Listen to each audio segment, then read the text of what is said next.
Every day think about you, every night dream of you. Love the way you smile, love the way you move. Every day think about you, every night dream of you. Love the way you smile, love the way you move. Every day think about you, every night dream of you. Love the way you smile, love the way you move. All I want now is you. Every day think about you, every night dream of you. Love the way you smile, love the way you move. All I want now is you. Are you curious to play freestyle chess but don't know how to? No opening theory, no memorized moves, just pure strategic creativity. But how do you navigate 960 possible starting positions with confidence? That's exactly what I'll teach you in my Freestyle Chess Masterclass. You'll learn how to develop your pieces effectively, recognize key positional patterns, and avoid early disasters. I'll break down some of the best freestyle chess games ever played, featuring Magnus Carlsen, Alireza Firouzja, and Fabiano Caruana. Freestyle chess is still in its early days. This is your chance to get ahead of the competition. Sign up now and let's take your freestyle game to the next level. Join my Freestyle Chess Masterclass today and save 20% only during the Grand Slam.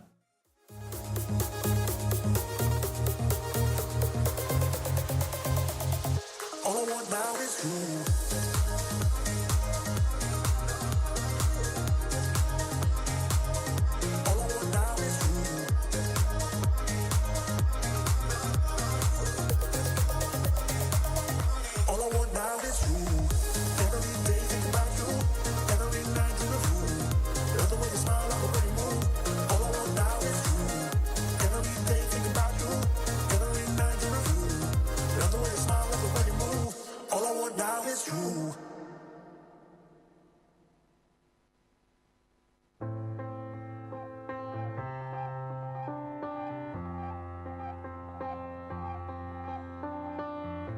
Frustrations keep swelling, I'm spiraling out. My mind's overthinking, I can't hear a sound. Stop looking past me, putting me down. I know I can't be strong, but everything I say just comes out wrong. I'm worried that I'll always feel this lost. What cost? I was drowning in a sea of my thoughts, in a sea of my thoughts. Now I'm shouting just to let it all out, just to let it all out. I was falling and I couldn't look down, and I couldn't look down. Now I'm shouting just to let it all out, just to let it all out.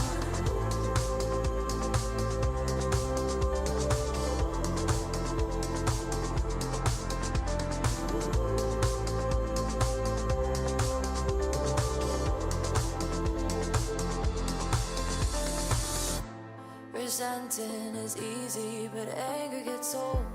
Have trouble believing the things that I'm told, and I wish I could go back to the person I know. I know I can't be strong, but everything I say just comes out wrong. I'm worried that I'll always feel this lost. What cost? I was drowning in a sea of my thoughts, in a sea of my thoughts. Now I'm shouting just to let it all out, just to let it all out. I was falling and I couldn't look down, and I couldn't look down. Now I'm shouting just to let it all out, just to let it all out.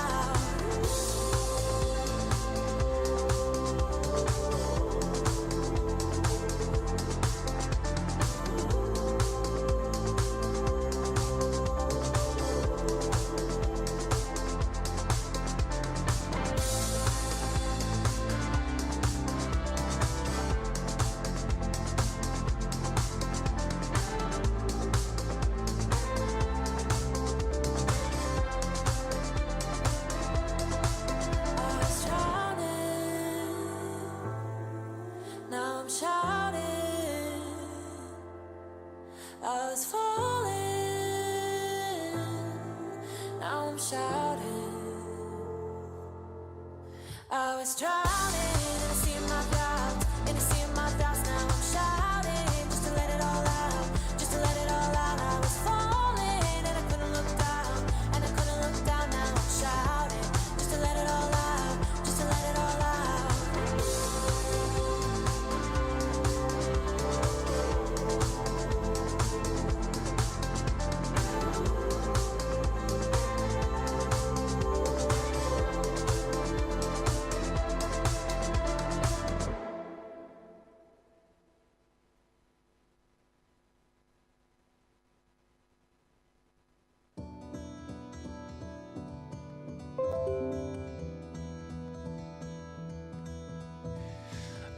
trying to find the words to say you mean the world to me. When I'm fighting and you see me hurt, don't walk away. I've been holding on for days, hoping just to see your face. Let me know you're coming back, and I can't wait. When it gets too much, my troubles, they can hold me down like heavy weights. Don't let go or let me fade. Just don't walk away.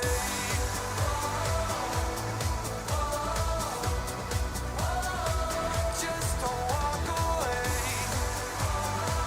Just don't walk away. Hoping that I found the words to say you mean the world to me. When it's getting dark, you make it turn to brighter days. You found a way to lift me up, even when it's getting rough. You don't ever turn your back or walk away. When it gets too much, my troubles, they can hold me down like heavy weights. Don't let go or let me fade. Just don't walk away.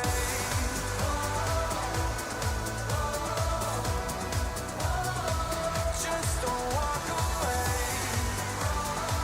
Don't you walk away.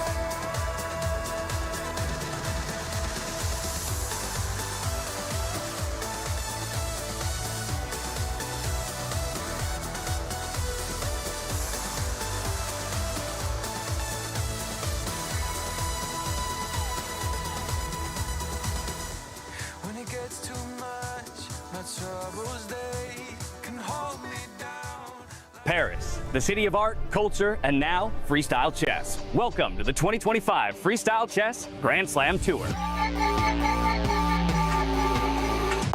I'm your host, James Dash, and over the next 8 days, we will watch 12 of the world's top-rated grandmasters will compete at the highest level. Freestyle chess is unlike anything the world has ever seen. And who better to bring in this fantastic event than my incredible friends, David Howell and Tanya Sachdev. James, it's great to be back with you boys. Paris is the perfect city for the second leg of the Grand Slam Tour. Of course, Paris has emblematic architecture and incredible art. But the city is also home to iconic chess history, from casual matches in Jardin de Luxembourg to 3 global chess tournaments in the 19th century, to chess cafes that have attracted the likes of Voltaire, Rousseau, Ben Franklin, and even a young Napoleon. You're absolutely right, Tanya. Paris has been the setting for some thrilling chess tournaments throughout history, from famous artists like Eugene Delacroix to legendary chess players like La Bourdonnaise and Alexander Alekhine. Freestyle chess is now going to write the next chapter in Paris's chess legacy.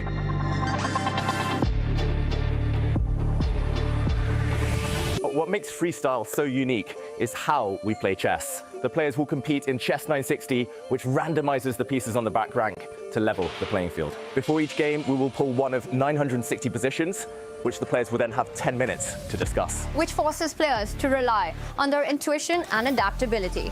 Every move is crucial, and as we know from the Weissenhaus Slam, drama is guaranteed. With the best players, creators, and commentators in the world, get ready for the second leg of the 2025 Freestyle Chess Grand Slam Tour, live in Paris.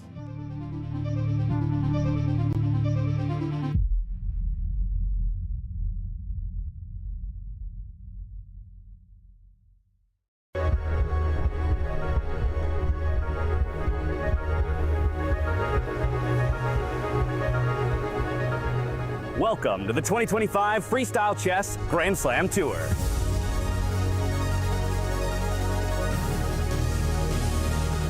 Twelve of the world's greatest chess players will battle in a unique and thrilling format. No opening preparation, no memorized lines will help the grandmasters here. Only creativity, skill, and instincts. That's because all games are played in Fisher Random, also known as Chess 960, or as we like to call it, Freestyle chess. Before every game, a new starting position is drawn, challenging the players to rely on their creativity and intuition.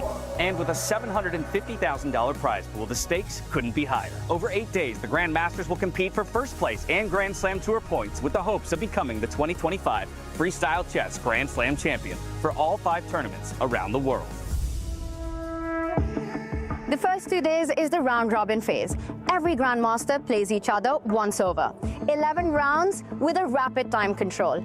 10 minutes with a 10-second bonus per move. And if needed, 10 tiebreakers will decide the final standings.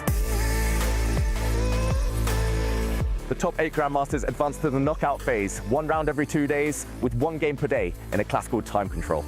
90 minutes plus 30 seconds per move. And to reward the best performers of the round-robin stage, the top 4 players choose their opponents from the bottom 4.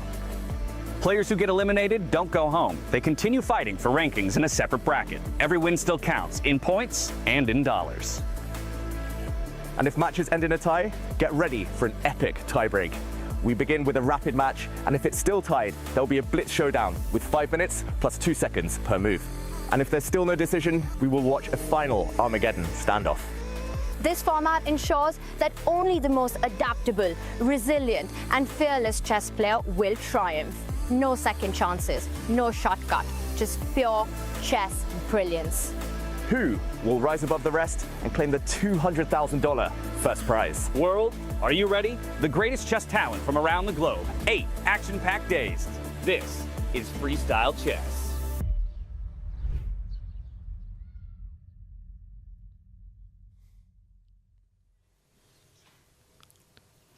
It's a beautiful day here in Paris, France, as we enter the second day and final day of our round-robin play here in the 2025 Freestyle Chess Grand Slam Tour in Paris, France. It was quite the day yesterday. 6 games, a marathon of a day, and 5 more to come today. But Tanya, it's almost painful to think that at the end of the day today, 4 of our 12 players will find themselves out of contention for that top spot. It's judgment day today, James, for these players, you know, especially the ones who are at the bottom of the leaderboard right now. And I will tell you that each player who's here in Paris, they've got such a big fan base. Everyone wants them to see it through. So it's going to be heartbreak for some and celebration for others today. Yeah, it just feels odd to talk about 12 of the world's top players and to know that, well, such a huge percentage of them will be out of contention for first place. Yesterday, we saw some beasts like world champion Gukesh struggle. We saw Fabiano Caruana with an up-and-down day. Already, the storylines are starting to emerge. Who's in form, who's not? And today, we'll find out who can really clutch it up and bring their best when the stakes are highest. And to your point, with what's on the line, I think no better thing to do than to take a look at the standings and see how each of our competitors enters the second day of round-robin play. As we've already mentioned, only the top 8 will move on to that playoff bracket in the knockout stage and vie for a chance at the overall top prize. You've got Magnus Carlsen and Nodirbek Abdusattorov sharing that top spot currently with 5 points apiece. And then if we take a look over on the right-hand side of the board, it's going to be Praggnanandhaa and Fabiano, who are sitting at 2.5, a share of 7th and 8th. That's your line that you're looking at right now. So if it were to play out as we see it here, Keymer, Gukesh, Richard Rapport, and Vidit would all be eliminated at the end of the day if these standings don't change. And that shows how hard this event is, right? You've got the Weissenhaus Slam winner who's in danger zone. You've got the world champion Gukesh in danger zone. And well, 4 players will get knocked out. Magnus, Nodirbek showing incredible form. Nodirbek undefeated. Magnus 5 wins after just losing 1 game to Arjun Erigaisi yesterday. You know what? No one's happy in the chess world. Well, the players are not when Magnus shows that kind of form. That's bad news for the others. Yeah. I mean, it is interesting, too, because we talk about how freestyle chess in some ways might be a format that lends itself to the younger generation, David. But all that said, once we took a look at the standings end of the day, yes, Nodirbek is inserting himself there But it seems that actually the majority of the older generation is who managed to kind of float to the top just yesterday. Yeah, but can the old guys keep it up for the whole week? Last time it was Vincent Keymer who won in Weissenhaus, and there were a lot of young players impressing throughout the journey. I think the older guys just got angry yesterday. They didn't start well. None of them started well, but throughout the day they did bring their best. They did rise towards the top. So yeah, likely we'll see most of the kind of established superstars like Magnus, like Hikaru in the quarterfinals in the knockout stages. But yeah, the young guys, who is going to stand up today? That's the big question. Who takes the Paris Slam? Will it be one of the old guards or one of the younger generation, David?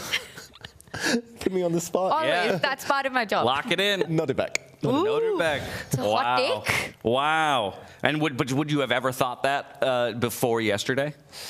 I wouldn't have thought it a week ago when he wasn't even in the lineup. Sure, but I'm saying, yeah. Exactly. Once you learned he was coming, did you think he was going to even have this much of an impact? I had a feeling he'd do well, but I didn't think it would be kind of an immediate just him being on fire. I thought maybe it would take a few days to get over the jet lag, to get in the zone, to get adapted again to freestyle chess. But no, Nodirbek was bang in shape, and the young guys just need to take inspiration from him. If he can have a hot day like that just after getting off a flight, anyone can. Oh, and that's the thing, right? Everybody is still very much in it. Right now, the 8th place line is 2.5 points.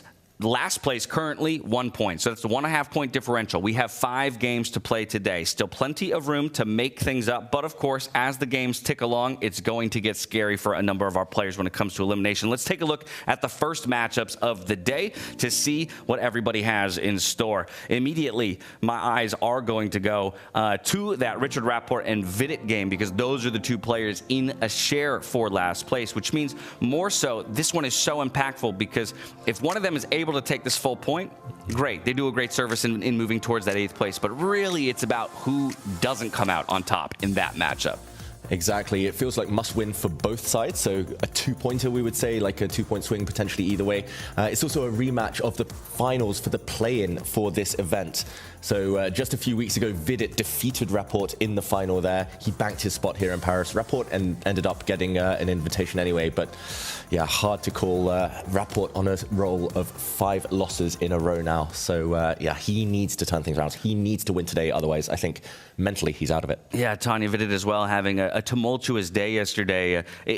It almost looked like it was going to start out in a brilliant fashion, right? Had winning chances, and then things slip away with one move or another, and it seemed to cascade across the entire slate of games just yesterday. He has to leave that behind. And I did meet him at breakfast. He looks like he's in a good mood and ready to fight it out. I mean, his task is cut up, right? He's got to get those early wins. He needs to go on a bit of a streak to have a shot to make it to the quarterfinals. He looked like he's in good spirits, so we'll find out. And the other player who I did meet at breakfast was Fabiano Caruana. He's got a big one ahead of him. He's playing Hikaru.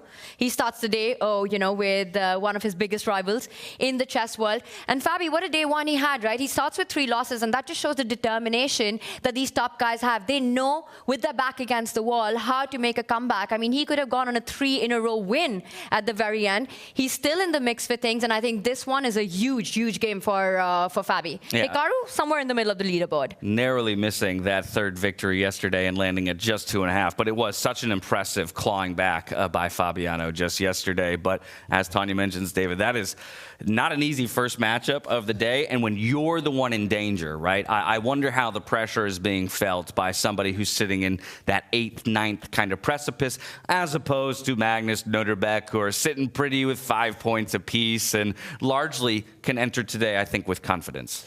That's right. The guys at the top, full of confidence, of course, and also, especially for freestyle chess, I would say, playing with a bit of freedom definitely helps. If you tense up, if you play too passively, it tends to backfire in this type of event. And for the likes of Fabiano, who's in the danger zone and he's kind of just hovering above those 4 relegation spots, yeah, he tends to be a big game player. So I'm expecting more from him, especially judging on how he ended yesterday. Yeah. If we just take more of a step back, kind of zoom out and reflect on yesterday, I'm curious how you guys are grappling with how few draws we had. How decisive. I mean, I know that this format lends itself to decisive games, but just in the comparison from day 1 of Weissenhaus to day 1 here, with more boards in play, we had fewer draws. That seems wild to me. love it, right? 36 total games, 6 draws. And that never happens when you've got a field like what we do in Paris right now. It's not something the chess world is used to, but that's the beauty of this format of freestyle chess. You know, there is no opening preparation. Things can go wrong early on. You don't have the Berlin draws. You don't have the QGD draws to play out. And players love it. They have to fight it out from the very start. I mean, 30 decisive games, Magnus losing 1, winning 5, Nodirbek Abdusattorov undefeated so far, 4 decisive games. It's been an absolute bloodbath day 1, and I'm expecting more of that today. Yeah, long may that continue. It was funny in the play-ins, not the play-ins, the round robin even in Weissenhaus, Gukesh got into the top 8 by drawing most of his games. Here, it's just a roller coaster, up, down. Yeah, it's fantastic to see. Who needs to ban the draw offer when they're playing like this? Found his first win of the entire circuit in this event just yesterday. We'll see if he can find more today, and he'll need them to claw his way back up into that top 8. And it's funny what you say, because I don't know how many of our viewers are aware that at a technical meeting, there was a discussion about banning the draw offer in the round-robin stage. And I think it was Magnus who brought this point up. And it's all on the internet. Go check out Freestyle Chess on this. Great piece of content there. But to your point, you know, when it comes to this format, it doesn't even matter. Draw offers, where do you get a position that's equal that you can even make a legitimate offer like that? Yeah, absolutely so rare. And as you mentioned, yesterday was a bloodbath. There were haymakers being thrown across the board, decisive games left and right. I think it's a good idea for us to take a moment to reflect on yesterday and relive some of the highs and lows.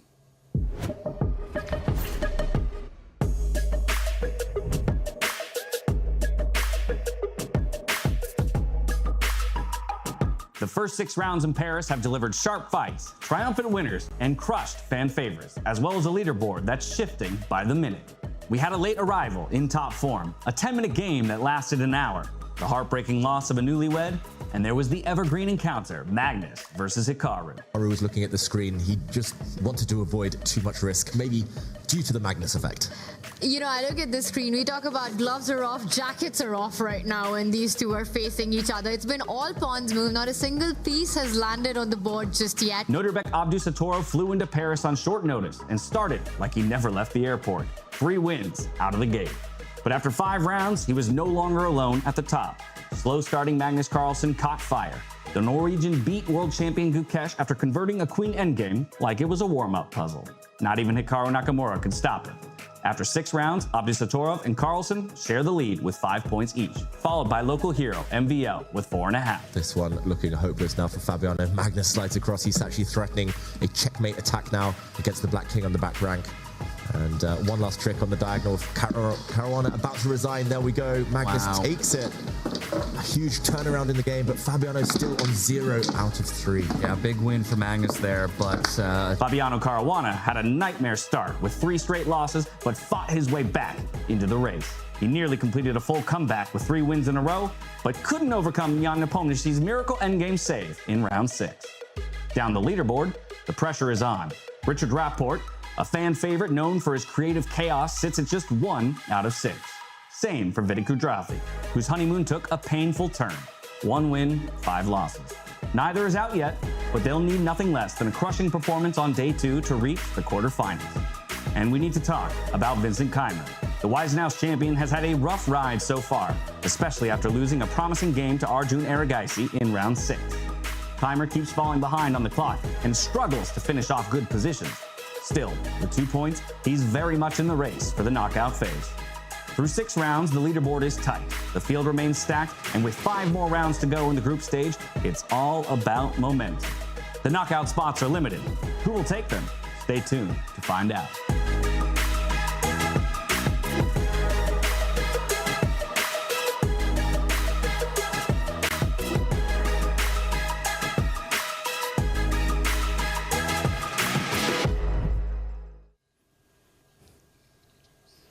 Welcome back, everybody, to Paris, France, as we gear up for day 2, the final day of the round robin here, looking for 8 players to qualify through to that knockout stage. A good reflection on how the day broke down just yesterday, highs and lows for each of our players.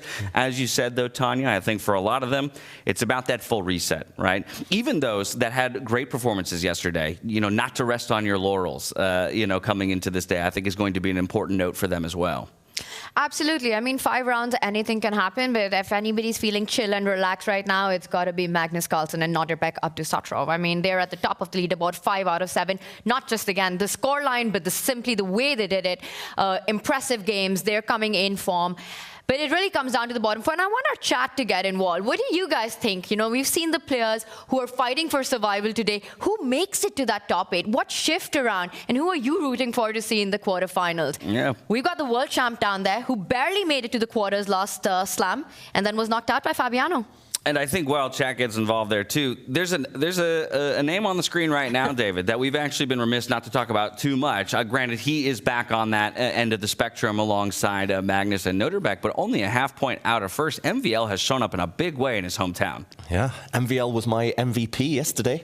And yeah, very impressive play. He was a bit of an unknown quality coming in. He hadn't played much freestyle chess compared to just relative to the rest of the field, actually. And his style normally is based on very strong openings. It's normally quite defensive. So I was a bit, well, skeptical about his chances. But no, he came in on fire with a bang, inspired clearly by the hometown favorite, by the crowd here. Yeah. And back over to your question, Tanya, about the 4, that currently sit in kind of elimination position, looking to fight their way out of it. I mean, I think putting a spotlight on Gukesh is probably the easiest thing to do. You're wanting more out of the world champion. I think it's as simple as that. If you're holding that title, I'm always going to want to see you contest against the best. And right now, in this format, he has yet to show us that he can. Including in Weissenhaus as well. And, you know, he was looking for his redemption here in Paris. He wants to prove that in this format, he is a force to reckon with. It didn't happen in the previous slam. In this one, he's struggling so far. I think everyone wants to see the world champion in the mix, you know, go as far as he can. So today is a big day for Gukesh, but also our Weissenhaus champ, Vincent Keymer. Yeah, from one champion to another, right, David? I think that's a huge call out. It would be, I feel almost robbed in some way if Vincent wasn't in at least that playoff picture. Whether or not he takes the, the repeat title, I almost want to see someone have to really go through him to get it for themselves. Exactly. Classical format seems to be his happy place, his comfort zone, and it would be such an anticlimax for Vincent if he's unable to at least try to show it wasn't a one-off. If he doesn't get the opportunity, of course, rapid isn't his forte necessarily. So yeah, he needs to just play a bit more solid today than yesterday. It feels like he's still got decent positions, just too slow, and yeah, playing a bit too fast and loose. Yeah, well, as we have been previewing the day, the players have been arriving to the venue in good fashion. It is beautiful weather here in Paris, has been since we ourselves arrived a few days ago. There you see a couple of the fan favorites. Hikaru leading the charge. Vincent, who we just talked about wanting a little bit more from, and hopefully he can put it on display today. He did squeak through to that playoff picture back in Weissenhaus, 6th seed. All he needs is top 8 here to give himself similar chances. A couple of couples there. We see Vincent with his girlfriend, Hikaru with his wife, and Jan welcoming all of them. Maxime, the Frenchman with 3 names, has arrived in the building. Yeah, he stays at home here. He's not being distracted by anything, not mingling with the other chess players. He's so locked in. Maxime Vachier-Lagrave doing well. Prag, meanwhile, has something to prove, hovering there in the danger zone with his coach, Ramesh.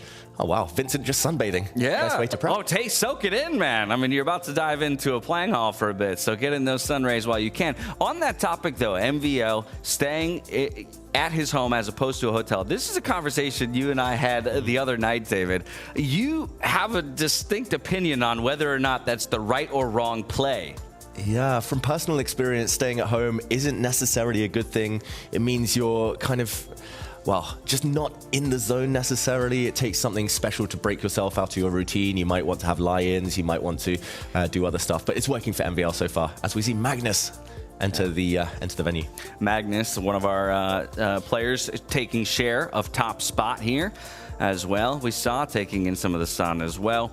I think, it's interesting. I can totally see the logic around, falling into, like casual habits of being at home and how that might lull you into not having like your most competitive mindset. Clearly for MVL right now, it's working, sitting at 4.5 out of 6. Fabiano as well making his way into the venue. Obviously, we're going to have lots of eyes on him to see if he can continue what was the second half of his run just yesterday, scoring 2.5 out of 3 games to move himself just into a tie for 7th place. He's going to have to keep solid form throughout throughout the day, though. Feels like he doesn't have the kind of margin for error that he had in day one. But the good news is he found his steam, you know.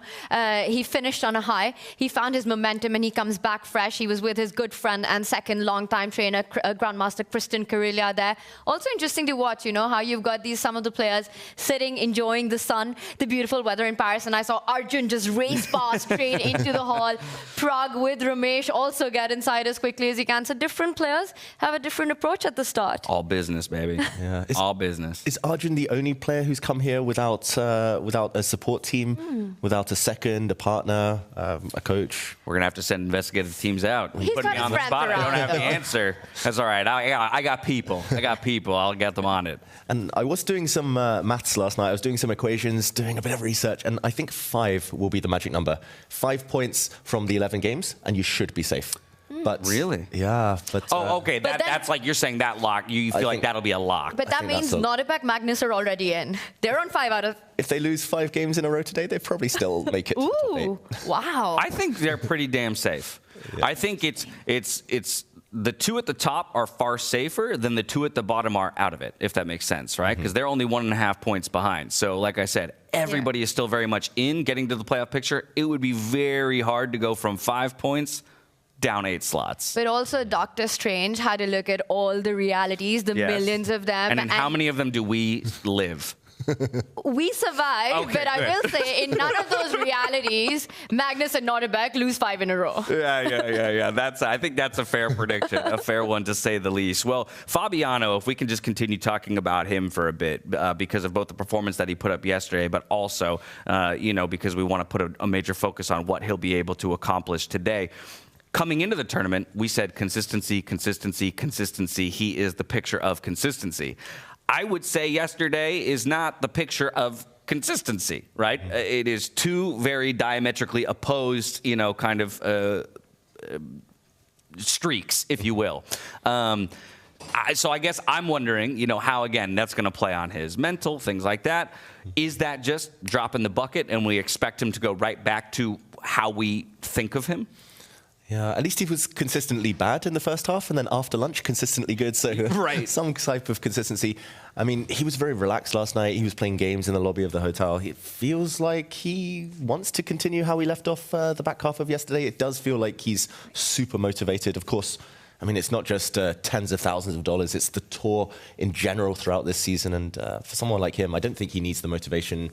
It's just hard to guarantee any consistency in a field like this, though. Wait, you guys had an Avalon night last night? Yeah, I mean... What, brother? Where was the invitation? Yeah. Sorry, guys. We have a very convenient WhatsApp chat between the three of between us all. We got to crash that party tonight. The heck?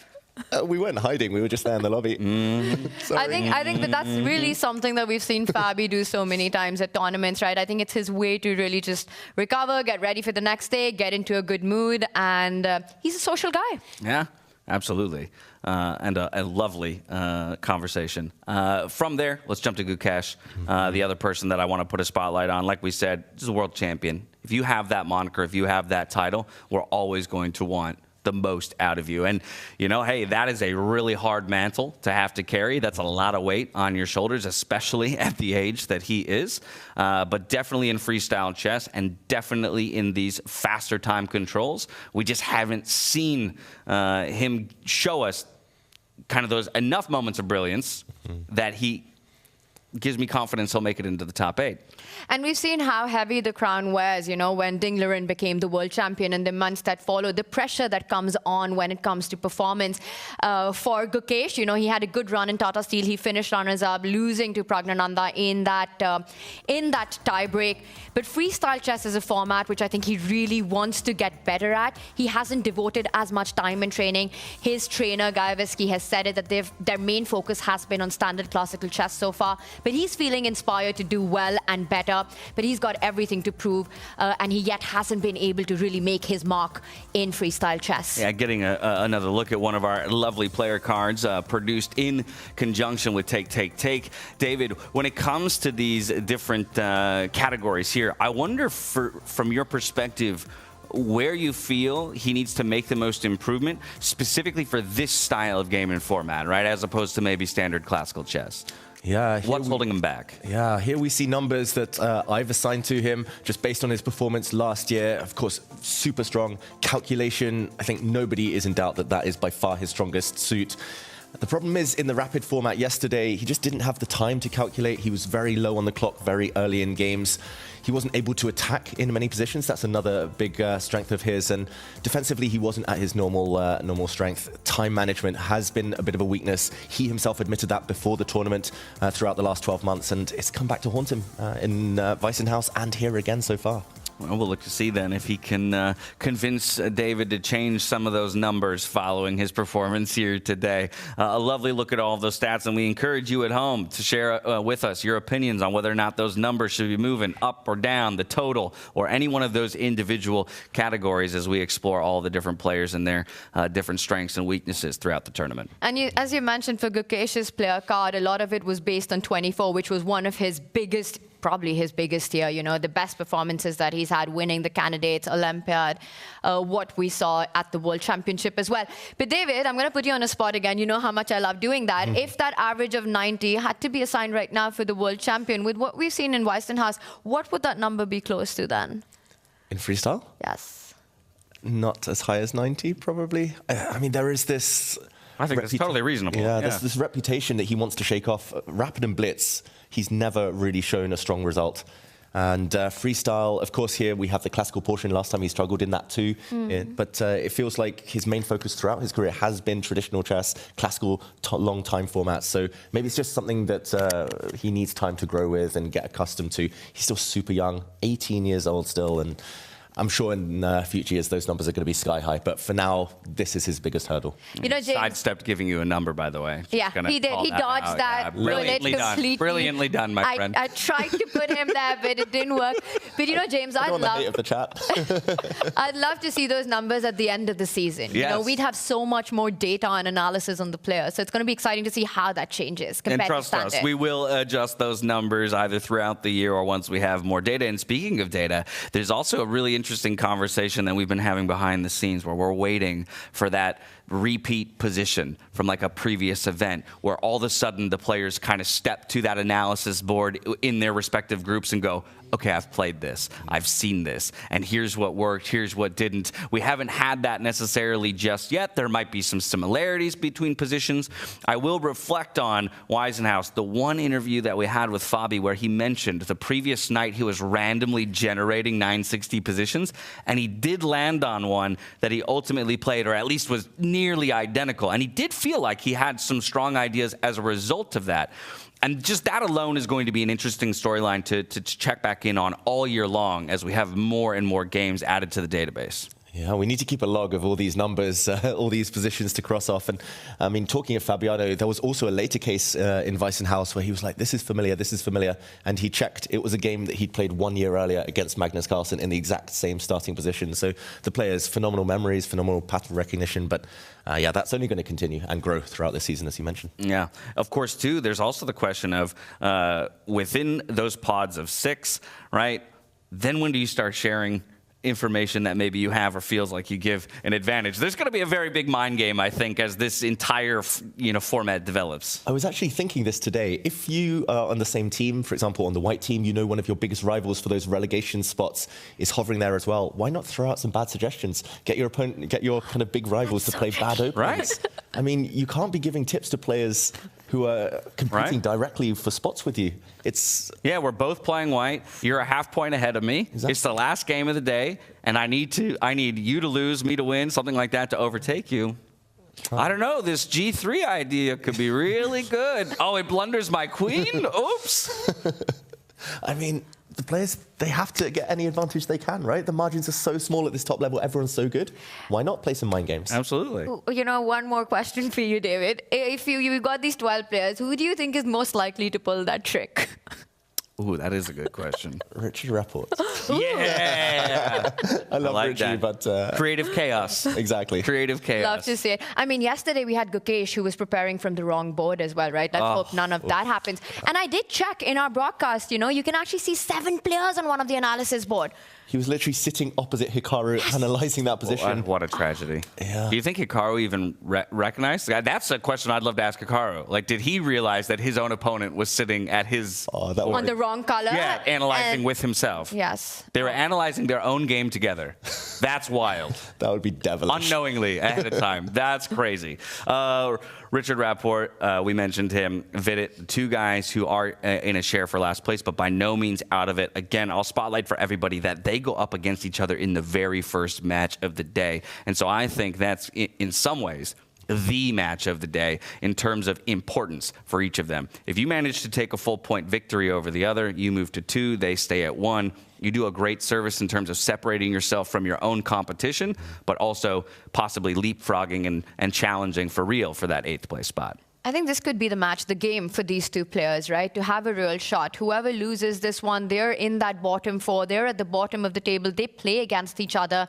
It could pretty much be the decider to have a chance to make it to that top 8. And I think a draw isn't good enough. So definitely predicting a decisive result in this one.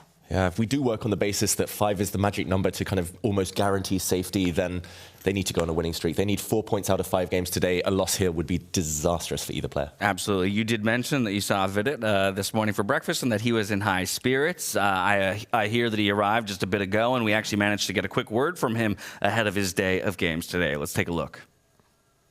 Vidit, you start out today with a very, very important game for the whole standings, a chance to get back against Rickard. How do you feel about that?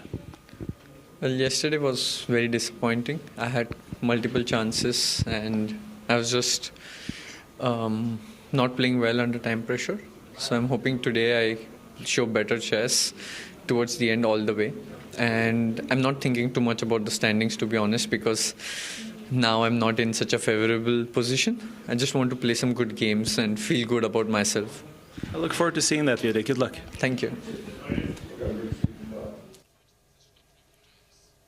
Welcome back, everybody. A quick word from Vidit recognizing that he had chances yesterday that he feels let slip. And of course, that's going to sting. But if he can refocus in on today, he should have everything in his arsenal to ultimately stab for one of those top 8 spots. The players are just about ready to dive into it, but we got to learn what position they'll be playing as we head into the player hall.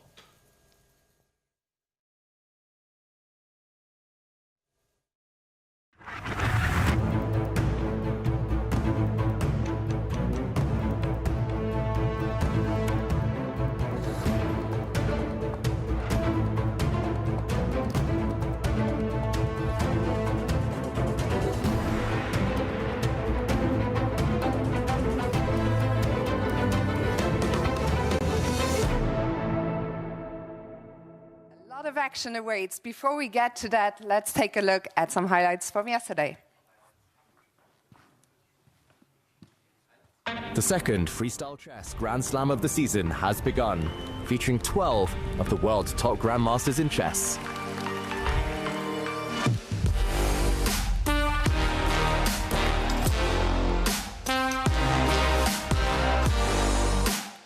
In Paris, the city of art, history, and now freestyle chess. The action takes place at the Pavillon Chesnay du Roy, right in the heart of Paris's Bois de Vincennes, a venue with style and history. 6 new players have joined the field, fresh faces, full of ambition. But can they take down the season's stars? From Magnus Carlsen to Gukesh Dommaraju, from Caruana to Hikaru Nakamura, every name is a giant. Oh, I'm very, very happy to be here. I think it's very good for chess that more new people come into the sport, and there's a uniqueness about this tournament, and very nice to see a tournament being organized so professionally. The first 2 days is the round-robin phase. Every grandmaster plays each other once, over 11 rounds. All eyes are on Vincent Keymer, the 20-year-old who stunned the chess world in Weissenhaus. Can he do it again? I don't feel the pressure of having to win this event. Of course I'm going to try, yeah? That's not the point. I'm going to give it my absolute everything to perform as good as possible and play good games and hopefully even win. But that's not something I expect Or will Magnus Carlsen, the world number one, take back control? Freestyle is very important to me. It's something I've wanted to do for a long time, and I really, really want everything to work out great, and I'm very happy with the way things have gone so far. The first day went perfectly for Magnus Carlsen, with 5 games won. Vincent Keymer gets off to an average start with a total of 2 points. The surprise of the day, Nodirbek Abdusattorov, the last-minute replacement from Uzbekistan, with 4 games won and just 2 draws. The player of the day. I'm very satisfied with my result and really looking forward for tomorrow. Chess is back. Bigger, bolder, and more unpredictable than ever. Paris 2025, day 1. The race is on. Stay tuned. So as we just saw, we witnessed a very, very exciting day of chess yesterday. Today, 5 more games of rapid await, and at the end of the day, the top 8 will qualify to the quarterfinals. So a very important day. I think everyone is ready now for the chess. So in order to draw the first position, I would like to welcome to the stage, please give her a warm round of applause, Kyla Zhao, the author of the chess novel May the Best Player Win.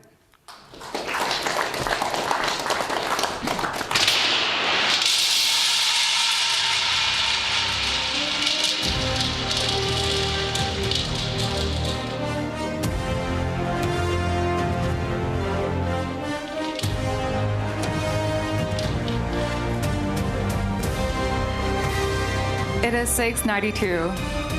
Thank you so much, Kyla. Position 692. The players will have 10 minutes now to prepare. So to the players, good luck.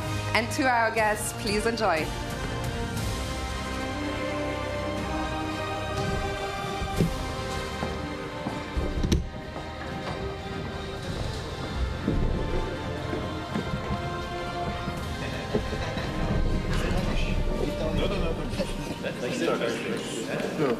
King and queen. Wait, Like really? King is here, no? Yeah. Is this black? Oh, sorry. No, this is black side. This is the right position. Oh, this come. Oh, just. Yeah, this is hilarious. But does the king? Yeah, king is here. Yes. Okay. This is just like what happens at the white basically has like a perfect. This It's like a perfect Italian, yeah. Like the 393, C3. Wait, is this just dubious for black? Or I mean, it's probably not that much. Also, you can play C5. Yeah, I was wondering, can you? Yeah, but isn't it like? But now you have no check. Yeah. But there's this take a knight e3, or maybe it doesn't matter. Takes knight f6.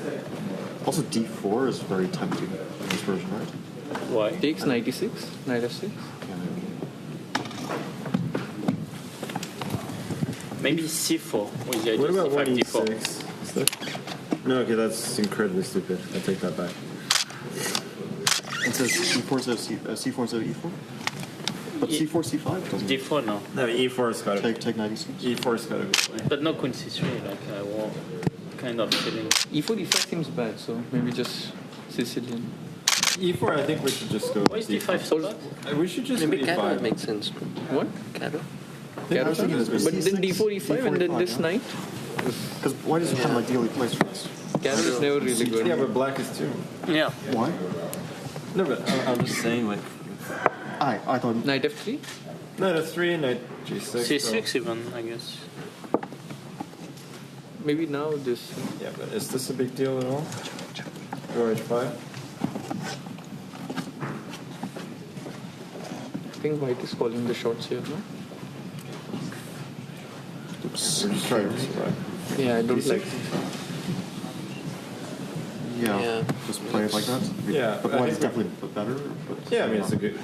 But I'm not sure. d6, bishop g5, and knight g3. I mean, black can play knight f6, knight e7. I'm not more sure if white wants h4. No, it's better. But also, what's wrong with e4 d5, actually? Yeah, maybe e4 d5. So first of all, is e5 a bad move? No, ed. I mean. Yeah, ed should be. Yeah. Ed queen d9 d3. Can we do knight f6? Knight f6. And then c4 e6. C4 e6, yeah. So why is that so good? Pawn takes knight takes. It's like a very good. I don't think we're unhappy about that. Yeah. d4. Yeah, d4 probably, yeah. I'm also not sure. Or knight g6, castle e6, yeah. Why not d4 e6? Possible. I just want to castle. E6 take, I don't understand how that's good. Knight e6. Knight f3. Knight e3 castle, yeah. Yes. Wait, can we, what's wrong with Sicilian? We kind of... Yeah, I kind of like Sicilian. c3 d4. c3 d5. Okay, Oh, knight f6. No, knight f6 d4, sorry. So let's go knight f3 first. Wait, c3, knight f6, d4? I mean, there's no... But why not c3 d5? Yeah, c3 d5. Also, fine. c3, e5 bad? What's the big deal? Nothing, yeah. It looks like a reasonable setup. Yeah. Yeah, but you're just a bit worse. No, knight f3 and d4. Knight f3, knight e6. Or knight f3. Yeah, knight e6 makes sense. And knight e7 next, probably. Yeah, maybe knight goes to e7.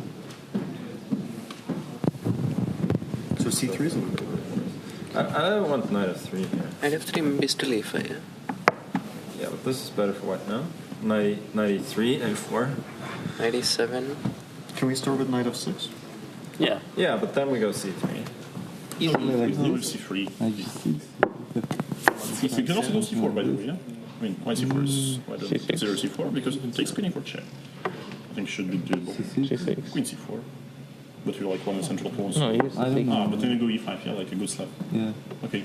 Okay. d4 No, d4 is yeah, very boring. So what about this? Yeah, knight g3. Yeah, knight g3 is more d5 or d5, yeah. But let's say if he just plays this. No, but now? Knight h5. Knight h5. I mean, but how bad is this? Let's say? Even like... come on. Okay, this we are happy, no? And then I go with d5, knight f6, I win like to 10. Knight f5. And because you will be forced to take. And if you don't take, I play h5 and the wins about the time. c4, yeah? c3. c3. Chess, f5, d5. Well, I think we can debate it, it's good enough, I guess. But No, but this is... how king No, it's normal, but I mean, just don't go fucking on h5. d5, yeah? d5, knight f5? No, e5 like knight f3. e5 like knight f3. And we provoke some c6 or... Knight g5, king d7, c4. But let's say, okay, if you play knight f6, what's that big idea? Okay, knight f5, yeah? Knight f5, knight e6. Knight e6, if you broke knight e6, okay, let's say we are... Knight e6, knight f3. Yes. Okay. Knight e6, yeah, knight e6 very... Yeah, very bad, yeah? Knight e6 is a bit misplaced. I mean, not that much, because he castles plays d5 and then, okay, whatever. c3, d4. Yeah, c6, d4, okay. Yeah. Okay, this has some sense for sure. d5, knight... No, knight d6. Yeah, I mean, I'm not sure. Sorry, just knight f6 is good. I mean, just in case, just in case, is this upset press or not? Yeah, I think so. No, knight e3 is probably not like too superficial. h5, knight f3, okay, then h4, knight f5. Consider e4. Yeah, I mean, I think e4. H5, knight f3 maybe, you know, d5. c4 is interesting, okay. c6 or c5? You go e5, okay, c5, probably, yeah. But maybe not knight g3, yeah? Or knight f3, d4 stuff. I don't like knight on e3. Blocks our own bishop, yes, we sort of committed to another knight move here. If you get this d4, maybe... Knight on g3, we are we want, but then I'm not sure we should. Also e5, maybe? Yeah, e5 should be quite decent, yeah. But then go e3, d4 probably, yeah. Knight f6. So some... Knight e6. Castles, knight e6, e3. I'm not sure. Okay, this will just draw e3, like castles, d4, takes, d5. Yeah, probably everything comes off. No, I like e4 looks like principle, yeah? Yeah, e4 I mean, if we can, the... like, drag and take that, then it's good because we are, like, first to... Yeah, no, I think e4 is probably... E4, C5. Yeah, e4, C5 sure is the question. Always, already, like... Yeah, this side is weak, no? Okay, but our main concern is, like, d5, yeah? So d5 is happening, we are not happy. So let's, like, play around with it. And, like, once again, like... What about knight d4? Yeah, knight d3 first. Okay, if you go, like, c3, the problem is d5 immediately, yeah? Why not? Okay, so knight d3, okay, let's say... Actually, I like black here. I'm not so sure, happy. Yeah, I think maybe C4 is the best. C4 or something else, yes. Okay, something like C4, G4 feels like we'll have some slight advantage. Yeah, I have a feeling C4 is probably the best. C4, C6. So. Yeah, very boring. I don't know. I still like E4, like C5, okay, knight E3, C3, like, it's slightly less big. You can try. Yes, okay, I will. That's what I will do. Okay, C4 makes a lot of sense also, of course. This is just very boring, D4, D5. No, but D4, yeah, E4 we can set forward a little bit for the knight. What about C5? Yeah, we sort of throw in like knight H5. 86 again? No, take yeah. G4 and G4. Not much follow. Strange position. Yeah, I think so. What?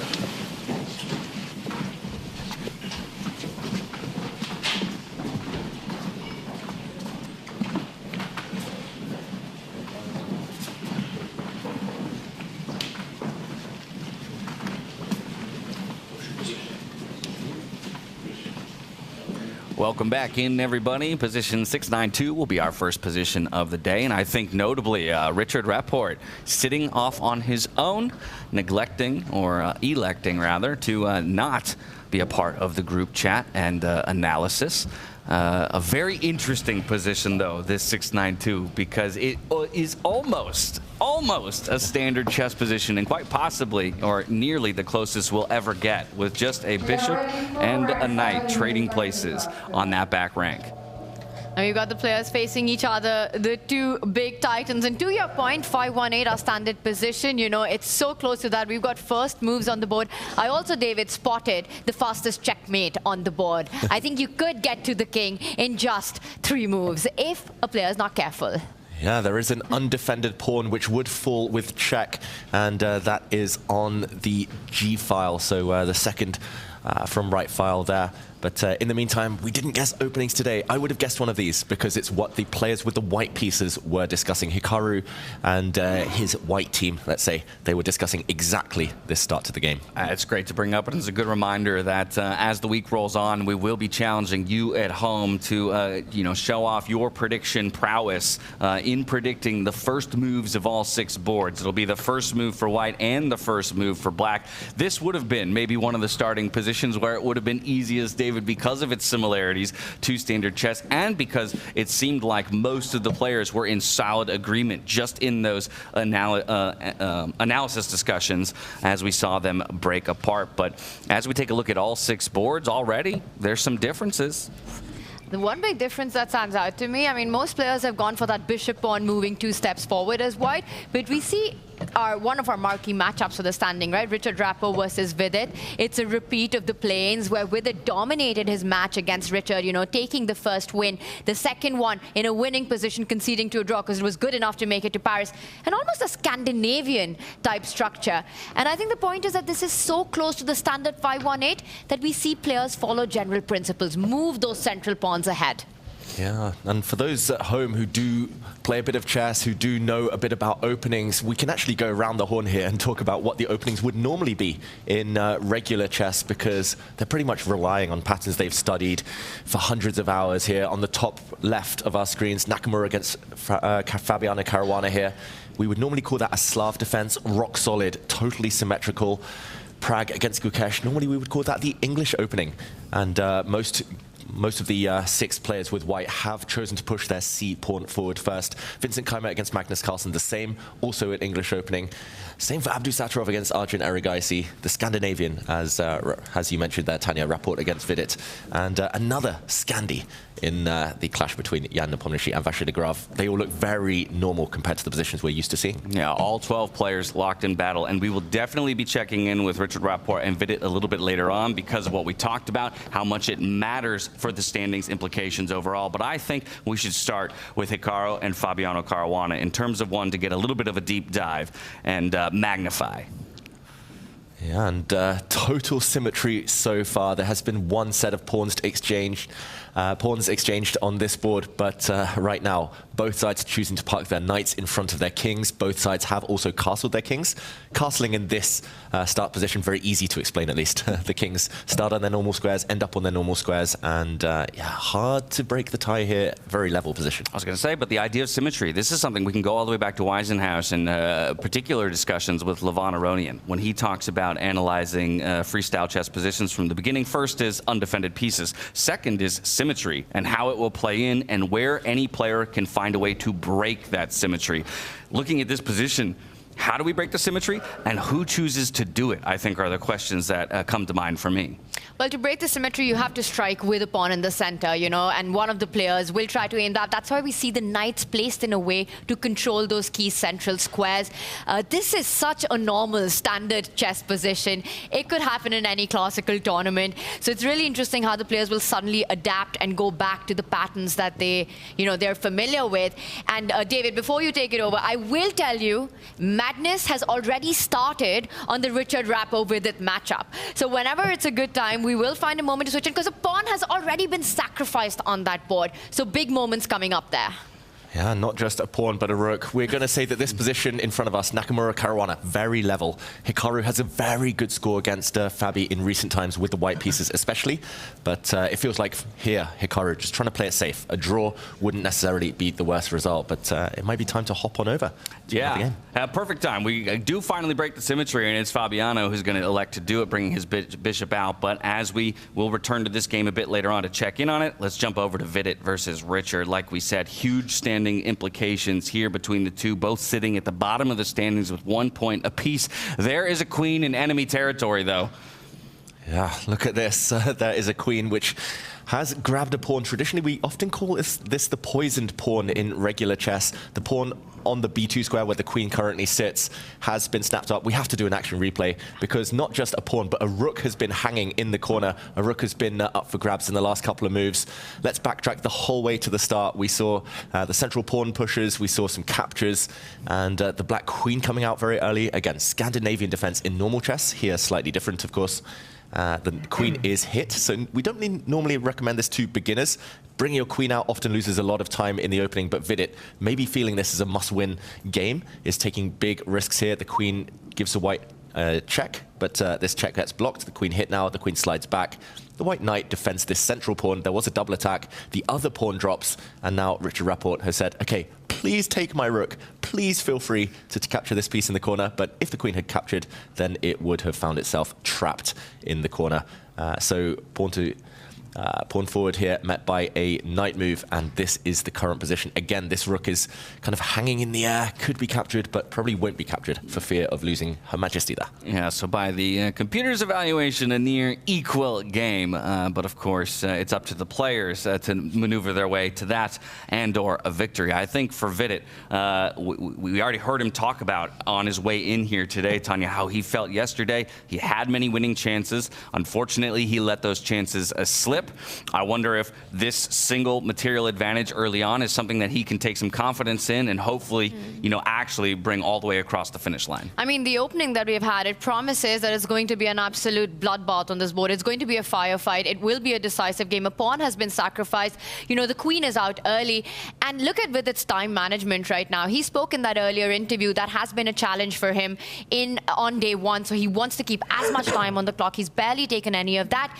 And while, yes, he's played this provocative chess of getting his queen out, it could very well backfire on the board, playing so quickly. Because Richard, he can now think about developing the other bishop, start chasing that queen, not giving Vidit enough time to actually finish his development in a good way, really lock down on those queenside pieces. I'm looking at ideas of getting that bishop down, bishop up one step ahead, rook sliding on and asking big questions to Vidit. Yes, he's taken about 30 seconds, but I'm expecting bigger things because this position is wild from the start. It's wild from the start. Now Vidit, having gone to all those lengths to grab a pawn with his queen, having spent several moves now with that piece, he's giving a pawn back. He's just pushed this pawn forward. And the big question to my eyes, what if this pawn is captured? I think the answer is now that the black bishop would come to the center, and now this rook really is trapped in the corner. The black queen will safely be able to capture it due to the backup of that dark squared piece. So the bishop is the one riding to the rescue. again, poisoned pawn. You cannot capture this one as Richard Rapport, more likely to follow Tanya's plan to start kicking the black queen away out of white lines. And he's gone under the 6-minute mark, you know, you're up a pawn, and yes, familiar patterns from standard 5-1-8, but quick pieces are out here. So you still don't know if giving up that pawn has enough compensation. 5 minutes to handle this position. Is that enough for Richard Rapport? It's funny, it's role reversal from yesterday. It's clear Vidit has adopted his strategy. Yesterday, he just was too slow. I think it's simply put, he was in time trouble really early in every single game. Now Vidit's barely spent any time at all. He's even yawning. And I mean, he's playing hugely committal moves, but in no time at all. So upping the pressure on his opponents, maybe learning from yesterday's experiences. For Richard Rapport, he played too quickly. He actually had several very promising positions, but just blitzed out blunders and was punished. So it feels like Richard consciously made a decision to slow down. Yeah. Vidit wanted to speed up. And early days, bar is level, you know, black's a pawn up, but development not complete. Are we picking white or black in this moment right now? I like my pawns. I like having something to suffer for. I go material advantage, I guess, here. The queen can always retreat, and it feels like, hey, yeah, I walk away a point of material up. Yeah, the queen has a couple of ways out of danger here. Clock advantage to boot as well, which, you know, really comes into a big play. And I want to get our chat involved. Let's get a poll up right now for our chat. These two players fighting for survival today. You know, who wins this game? It's a game for all three results, with draw being the least likely with how it started. Richard does eventually make a committal move at the center, pushes the pawn, and now your idea of the bishop anyway coming forward and trapping, doubling down on that rook. Yeah. What has Richard got in mind for that response? This is a real sacrifice. The bishop can now come out and help the queen target this rook in the corner. I'm really surprised. He could have, for example, pushed his bishop forward first, evicted the queen, and then pushed his pawn forward in the center. Right. Richard Rapport, I guess if the bishop does come out, maybe he's intending to capture this knight, and once there is a recapture, then save his rook. But you've done some serious damage to your position here. Wait, I just realized that you've also blundered a pawn in this corner because you've opened up the enemy rook. And this pawn would fall with check, and that would actually just be game over. This would be a checkmating attack on the open line here in the corner. So this is a pure sacrifice. If the black bishop does come out, this spells danger. Could be about to watch the entire position collapse here for Richard Rapport. Wait, do you think he missed that concept, that once you take that knight, you're adding an additional threat on the board? His eyes just widened, Richard, and he suddenly looked away and frowning. I think it might be it. David, you know, at first sight, you missed it. Yep. It's very possible with the clock running low, and there we have it. Vidit's going for it. He's going for Richard's rook. Wow. Drastic measures need to be taken right now by Richard Rapport to save this material in the corner. One pawn down is fine. Like, one pawn is nothing in chess, especially if you gain some time in return, gain time against the enemy queen. But losing a rook, even if you get a bishop in return, in a position like this where black doesn't actually have any weaknesses, that could be terminal. Yeah, now we're talking about insurmountable in a number of ways. And so, yeah, this game is heating up, to say the least. Another thing I will call out is, just as I have the perspective of all six boards at once, we talk about all the time in Freestyle how unlikely it is to see players castle. More castling happening across all six boards here, just because of, again, the similarities to a standard chess position. And so I just think that's a fun little thing to call out here. Elects not to take the knight. Clever move here, Tanya. A fun little resource here by Richard. I mean, this is tricky stuff now, because it's so tempting for Vidit to grab that rook, but with this last move, actually, he's setting up a trap. If Vidit falls for it, takes that rook, I think the tables just turn around, because there's a sneaky check on the board now. Yeah, let's show what happens if he does take the rook. This is just analysis. This would allow a check by the white queen. And note how Richard here, he's put his bishop on this square. Very clever, because normally a block would counterattack here for black and save everything. But now the white bishop would capture. There'd be another check. And look who has suddenly opened up. This white rook against the black queen in the corner. So suddenly, again, it's the rook that is poisoned. He's still a pawn down, though, Richard Rapport. And the fact that he's trading pieces here, probably not a great sign. So still wasn't wasn't his plan, that's for sure, but he has found a way to limit the damage. Yeah, action heating up, not just on this board, but on many of them. I think it's a good opportunity for us to zoom out and kind of take a look at what the accuracy of each of the players across each of the boards, and maybe that will give us a clue of where we want to go next. Interestingly enough, you see up the top of the table there, players like Caruana, Vidit, as well in the game that we were just watching. Carlsen and Keymer are all sporting 95+%. And then down at the bottom, unfortunately, Richard Rapport falling below that 90%. One of the players, though, that we talked about at the beginning of the day, Tanya, that we wanted to keep our eyes on is the world champion in Gukesh. Is he going to show us the fight today to extend his tournament life and make it into the playoffs? I think we go there next, up against Praggnanandhaa. Praggnanandhaa, one of the players who's sitting just above the line. So this is another crucial matchup between two players that could ultimately trade positions in the overall standings by the end of the day. Good friends and rivals on the board. They've been teammates, and right now they face against each other. They live really close to each other in Chennai, and you know, they work together, they train together, but we've seen this rivalry play out so many times in big moments. You know, the Wimbledon of chess was decided between these two in a tiebreaker between these two. Tata Steel earlier this year, it came down to Pragg versus Gukesh. Pragg took that one.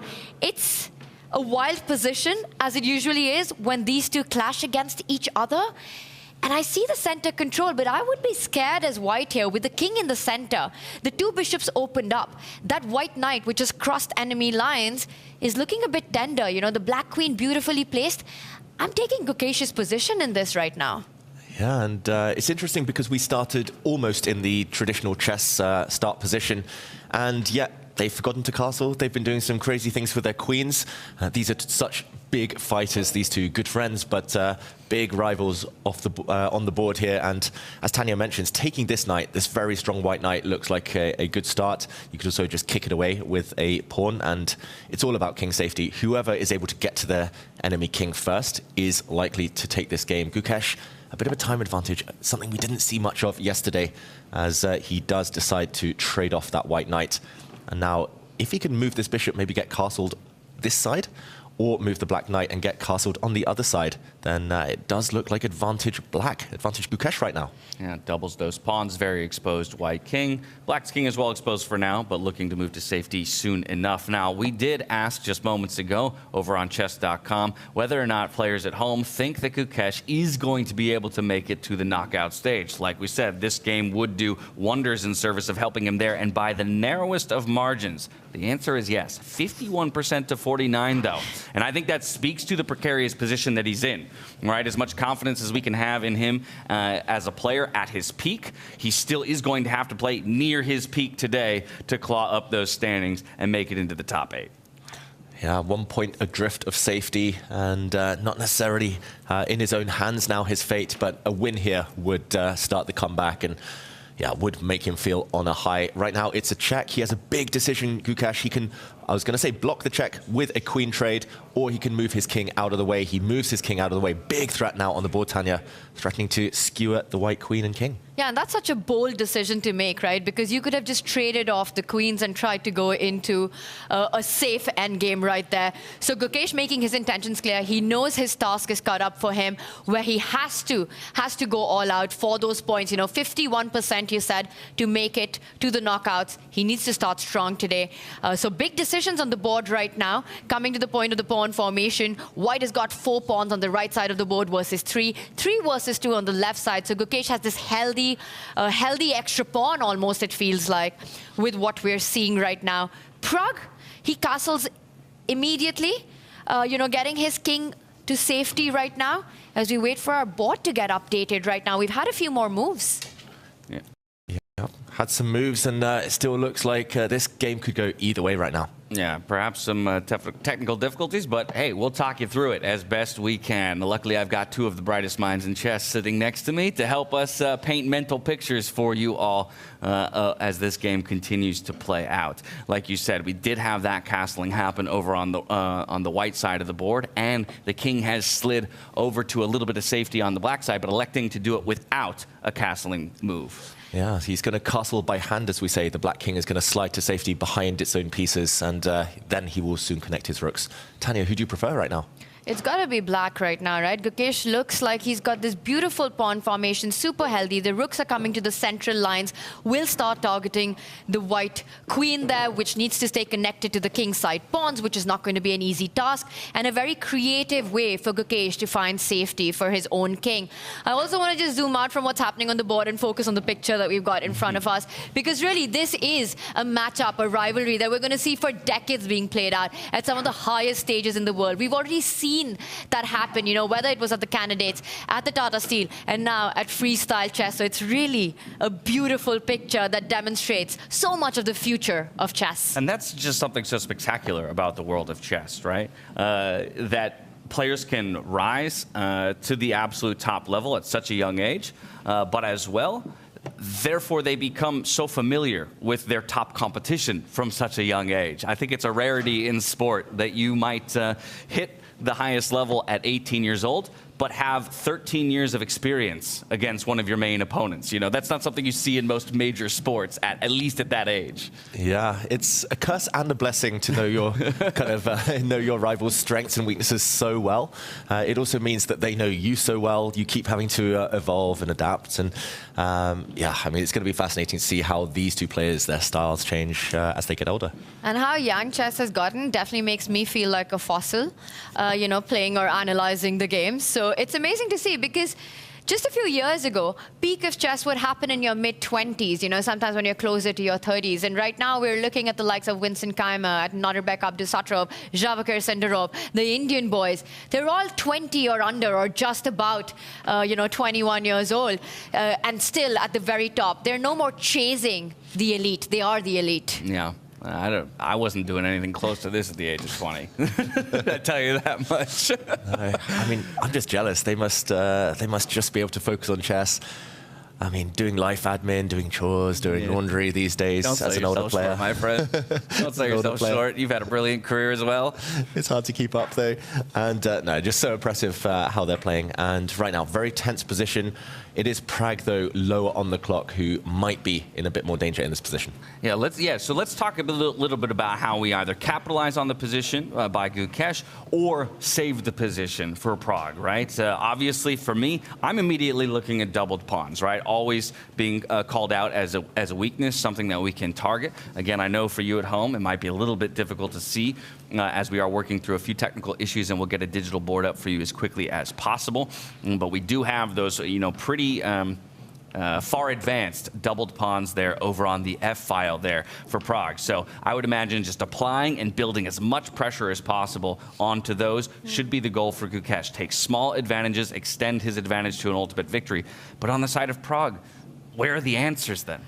I think Pragg has to rely on his bishop pair and trying to open up the position on the left side of the board so he can create threats against the black king. That last little rook move that we see from Pragg, you know, where he reached out on the corner and placed it behind his own pawn, he wants to start advancing those pawns towards the black king, create some inroads, create some open lines there. It's all about getting those threats, activating his bishop pair. Long run, strategic-wise, every point you made, James, about the pawn formation, Black's knight landing to the center of the board, a beautiful square there as well.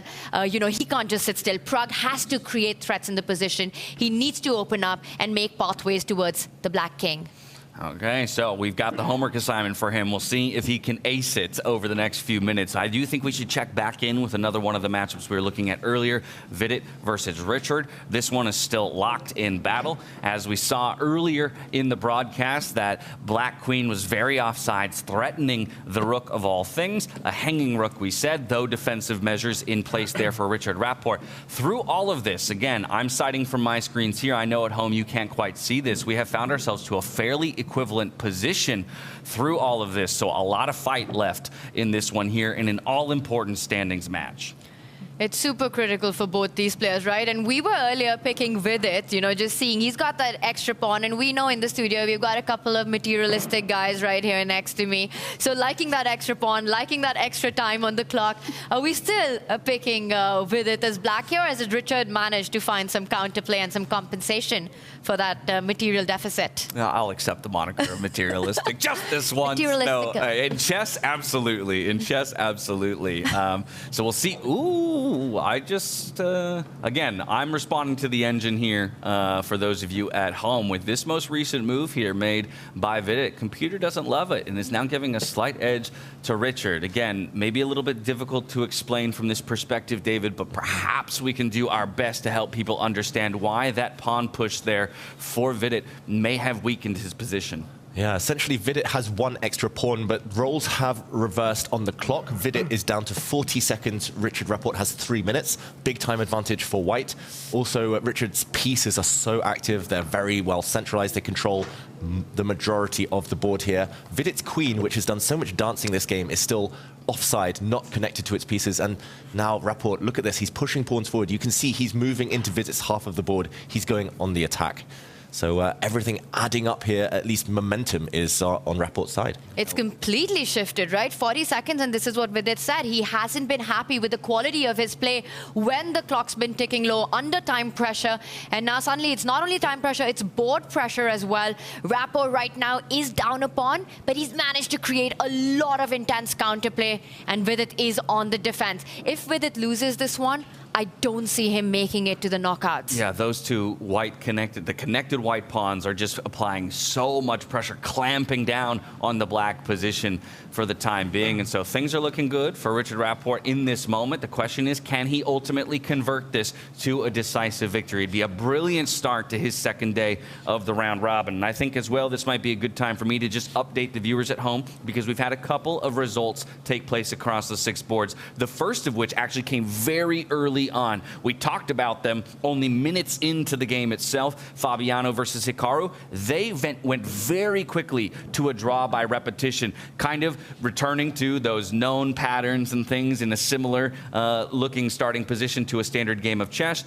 As they went to a symmetrical position, they shuffled the kings, and it ends in a draw. The only decisive victory we've had so far is Jan Nepomniachtchi over Maxime Vachier-Lagrave. And so for Maxime, who started in a 4.5 out of 6 just yesterday, falls down here without getting a point. And Jan does a great service to himself in terms of securing a playoff position through the end of the day. Is there a way to get a camera angle where we can follow the clocks at least? Because Vidit is literally playing a difficult situation, difficult position on seconds. While we get our board ready, it would be great if we're able to do that. Yeah, I mean, at the very least, I can update the fans at home around that. So I'll be your verbal call out there. 30 seconds on the clock. We've got Richard Rapport with 2:10 on the clock. It's 10:10, so don't forget that they do add 10 seconds per move, and back we go. We appreciate your patience as we worked out those technical issues, and now we're right back into the games with a little bit more clarity. And look at this, a checkmate threat almost on the board. Richard there touched his queen, brought it back, and didn't complete his move. So it looked like he was about to move his queen forward. He's committed to moving that queen, and now he is threatening checkmate. He gives up his knight. Maybe he'd forgotten about this, but now he pushes his pawn forward. Look at Richard Rapport. He leans back, shakes his head in disgust. He's just given away a knight, but he still has the bulk of his advantage. Here, Vidit needs to find an only move, otherwise he's knocked out on the spot, and it's a very difficult one. He needs to bring the black rook across the board. The black rook sitting in the middle of the file there on the 5th line. He needs to bring it the whole way across to sit next to the black queen, otherwise he's done. But it looks like he's about to get checkmated. This is so hard to find. And he's got 9 seconds to find that move. And he doesn't! He brings his knight back, but not. He had to make sure that Richard didn't have the time to make this last move that he just has, because now with its positions busted, there's a checkmating threat on the board. I don't see a way of surviving it with 5 seconds on the clock. No, now he slides the rook over, but That's unfortunately, yeah, not to the position he needs. And just like that, Richard Rapport will take a decisive victory early in the day, shaking his own head somewhat in disbelief. I think both players will be replaying this one in their minds. Wow, and a heartbreak for Vidit, who sits there looking away in silence. It might be a moment of silence for his time in the race for first place here. He still sits on 1 point, losing to his main rival down there at the bottom of the table. Exactly. We cannot overstate the importance of this match in particular for both of these players, and you can feel it, the intensity of the moment, the realization here for Vidit that that was a big opportunity that unfortunately slipped away from him. He knew it. He knew the gravity of this game, how important it was, and he felt that he got that advantage with the black pieces. He was up on the clock, he was up on the material, and he had all the chances. And then finishing it in style for Richard Rapport, who keeps his hopes alive, sacrifices a queen to deliver checkmate. A beautiful finish, and you can see how painful this is for Vidit as the realization sets in that his path to the knockouts, it doesn't exist anymore. Now, we'll wait till the rest of the results come in from this round and get a look at the standings to really evaluate what Vidit's chances still are in this round robin. But from here, I want to go over to Abdusattorov versus Arjun Erigaisi, because for what a hot start Nodirbek had just yesterday and sharing first place coming into the day, he finds himself very much on the back foot here against Arjun Erigaisi, who kind of has been, you know, one of the big talks of the freestyle chess town most recently. Yeah, Arjun started yesterday on a hot streak, defeating Fabiano Caruana and Magnus Carlsen. It looks like he's going to start this day as well on a high, a fast starter. And he's just opened up a line now towards Nodirbek's king. Not just that, but we should always do a count and anytime we join a new position. And currently, black has a rook for white's knight. So a material advantage and a potential attack brewing against Nodirbek's king. Nodirbek also down on time. Tanya, everything stacking up against the Uzbek right now. But how tricky is Nodirbek, you know, at also finding ways to create these counterplays? The one thing that Arjun needs to watch out for is a potential queen and bishop battery that Nodirbek can set up and start targeting some key spots next to Arjun's king. You know, line it up and you're starting to threaten the checkmates on the board. And look at that. He immediately brings his queen to an attack, but also a defense of that key square. Yeah, a blitz of moves. We do have Nodirbek picking up a pawn there while defending the pawn in front of his own king. So kind of a great W's of that night. But yeah, we've got complete pressure coming down the right side of the board with that stacked rook and queen and another rook in tow soon to join the fray. I guess my question is, how do we get our light squared bishop more involved as the player in black? It does feel like we're playing almost down a piece currently. Yeah, what bishop? That's a big pawn right now. You know, it's got its own pawn in front of it, and you still need some moves to make it active. And the problem is, the moment you do that, you lose a key central pawn in a lot of these positions. Arjun, he's up on the clock as well. Nodirbek's gone down below 20 seconds. Nodirbek undefeated in the tournament so far. And this has been perhaps the most difficult position he's had to defend. Key word there, or key words, so far. Staring down the barrel of a possible loss here, his first one of the tournament to Arjun Erigaisi. Computer doesn't love his most recent move, but it doesn't look like he's got great options regardless there, David. Yeah, and this position about to heat up. Tanya, some crazy tactics potentially on the board. Some crazy tactics. I'm also looking at Arjun's heart rate. How do you in this position have a heart rate of 70 when the board is on fire? Wow, and now there's a huge threat on the board. The white knight jumping forward, the white rook sliding across to go for the black king. Could be terminal. Arjun needs to be careful. Suddenly counter-attacking threats, a knight jumping.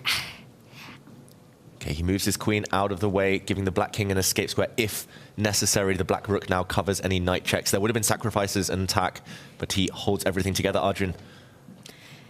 And this is really the position with the clock situation, you know, the nerves and everything, that anything can happen. Yes, objectively, Arjun's winning, but it's these one-move threats against the black king that he needs to always watch out for. But I love the way he's placed his majors on the board, targeting white's king, close to his own king.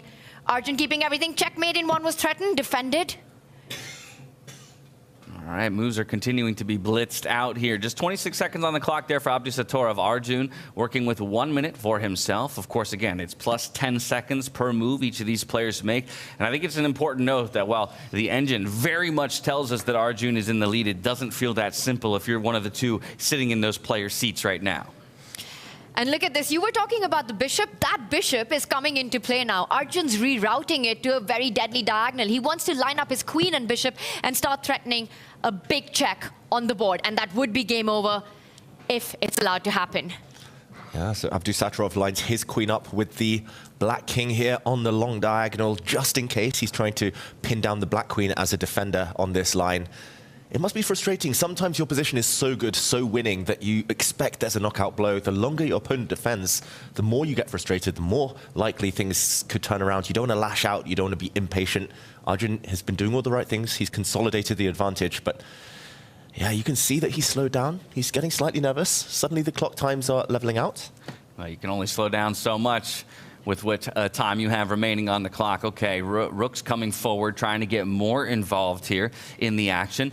At what point do we feel permission to take that pawn that bishop was previously defending? Or is that just too much of wasted time, allowing your opponent to become more aggressive, trying to attack your king? Well, now all the pawns are defended on the board. You know, Arjun's rooks are taking care of all of that. The question is, at what point do these two players look like humans and not superhumans? What is that heart rate? What is that position? How are they able to be so incredibly calm right now? They're making such fast moves. They look stressed on the camera, but internally, I mean, those are just normal resting heart rates. This is crazy. Well, we got that bishop queen battery that we were looking for there lined up on the light squares, trying to target the king. So now going to need to find a way to defend against that. Of course, the king was also moved off of that dark square diagonal that the queen was previously threatening from the white position.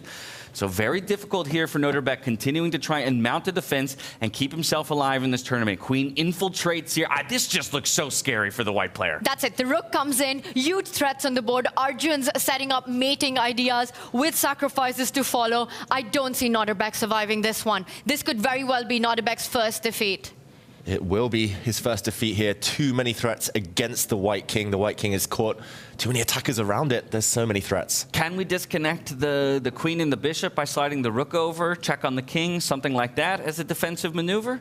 Yeah, the bishop does protect that square, though. That's what I'm saying. Almost give it up. Just trade off, and now at least the bishop's off the board. He resigns. There's nothing that will save Nodirbek's position, and there it is. Arjun puts a stop to Nodirbek's hot streak in Paris. What a big showing from Arjun Erigaisi. He's the winningest player in all of the Freestyle Fridays, taking 3 consecutive Friday bouts, and now he's showing us where that prowess should be respected here in the Grand Slam in Paris, France. While that game concluded, we had one other conclusion. It was Gukesh able to take the victory over Praggnanandhaa over on his board. A huge victory for the world champion to push himself up to 2.5 points, and only one more board left in play. It's sports. Magnus Carlsen, the world #1, up against our previous tournament champion in Vincent Keymer.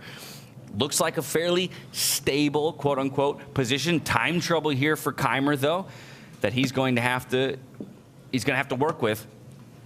It's opposite color bishops, but Magnus Carlsen is down 2 pawns right now. He wants to keep everything under control, using his bishop and king, making sure that Vincent's pawns can't advance, but there have got to be winning chances. Magnus has to be incredibly careful, David. I don't think it's such an easy hold as the evaluation bar indicates. 100% agree. This is just pure torture for Magnus Carlsen. He's got 2 extra minutes, but 2 pawns down.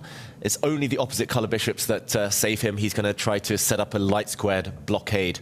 But yeah, there's going to be twists ahead. There's going to be turns. And this could be the type of position where the eval bar suddenly shoots through the roof just for a move or two.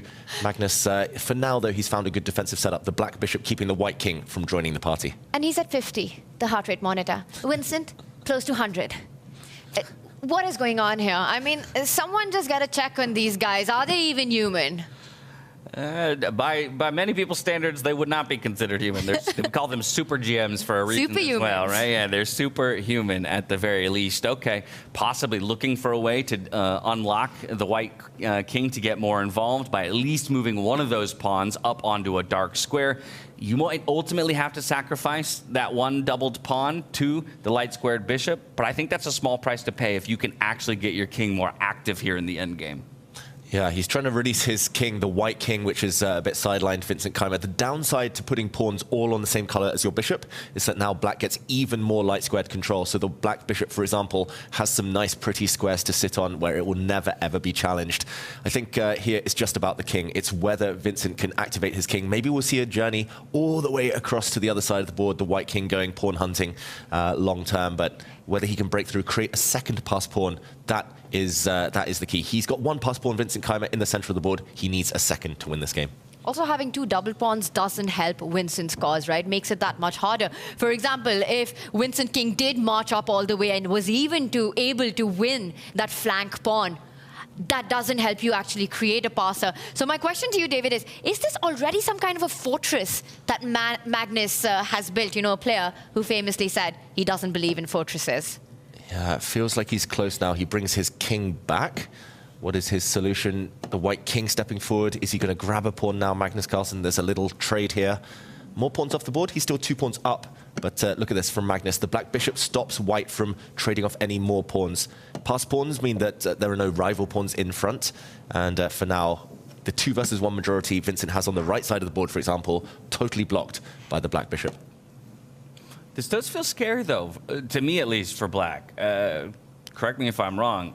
Are both players fighting for winning chances here, or is it really only one side and the other is playing for a draw? Yeah, Magnus playing for the draw. Okay. 100%. Anyone's pushing, it's Vincent, and he's going to play this on. He's going to try everything, every trick in the book. You know, he'll try to get his king across the board. He will try to sacrifice perhaps one of his pawn at the right moment to create a passer, and that would be the G pawn. But it's kind of difficult to imagine all these ideas working out successfully. I would think, David, step 1 would be to try to win that pawn that's on the left side of the board. Get your king, march all the way across, and then at the right moment, tie down black's bishop, you know, the light squared bishop, to defend the queenside pawn. Incredible. Then sacrifice on the king. Accuracy out of both of our players here through many moves in this game. Feels pretty difficult to reroute that white king all the way around. Stopped it. That bishop just controls the squares. Exactly. He's not allowing Vincent to achieve that idea, even step 1 of that idea. Now we see Arjun Erigaisi, who just won a very important game, and just biding his time and yeah, just stalking around the tournament hall. This is where the action's at. Yeah, just incredible amount of accuracy, first of all, but also an incredible number of exclamation point moves for both sides in this game so far. And look at this. I mean, Magnus with his king kind of taking the inside track here, if we think about it that way, right? As the white king has to go all the way around the outside. If he wanted to maybe take a stab towards those right-hand side pawns for the white player, he had an opportunity to do so. Instead, he's going to shuffle back and just do his best to lock the white king out of the position. Also, I think it was absolutely essential for Magnus to actually stop this king march. It would become incredibly tricky if he allows Vincent's king to get to the left side of the board, closer to those 2 pawns. So Magnus keeping everything under control. And what is it with Magnus being the one player whose games last the longest at the start of the day, every single time? Yesterday against Vidit, a marathon, and this one as well. I feel like at this point, Magnus literally just shuffles that bishop back and forth. Right? No other moves. Yeah. And that's the whole thing with the fortress. It's just preventing your opponent's plans, stopping them from making progress. Clearly, white's plan is to bring the king over to the left half of the board somewhere to look at some pawns, to try and support white's pawns marching forward. But if you can prevent that from happening, then essentially you've stopped them from any productive plan. So Vincent just kind of waiting with his king. The only thing he can hope for is something we call Zugzwang. That is a German word, appropriate for Vincent Keymer, but it basically means where your opponent has to give way. The opponent has to make a move that is detrimental to their own position, but it just feels like black has too many waiting moves with his bishop. Yeah. There are 2 plans that Magnus has to stop, right? One is the king march, and the other is that pawn sacrifice, to give up the pawn that's on the G file right now for white, to create its best friend that's just next to it as a passer. So as long as at the right time, Magnus is able to shuffle his bishop to the right square, stopping these 2 ideas, he's got the draw. Yeah, he's just keeping this square covered. The white king has gone far, but it shall go no further. And it's very hard to imagine anything Vincent can do here to destabilize the black pieces. This is why opposite color bishops have such a drawish reputation. Often it's positions like this. You can be 2 pawns down, yet still hold the balance. Doesn't want to give it up just yet is Keymer. So he's going to continue to make different moves, avoiding any repetition as for now. But once again, now Carlsen will feel permission to slide his king over, just kind of threaten the idea that I as well could infiltrate to those backward pawns. He won't commit, but is at least showing that he could. And there it is, the handshake, as the players realize there's no more progress to be made in this one. It will be half a point apiece here. Magnus Carlsen up to 5.5. Entered the day as our tournament leader and continues to add to his scoreline. For Vincent Keymer, though, to escape a game against the world #1 with half a point after a tumultuous day 1, I think that's something you could still exit satisfied with, knowing that you have 4 more rounds to go to make your run into the top 8. Also, it's a draw on Vincent's terms, right? He's the one who's got those 2 extra pawns against the world #1. It was Magnus who was on the defense, and I completely agree with you. For Vincent, it's a great start. You know, you don't want things to go too wrong. He's in danger territory. A draw against Magnus, solid result. Absolutely. So there you have it. The day has been kicked off in fabulous fashion.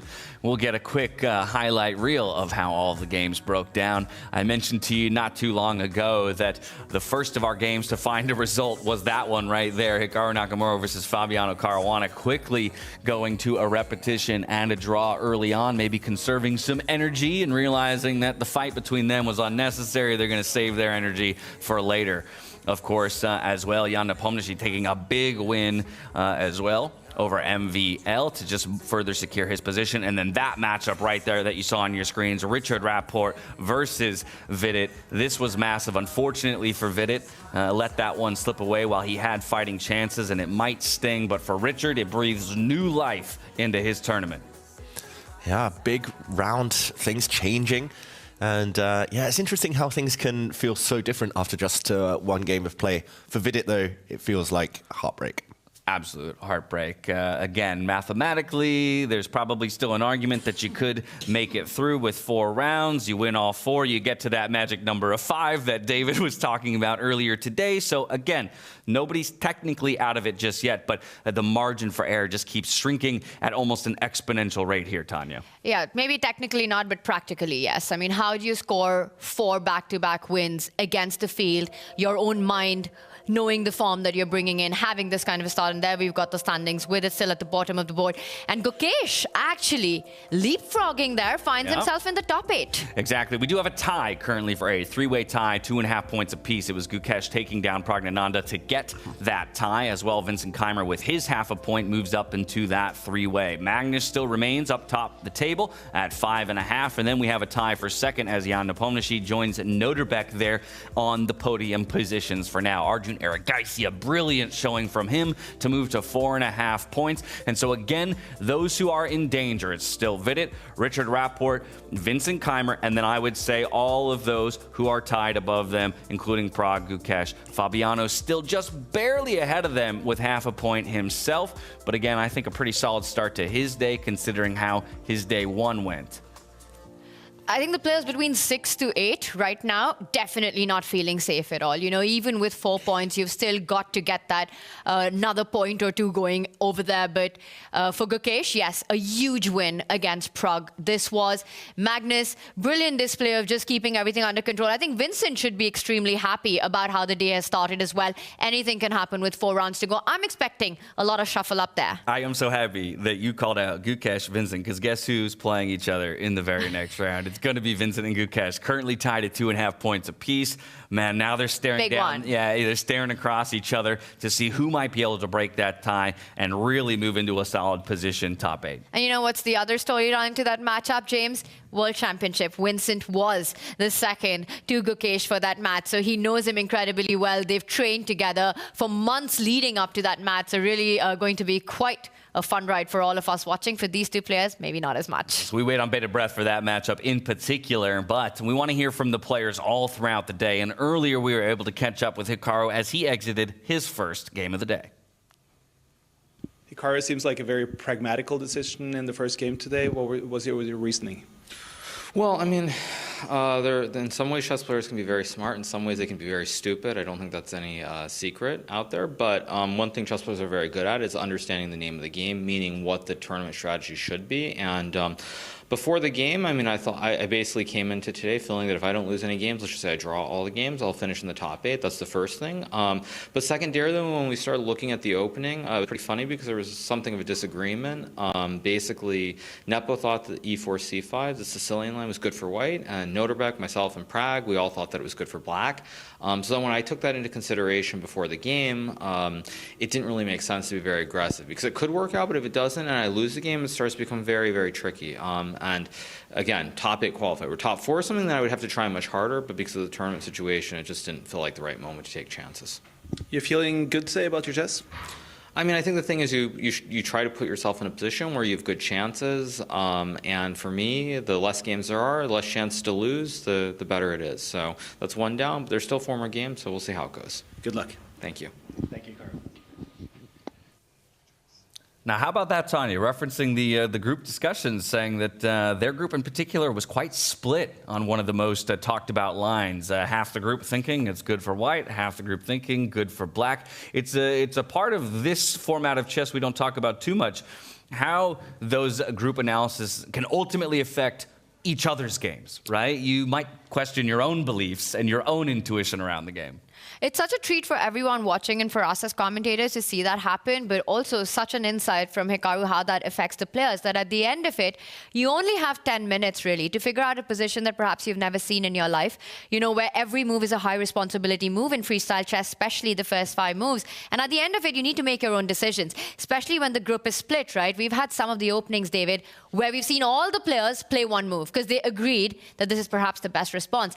And then this was one of those positions which is such a balance between 5-1-8, a standard position, what we normally see, and a freestyle, small mix-up with a knight and bishop not at the right place, where suddenly the group gets split based on their preferences when it comes to classical standard chess. But it's also a nice insight into the top players and their priorities in chess, in openings.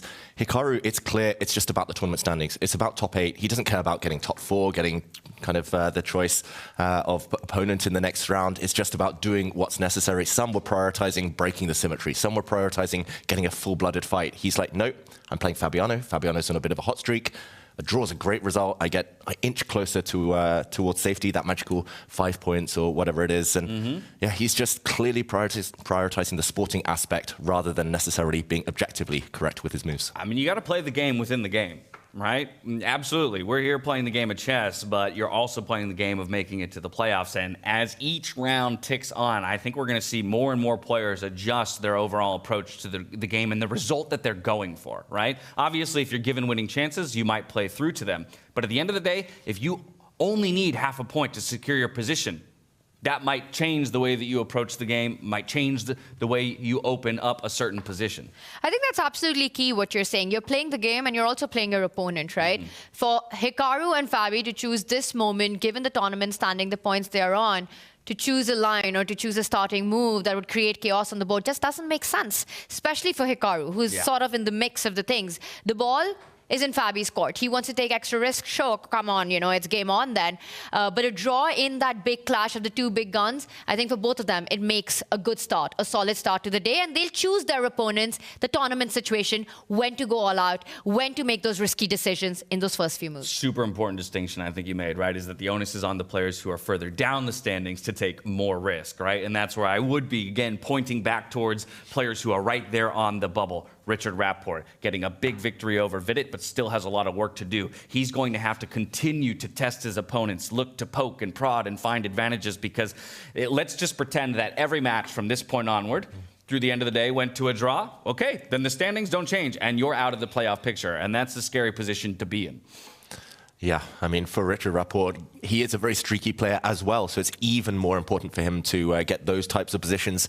It was very interesting. Vidit, I think, was punished for not playing true to himself. He's not normally a greedy player. He took a big risk. Rapport got his type of creative position. The players have to be true to themselves in order to succeed here. Off we go into round number 8. Let's head into the player hall for the starting position. About to witness round 8 of the round robin. We just saw the standings behind us there a second ago. It's very tight. Remember, top 8 is what it's all about today. We are ready to draw the next position, and for that, I would like to welcome to the stage. He won his ticket to come to visit us here by winning a prize at the Blitz Society tournament a couple of days ago. Please welcome Jules Brunier. Give him a round of applause.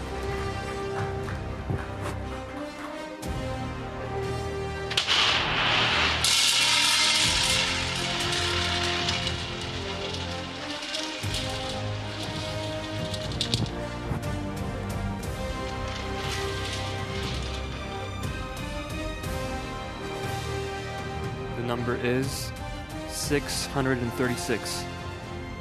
Thank you very much. Position 636. I will take that off you. Thank you so much, Jules.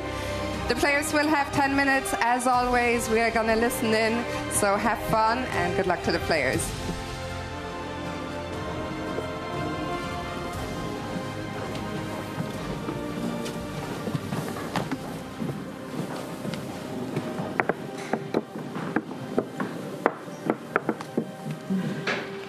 Feels like an almost normal normal position.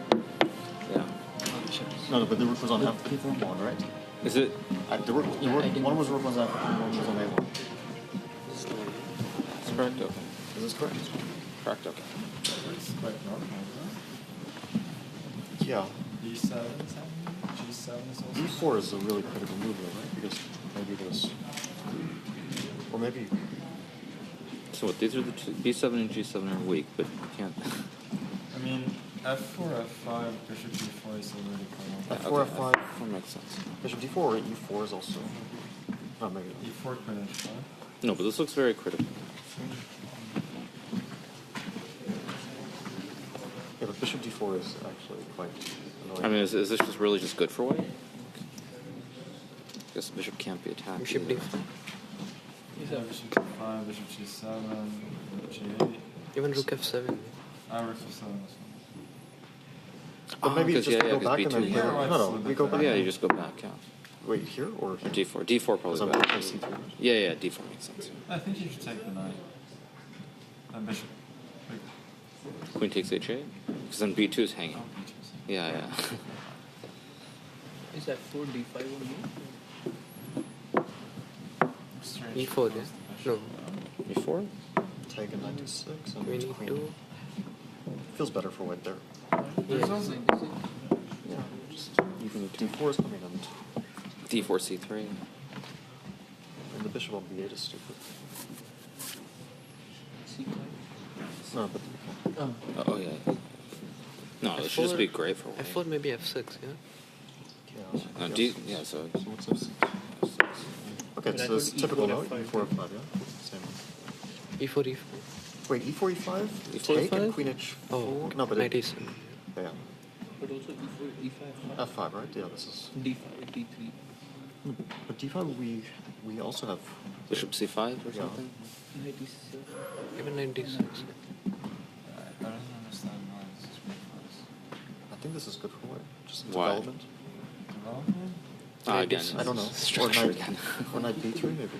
But we don't have to play F5. No. Maybe knight D3. Knight G3. Knight G3 looks reasonable. Knight G3 actually.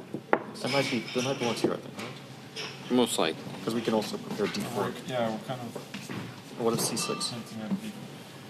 I think C6 we can at least take F8, knight B3. Should be a little something, huh? I like F5 though in general. I think that white is really suited for F5. I mean, C6 helps our cause. For sure. Yeah. No, this looks good. But this is certainly like a little bit less than I do like F5 though. Yeah, you like F5? I mean, knight, like here, if C6 and C6 and F5. Like, Okay. Yeah, Or maybe okay. knight B3 first, I don't know. Maybe this is. Or, Can't black go E4? Takes. And C6, D5. Yeah, this. Yeah, I think knight G3 is a lot. But even after knight G3 maybe knight E4. C5. Knight G3? E4. E4, rook F4. C6. C6, rook goes back. D5. Knight C5, which one? Yeah, knight C5. D5, like knight Yeah, knight C3. C5 makes I sense. think But still, knight D6. No, it's guarded. It's guarded. I don't know, but still, yeah, it's still a check. It's still a check. Yeah, it's But I still don't a know if check. it's so annoying, but it's kind of annoying. But then just B6. Okay, maybe knight G3. It's kind of safe. D5, like, Solid, but maybe worth it. Yeah, it was. Huh? okay, like two bishops, but okay, it's a matter of taste, I guess, yeah. I mean, okay, here, but okay, oh, this bishop is also not so great, yeah, like. What do you play? Okay, like, play chess. I don't know, C6. Okay, maybe it's worse. Maybe A6, I don't know, bishop A7.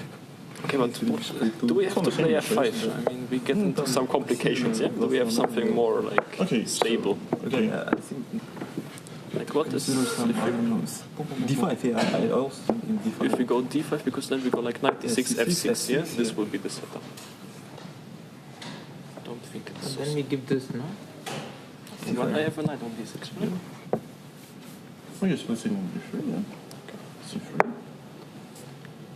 C5 would be white, I would like. Castle play D3.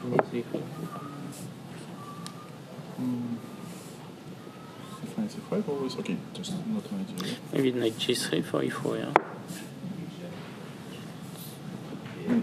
bit strange. So now, this knight, e45, we will have a problem, yeah? Okay. What about f5-6? Just e4? Yeah, e5. Yeah, but with this check we can take back here. Like a normal person. You can? You have 97. 97 always, yeah. It's not as dangerous. But I don't like the general idea, like, so like... Yeah. I mean, it's like... Knight d3. Because in this game, like, space advantages. We can also go like maybe a6, bishop a7, yeah, later. Yeah, maybe d6. d6, bishop a7. At d6 we're also like... How does it happen, like... f4, like... f4 is very and let's say if we are like... And we have... no, I mean, okay, then e4, d4, yeah? No, I mean, like... Just to make maybe d65. Now, as the players continue to discuss the starting positions here for round number 2 of our conclusion of the round robin, we're ecstatic to be joined in studio by none other than the Botez sisters, Alexandra and Andrea. Thank you so much for joining us. It's good to see you again. Thank you for having us. It's absolutely our pleasure. Paris, France, capital city, a bit different than the experience in Weisenhaus. I want to come directly to you because I know you've been quite busy over the last couple days, producing content, bouncing around the city. What's the experience been like, and how different has it been being in a major capital city as opposed to tucked away into the forest like we were at Weisenhaus? Well, you know, they both have their pros and cons. Weisenhaus was nice because everybody was so close. Obviously, Paris is a little bit harder to get between certain places. That being said, the chess culture here is awesome. We spent 2 days at Blitz Society Bar.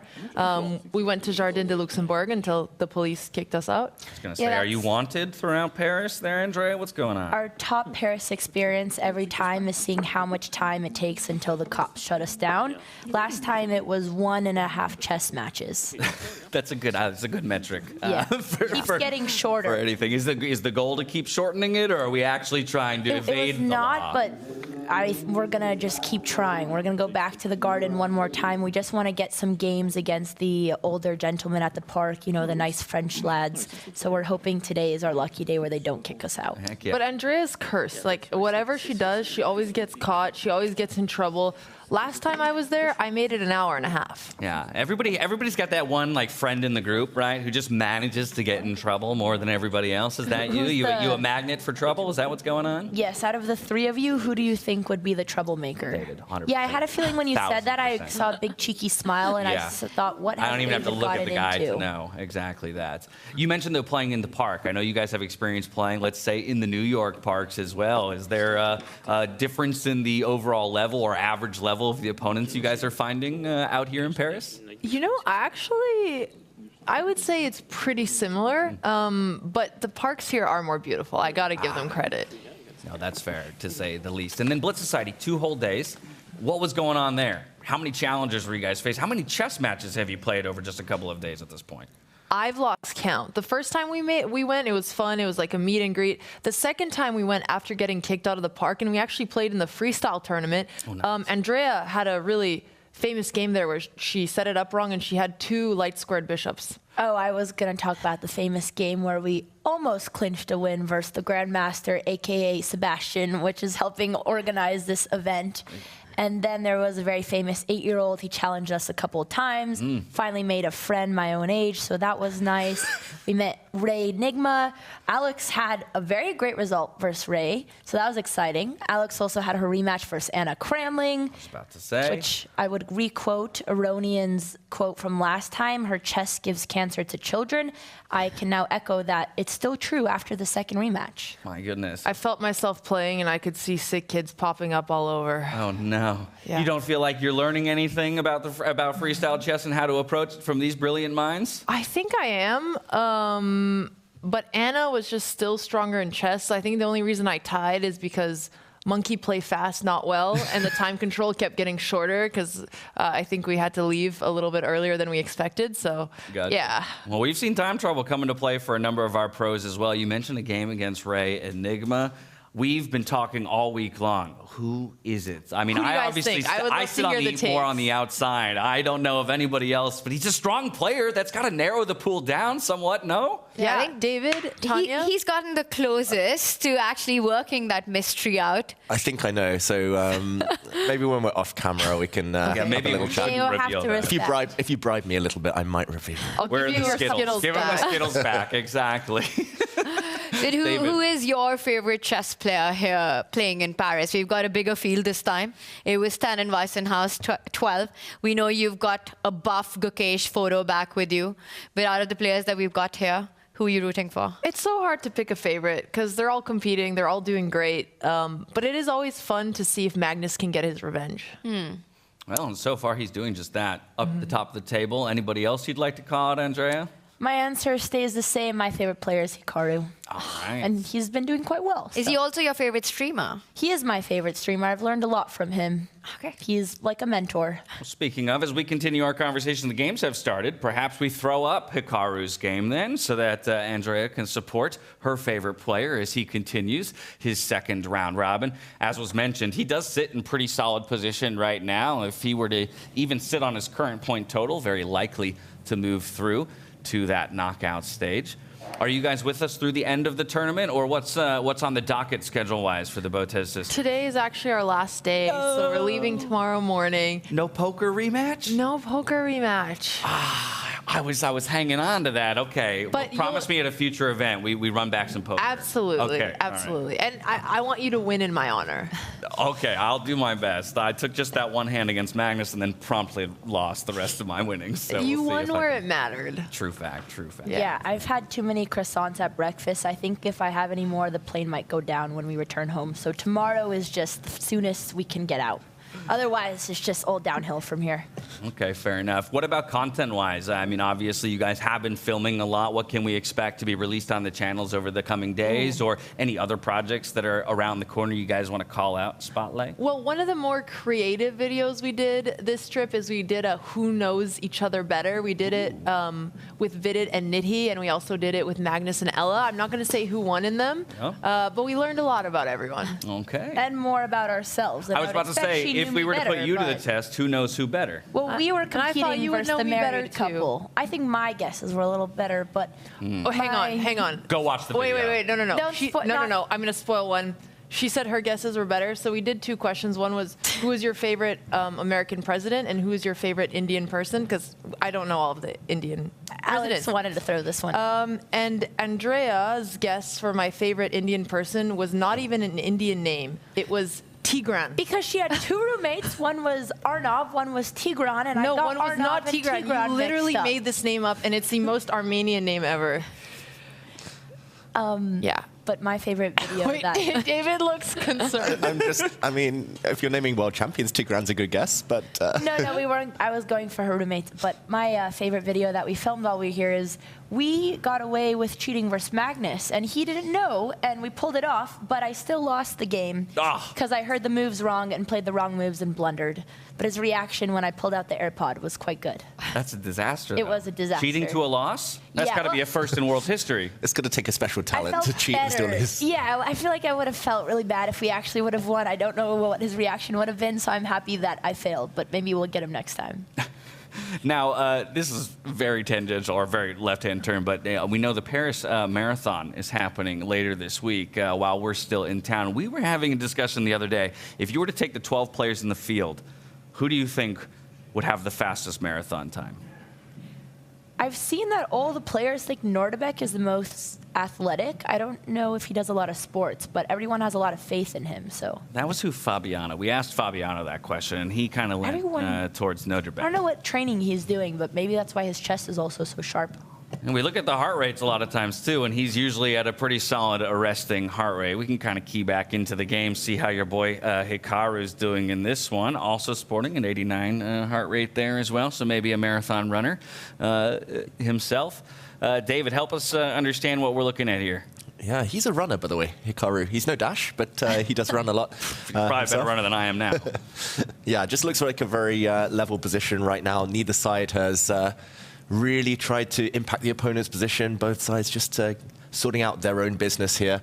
Maybe we'll see some castling. The kings and the rooks now, they've cleared the back rank. So we could see both sides castle. Maybe we'll start to see the two lines start to meet with some clashes in the center, some pawn pushes. But, okay, very cagey stuff. Hikaru, it does feel like he's playing a lot safer now he senses that the top 8 is in sight. You say cagey, and the moment you say that, Praggnanandhaa tries to create some counterplay as well. You know, he wanted to target that knight, which is just preemptively moved back. It's going to be a lot about Hikaru getting that central space in. I also want to point out, I think this is one of those positions that's also pretty similar to our standard 5-1-8 once the kings get to safety. You know, once the players decide where to put the king, and the moment I say that, Prag's going all out with his pawns. He's the first to strike in the center, get that space. Yeah, he wants the space, he wants to activate pieces. I have a sneaky feeling if there's a capture, he might even bring his queen out. Not something we normally recommend to newer players. The queen often gets hit, but at least then he would gain some space. He'd clear that side of the board. The queen and this bishop need to get out of the way if the black king wants to castle on the right side. So, okay, very ambitious from Pragg, who needs to start winning if he wants to get safety in this event. And while you got Alex and Andrea here with us, should we do a round of prediction of results along with chat as well? We go game by game. Yeah, and, you know, it's a crucial round. Should we bring that up? Well, we'll start with this one. It's already on our screens. What are we thinking here? The computer says it's a dead even, but as we've seen all throughout the round robin, very few of our games have actually ended in a draw. What do you think, Pragg, Hikaru? I feel like I know where Andrea's going. Yeah, I feel like I can't answer this. Don't want to do any jinxing, you know? Well, we're just talking about this particular game, Just this right? game. Yes. Just this game. Hikaru win, Pragg win, this ends in a draw. You know what? I will be the controversial one. I will say Pragg is going to pull up an upset. Oof. How dare you?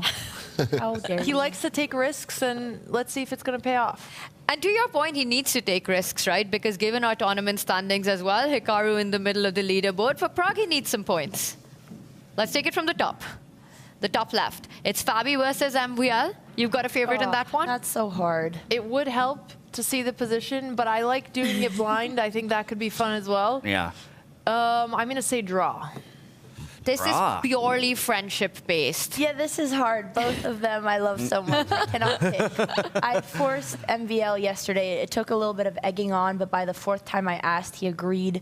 Nemo has been walking around with these giant croissants, and I said, please, MVL, hold this and say, Viva la France. And he said, no. And then I asked him again, and then by the 3rd time, he did it. And now I have the video forever. Nice. I you keep can telling hold that Freestyle over they need forever. to post it. Speak. You said you said earlier you've been eating tons of croissants. many. Unfortunately, today is your last day here. So my final question to you is: how many more croissants are you going to try and cram in between now and that plane flight? Well, I went on a breakfast heist, and my friend smuggled all the croissants out of breakfast. So So that's where all the croissants were when we showed up. I know. No, it was closing hours. And then we found out apparently you can just ask for a to-go box, but it felt much better feeling like we were taking them away. Lawbreakers. Exactly. I told you, she's the problem child. I've got the Parisian police on speed dial, and they're coming for you. I got all their croissants. Either way, I just want to thank you both so much for coming to join us. I know that you only have so many hours left here in Paris to enjoy the event and the city, so I'll let you go and enjoy all of that, and I wish you the safest of travels home. Thank you again for joining. Thank you Thanks so much. for having us. It's a I'm going to pleasure. take a few more Skittles, and I'm going to pass them back to Skittles for the... No, you know what? Take them all. We don't need them. I can't. We're getting too much weight here. Pass it back. Oh, Lordy. Okay, we'll take the Skittles back. Safe travels again. We appreciate you. Thank Make sure you, you guys. check out Alexandra and Andrea across all of their channels and social medias. We'll see you guys Thank next you, time. guys. See you soon. Cheers. Bye. Returning to the matches at hand, my friends. I think it's a good opportunity for us to take stock of some of the players who are fighting for their tournament lives once again. I think Gukesh, Vincent Keymer would be a matchup that I would be particularly curious to key in on. These are two players who are currently tied in the standings at 2.5 points apiece, shared in that three-way tie right now for the final position in the playoff picture. So we're going to check in on that game where it does look like the world champion has found himself yet the slightest advantage, but still plenty of game to play. And to me, that's such a surprise because looking at the position, I mean, again, Gukesh has just gone all out with his pawns, right? With only the knight stepping one step ahead. And we already see that our evaluation bar gives an advantage. It's based on the space that he's created, the restrictions that he's created on Vincent's pieces on that left side of the board. But is it really that much of an advantage for Gukesh already? Yeah, really surprising to me. I think it just harks back to something that Dash pointed out yesterday, like, it's just pawns. It's pawn pushes, it's space, it's controlling territory, and this knight jump was key. Gukesh's advantage might actually have disappeared if he hadn't found this move, and now there's two threats. Firstly, this pawn. It's undefended, it's tender, it's not been protected since the start of this game, but also a sneaky queen check to kick the black king to a bad square. Not just that, but the queen and knight together for white would start teaming up. And for example, if you do try to get the king out of dodge, if you do castle, which I'm going to put on the board just to show everyone at home, you do end up on these squares, this would be a pure pawn sacrifice. The knight can do a quick raid here on a black pawn, attacking the black queen. Normally, this loses a bit of time, but the knight would actually come back to a very nicely protected square in conjunction with its bishop and rook. So it looks like he's just winning material. I don't think you should actually try and save this pawn because this check is just too deadly. This would be a potentially fatal check, especially with the knight check to follow. Capture of this bishop, capture of this knight, which would then be loose. So danger actually for Vincent Keymer already in a huge match for the standings. And eating up a lot of his time, down to 4 minutes on the clock to the 7:08 of his opponent, right? This has been the story of his round robin so far, has been getting into a little bit of time trouble and not able to convert and just standing on that bubble right now at 2.5 points for Gukesh. He's got a good position, but like we said, most of it through the effect of pawn moves. At some point, we have to get the rest of those pieces involved, Tanya, if we actually want to capitalize on our advantage. It's the pawn moves combined with the concrete aspect that we're looking at, that it's actually impossible for Vincent in a healthy way to hold on to material right now. You know, you don't want to step up with your rook defending the pawn, bringing it in the way of its own bishop there.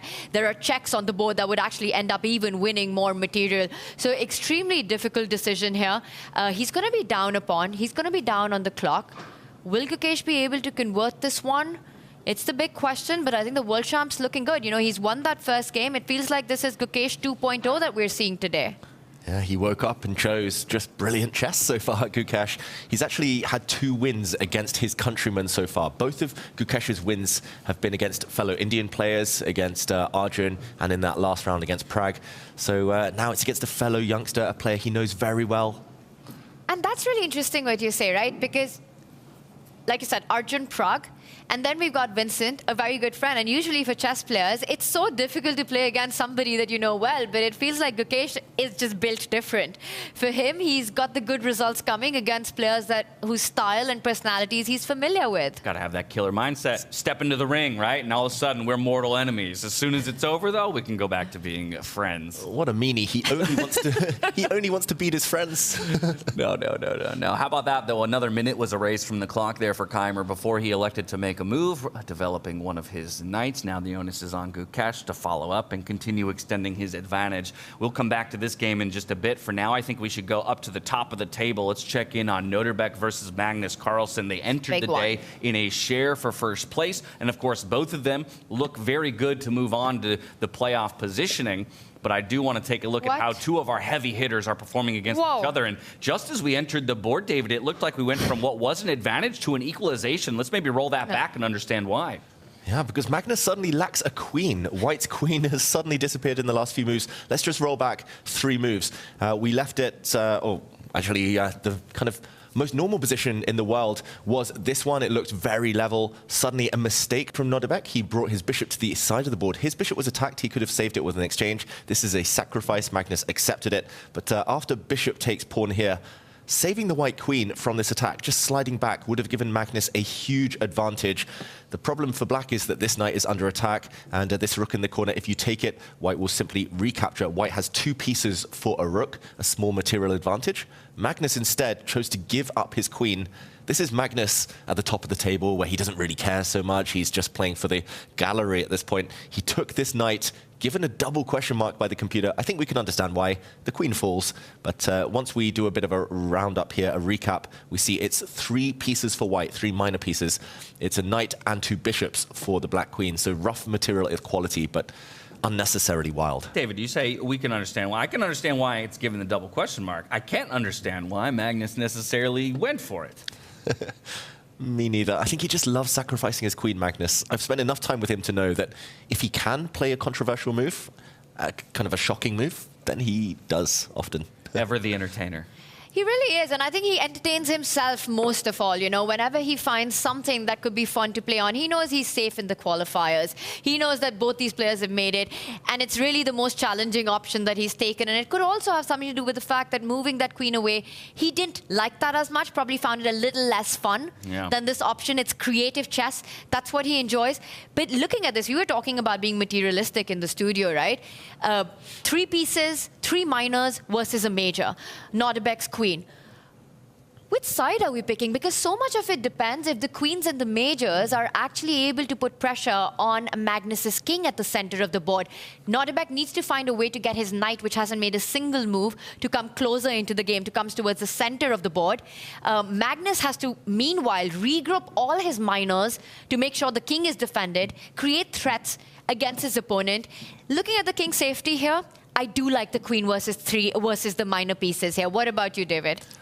Yeah, normally I'm quite biased towards the queen, but I can see why Magnus has gone for this. I think it's just because black's pieces are temporarily so passive, but this one could turn in any direction. The one thing I'll say is, if Magnus was at the bottom of the table, needed to play safe, needed points on the board, he would never have given up his queen. It's just the fact that he knows he's safe, he knows he's in the quarterfinals, even if he loses his next 4 games. So yeah, he's just trying to entertain us. He's trying to win the Brilliancy Prize. Well, and some of our fans in chat, though, they're going to be wishing that maybe they could have him take that move back. We asked in our Twitch chat who they believe will win the round 8 pairing, Magnus, Nodirbek, or will it go to a draw. 49% of our audience thinks Magnus will take it. Well, after that queen sacrifice, maybe it is less likely. Here we have a couple of moves flying out onto the board. I did see an X showing up there at some point, so an indicated missed opportunity. Yeah, and that was me. I hadn't updated the board. Sorry, everyone at home, but some crazy moves. A question mark now given by Nodirbek for the most natural move in the world, and it's clear that this white king is the main problem for Magnus. The knight's actually done a bit of dancing. It's now forked 2 of the black rooks, and Magnus now needs to keep this king safe. Whether he tries to hide in this corner or whether he runs towards the other side of the board, he needs to be extremely careful. I mentioned I normally favor the queen. Magnus, it should be mentioned, always favors the pieces if he can. A clear preference for Magnus throughout his career. So he needs to prove his point here. Yeah, and if Nodirbek isn't careful, he might be losing more material right now. But depending on where Magnus shifts with the king, whether it's on the left side or the right side, there will be a way for Nodirbek to save one of the 2 rooks, either via giving a check on the open line that's next to the king, or via pinning that knight in the center line of the board. And Magnus does make a decision. It's neither of the 2. He falls back, and it's an inaccuracy.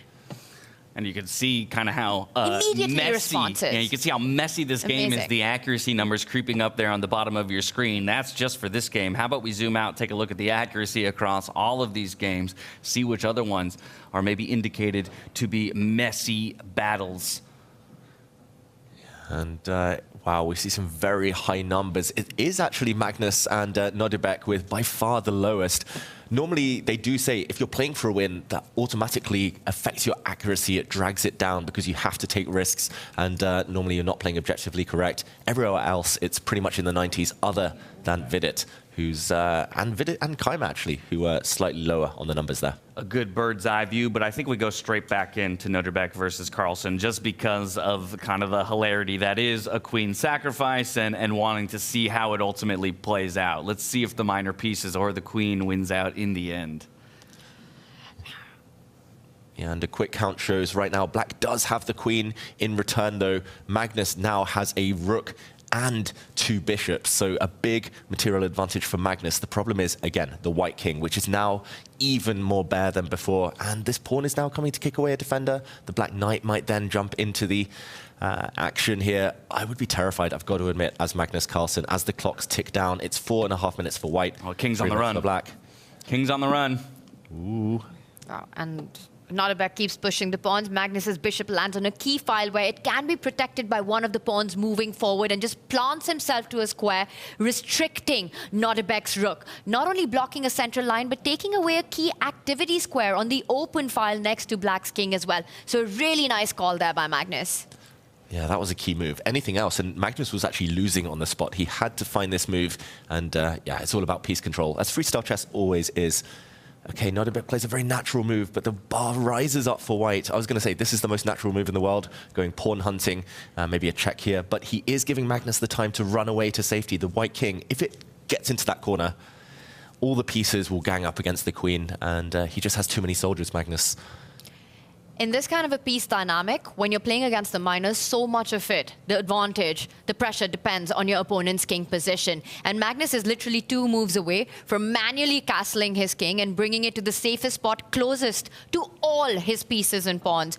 So it doesn't matter if you're sacrificing a pawn at the center of the board. And I think Magnus will go for this idea. I'll be really surprised if he even takes a timeout to actually defend one of the 2 pawns. Once the king gets there, it's the minors that'll do the talking. I mean, you said it earlier, David. Magnus loves an opportunity to trade the queen off for the minor pieces and prove his point in terms of how valuable they are. As more and more pieces fall off the board, their value only increases, right? Queen may be the most powerful piece on the board, but she cannot do it alone. And right now, she's losing reinforcements, right? Her options are a lot thinner in terms of how she can ultimately attack that white king. Yeah, she just has a knight for backup pretty much. The black rook is irrelevant here. It's made redundant. It just can't get into the game. The knight alone as well with the queen cannot really stop the white king from sliding away, slinking away behind its own pieces. I will actually mention the most viewed game that I've ever commentated on. I think he's got 7-8 million views now on YouTube. It was Magnus sacrificing the queen for 3 pieces against Anish Giri, and that blew up the internet. Again, it's happened here. He's given up a queen for several pieces, and it looks like he's again on the way to victory. Okay, I'm trying to reason a move here for Nodirbek. Feels like, again, if the idea is the white king wants to run away for a manual castle, I'm looking at sliding the queen down to that 2nd rank and just basically lasering the king. My expected response is the bishop slides back to block and open up a new avenue, but can our knight jump forward then? Mm-hmm. Yeah, then the knight would jump forward with deadly effect. Now the white king would be forced out into the open. I think he's going to give this check. You know, this is just a variation. We put that on the board. Here, Nodirbek did give the check. Nice spot, nice prediction. Okay. And I'm expecting Magnus to actually try and hide between his pieces now. Ah, that's the other option there. Okay. Yeah, Magnus. That's a gutsy call, right? Getting your king still out there. The point is that there's very little chance that the black knight can actually get to that king. You've got 1 square, and then you can trade that off for your bishop, keep everything safe. And as long as that rook is tied down and not allowed to give a 3rd rank check to that king, white's feeling very happy. The knight next will jump onto the board. The f5 square looks incredibly juicy for the white knight to land on as well. Yeah, the white rooks might start sliding across as well, not just to hit the black queen, but also to start targeting the black king. There's so many warriors here for white. If they start to combine, if they start to coordinate nicely, then this is going to be very one-sided. Also, look at the clock. Nodirbek, it's just hard to find moves for him. I don't think grabbing pawns here is necessarily his #1 priority. I don't think that's the most relevant pawn. And Magnus, big favorite.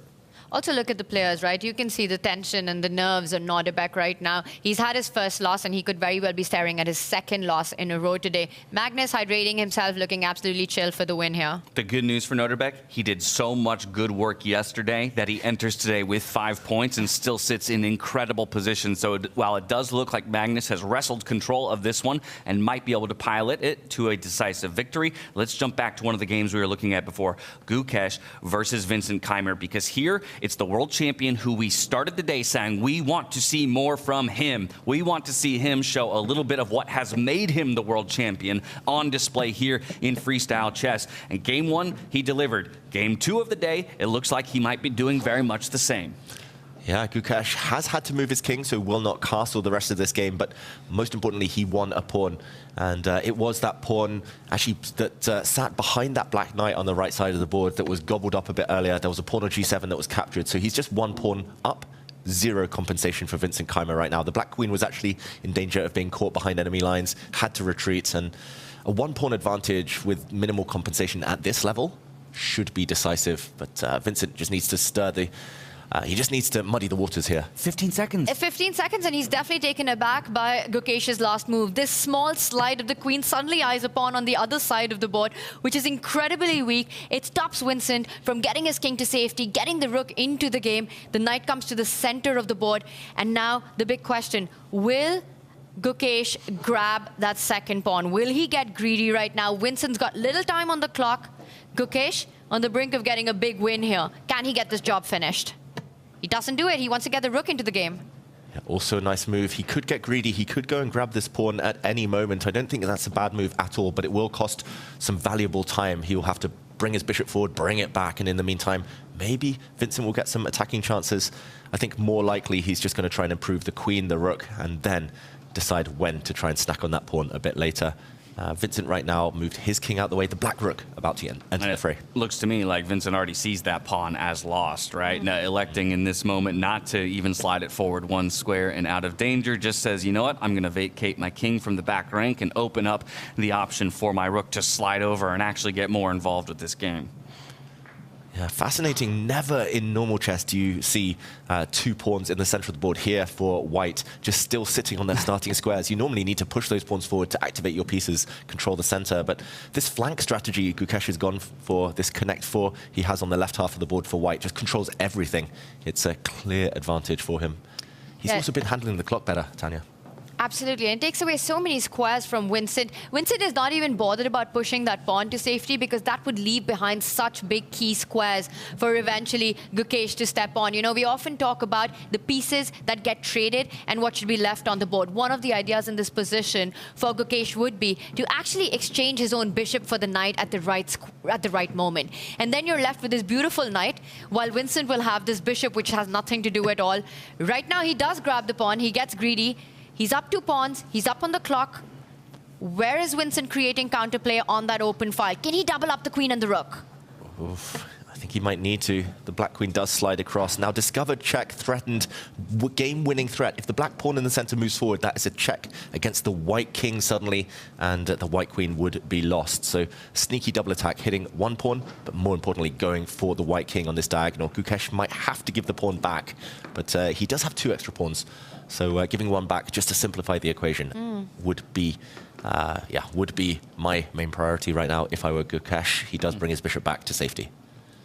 And I like this because, yes, if you pick up that extra pawn, you also end up trading queens, which would work to Gukesh's advantage, being up material. Vincent keeps the pressure on the board. I think that's a smart, practical decision. You want as many pieces to try to create as many threats as possible. The chances of tricking your opponent would be higher. And he comes back. Gukesh will not repeat. No. He will not go. At this point, we just slide the rook over to the open file, no? Yeah. Makes a lot of sense. Yeah. Brilliant move. You do have time to save your pawn if you want. There we go. He keeps his 2-pawn advantage. Keeps the queens on the board. He will want them off at some point, Gukesh, but no reason to rush with that. Black has no threats at all. There's no weaknesses in the white position. Everything defends each other. And the reason for that is we talk about knight being a great attacker, but here it's also a great defender to Gukesh's king. Right next to it, taking control of key penetrating squares, you know, just making sure none of Vincent's pieces actually land on those light squares. I believe it was in Weisenhouse. You told me that a king's best friend is his horse in defense. That's right, and a king and knight actually defend each other so well against an enemy queen. They can stop all checks, just a knight alone.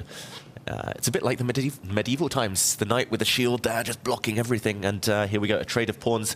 He's done to open up lines. The white rook has entered the action. Yeah, that brilliant white connect 4 that had served him so well throughout the game. He's the one who elects to break it finally, but it's to unlock the power of the rook. Absolutely, and it might be time now for Gukesh to shift focus on that king, you know, start threatening pins along the 7th rank. Now the bishop also with the idea of doubling down on Black's defensive resources there. Big pressure on Vincent Keymer right now. Big pressure. This is almost a hopeless position already for Vincent Keymer. Again, the clock has been his downfall in this game. He lost a pawn early. He just looks panicked. Vincent, just no stability in his games, it feels like, throughout yesterday and today so far. Not the Vincent we were used to seeing in the latter stages of the Weissenhaus tournament, where he had everything under control. Now the white queen coming up to the top of the board. Deadly threat. This could tip Vincent over the edge. Yeah, looks to be disastrous. He'll try his last few defensive maneuvers. There we have the queen just repositioned for another point of entry and a threat here on this pawn here on the right-hand side of the board. There's been one result across all 6 of our boards so far. It's a draw between Praggnanandhaa and Hikaru Nakamura. So Hikaru kind of playing again to his position in the tournament, saying, I'm happy to keep taking half points. And for Pragg as well, I think that's, again, a very satisfying result for him, continuing to put points on the board. You don't want to take too many risks against an opponent like Hikaru. You know, he's not the guy. You want to do that if it's not required. Meanwhile, we've got Vincent, who's now offering a knight trade to get rid of that key defender, just to be able to land some check someday to Gukesh's king. But even the rook does a great job of defending all those squares, and another pawn goes off the board. The queen is threatening to get into that 8th rank with devastating effects. Vincent, I don't see him holding this together with 10 seconds on the clock, even with an hour on the clock. Yeah, he's simply 3 pawns down, Vincent, and he has no counterplay. The white king's still super safe, still no checks, and he's actually the one getting attacked as well. This is decisive. If Gukesh doesn't win this, he'll be kicking himself. This is the biggest advantage you could imagine at this level. Yeah. Waiting for the last of it to play out. Vincent making move there with just a second on the clock to bring himself back up to 11 with the added 10 that he gets. Looking to see where and when Gukesh can land the killing blow. The queen infiltrates onto the back rank. This king is losing space to work with here. He tucks in behind his final defenders. Ooh, but now the pin on the 7th rank, the laser of this white rook is going to force resignation. It's a handshake. Gukesh takes a 2nd win in a row. Well, an incredible win for Gukesh and a very hot start to the 2nd day as he fights for his tournament life. And with this result in the books, I think we go back to that endgame between Magnus Carlsen and Nodirbek to see how Magnus had utilized that queen sacrifice to maybe come away with a victory. The game is still very much in play. And as we hop over to that board, Magnus versus Nodirbek, we'll notice that there are no more queens for either player. There's been quite a simplification of the position, though still a solid advantage for Magnus with an extra piece here, the bishop pair up against the rook. Yeah, 2 bishops. Normally we would say they're worth at least 6 points, 3 each. Together on an open board, they might be worth even more, a rook worth 5. The one trouble for Magnus here is that black has a passed pawn. The b pawn could start running at some point as a distraction, but the bishops are so nicely centralized that they can cover any promotion squares as well as kind of cover their own pawn advances. At some point, Magnus might start pushing these pawns forward. Black's pawns on the right side as well, very weak. And to add to Nodirbek's problem is exactly that, right? You just shift one of these 2 pawns that are highlighted next to each other, and the conversion task becomes that much more difficult. Here, these pawns can absolutely be targeted once that white pawn moves 1 step ahead, opening up the bishop diagonals. And I think he's setting that up. You know, you advance the g pawn, you advance the f pawn, and you start winning material, create a passer. The 2 bishops versus rook is a huge advantage to Magnus Carlsen here. Yeah, Magnus has also actually tied down the black rook in front of its own pawn. The rook gets in the way, but you can't move it out of the path of that pawn because that pawn would drop. So 3 isolated pawns for black. Yes, it's 3 versus 3, but white's pawns control each other, defend each other. The black pawns might start falling off soon. This is winning for Magnus, and he is an endgame god, as we all know by now.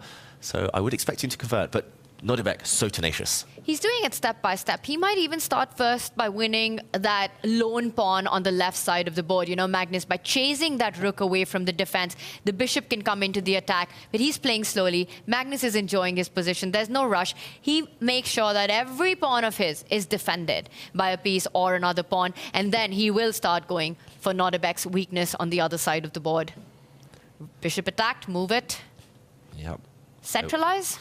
Centralize is good. You could also blockade black's pawn on that left side from ever moving again and just try to capture that pawn in the next few turns. But yeah, Magnus, he went from spectacular queen sacrifice to now endgame grind. He's got so many gears. I think that's the difference that makes him stand out over the youngsters right now. He just turns the game into whatever version of the game he wants to play in that moment on that day. Absolutely, you know, and he does fall back with the bishop, hits that rook. To your point, I think for Nodirbek, his biggest chance in this game was making sure that Magnus's king did not get to safety. Once it did, it was a Magnus Carlsen show. He's just transformed his advantage from minor pieces against the queen to 2 minor pieces against the rook. And this is really the dream composition, the bishop pair. And so while we do kind of expect this one to be a bit of a grindy game as Magnus tries to maneuver in the end game to a winning result for himself, we did have Jan Nepomniachtchi take another victory in his second day of play up against Vidit Gujrathi, one of the players who's been struggling a bit today. I do think it'd be wise for us, though, to hop on over to Richard Rapport versus Arjun Erigaisi, because this is one of our players who's looking to stab into that top 8 and looks like he might be well on his way to doing so. 2 points to his name currently, possibly soon to add another here, Tanya. Wow, and you know, Richie, he's got his task cut. He needs a lot of those wins. For Arjun, this one's got to hurt a lot, actually, at 4.5. But it's not over, because we see that there are 2 majors on the board, and the problem here is, yes, you're down material. You know, you do a quick count, you're down 2 pawns. But I want to highlight, for Arjun, his queen and rook are incredibly active pieces against Richie's king. And 3 seconds. Oh, he's panicking. Oh! Oof. That was a full panic move with 2 seconds on the clock. You could see it. Is he going to repeat? Richard Rapport I think he's just checking for time, right? Just trying to add time to his clock, perhaps, here, while also not looking for a draw. Or maybe he will settle for it.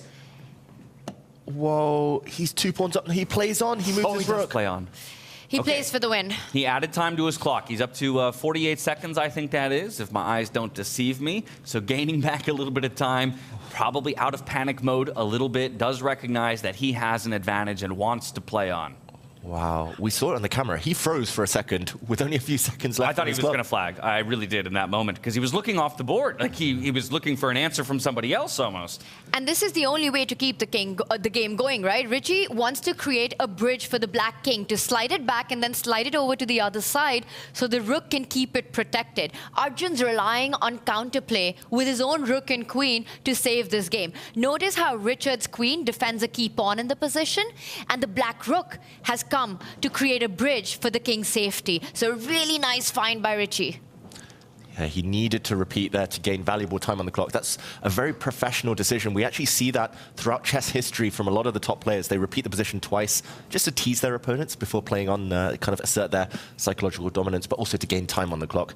I've done it countless times throughout my career. You just need a bit more thinking time often, and repeating the position is the way to do that. So yeah, nice to see Richard play on for the attempt to win at least. Still a lot of hard work to be done, because it's that same dilemma we saw earlier. A queen alone cannot deliver checkmate. Black's queen looks menacing, but cannot get the job done herself. At some point, he will need the help of the black rook. For now, though, the checks continue before he goes for that bridge building that Tanya talked about. The black king will start to run away at some point. First, repeating a few times. Ooh, second time we've seen this position, though. He needs to be careful, and now he goes back with his own king, but... Oh, the bar doesn't like that one. Says it's a mistake.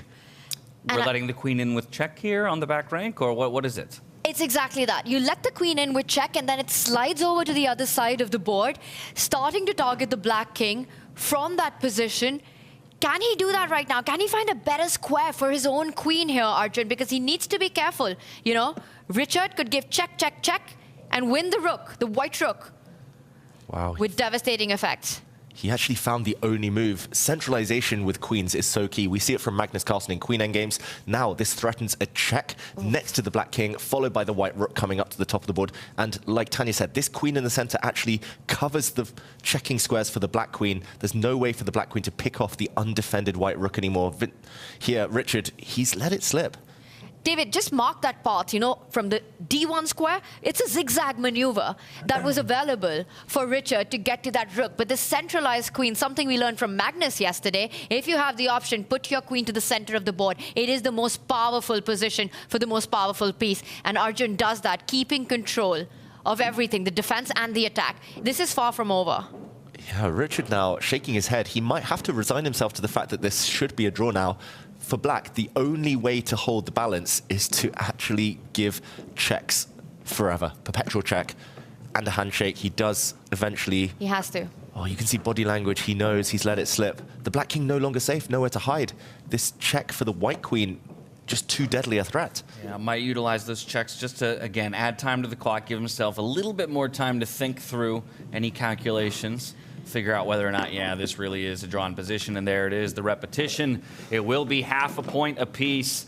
Richard Rapport moving up to 2.5 for Arjun Erigaisi, escaping on that one and adding a half a point to his scorecard as well. Magnus Carlsen in that time was also able to secure his victory and maneuver in the end game. That leaves one board in play as well. That's Maxime Vachier-Lagrave up against Fabiano Caruana. We got the hometown favorite up against the guy who's trying to claw his way back and put up a performance much like, oh, well, as I say it, we jump to the board and there you have a draw between these two as well. Yeah, and it's almost even a mirror image of the earlier game we saw between Vincent Keymer and Magnus Carlsen, opposite color bishops. It was a fortress, and neither side could make progress. This was the final position where they agreed a draw. The black bishop covers this white pawn from advancing. The black king covers the other pawn, and both sides have a blockade on their respective color complexes. So decent result for both sides. Caruana, as long as he keeps picking up points, he's getting closer and closer to safety.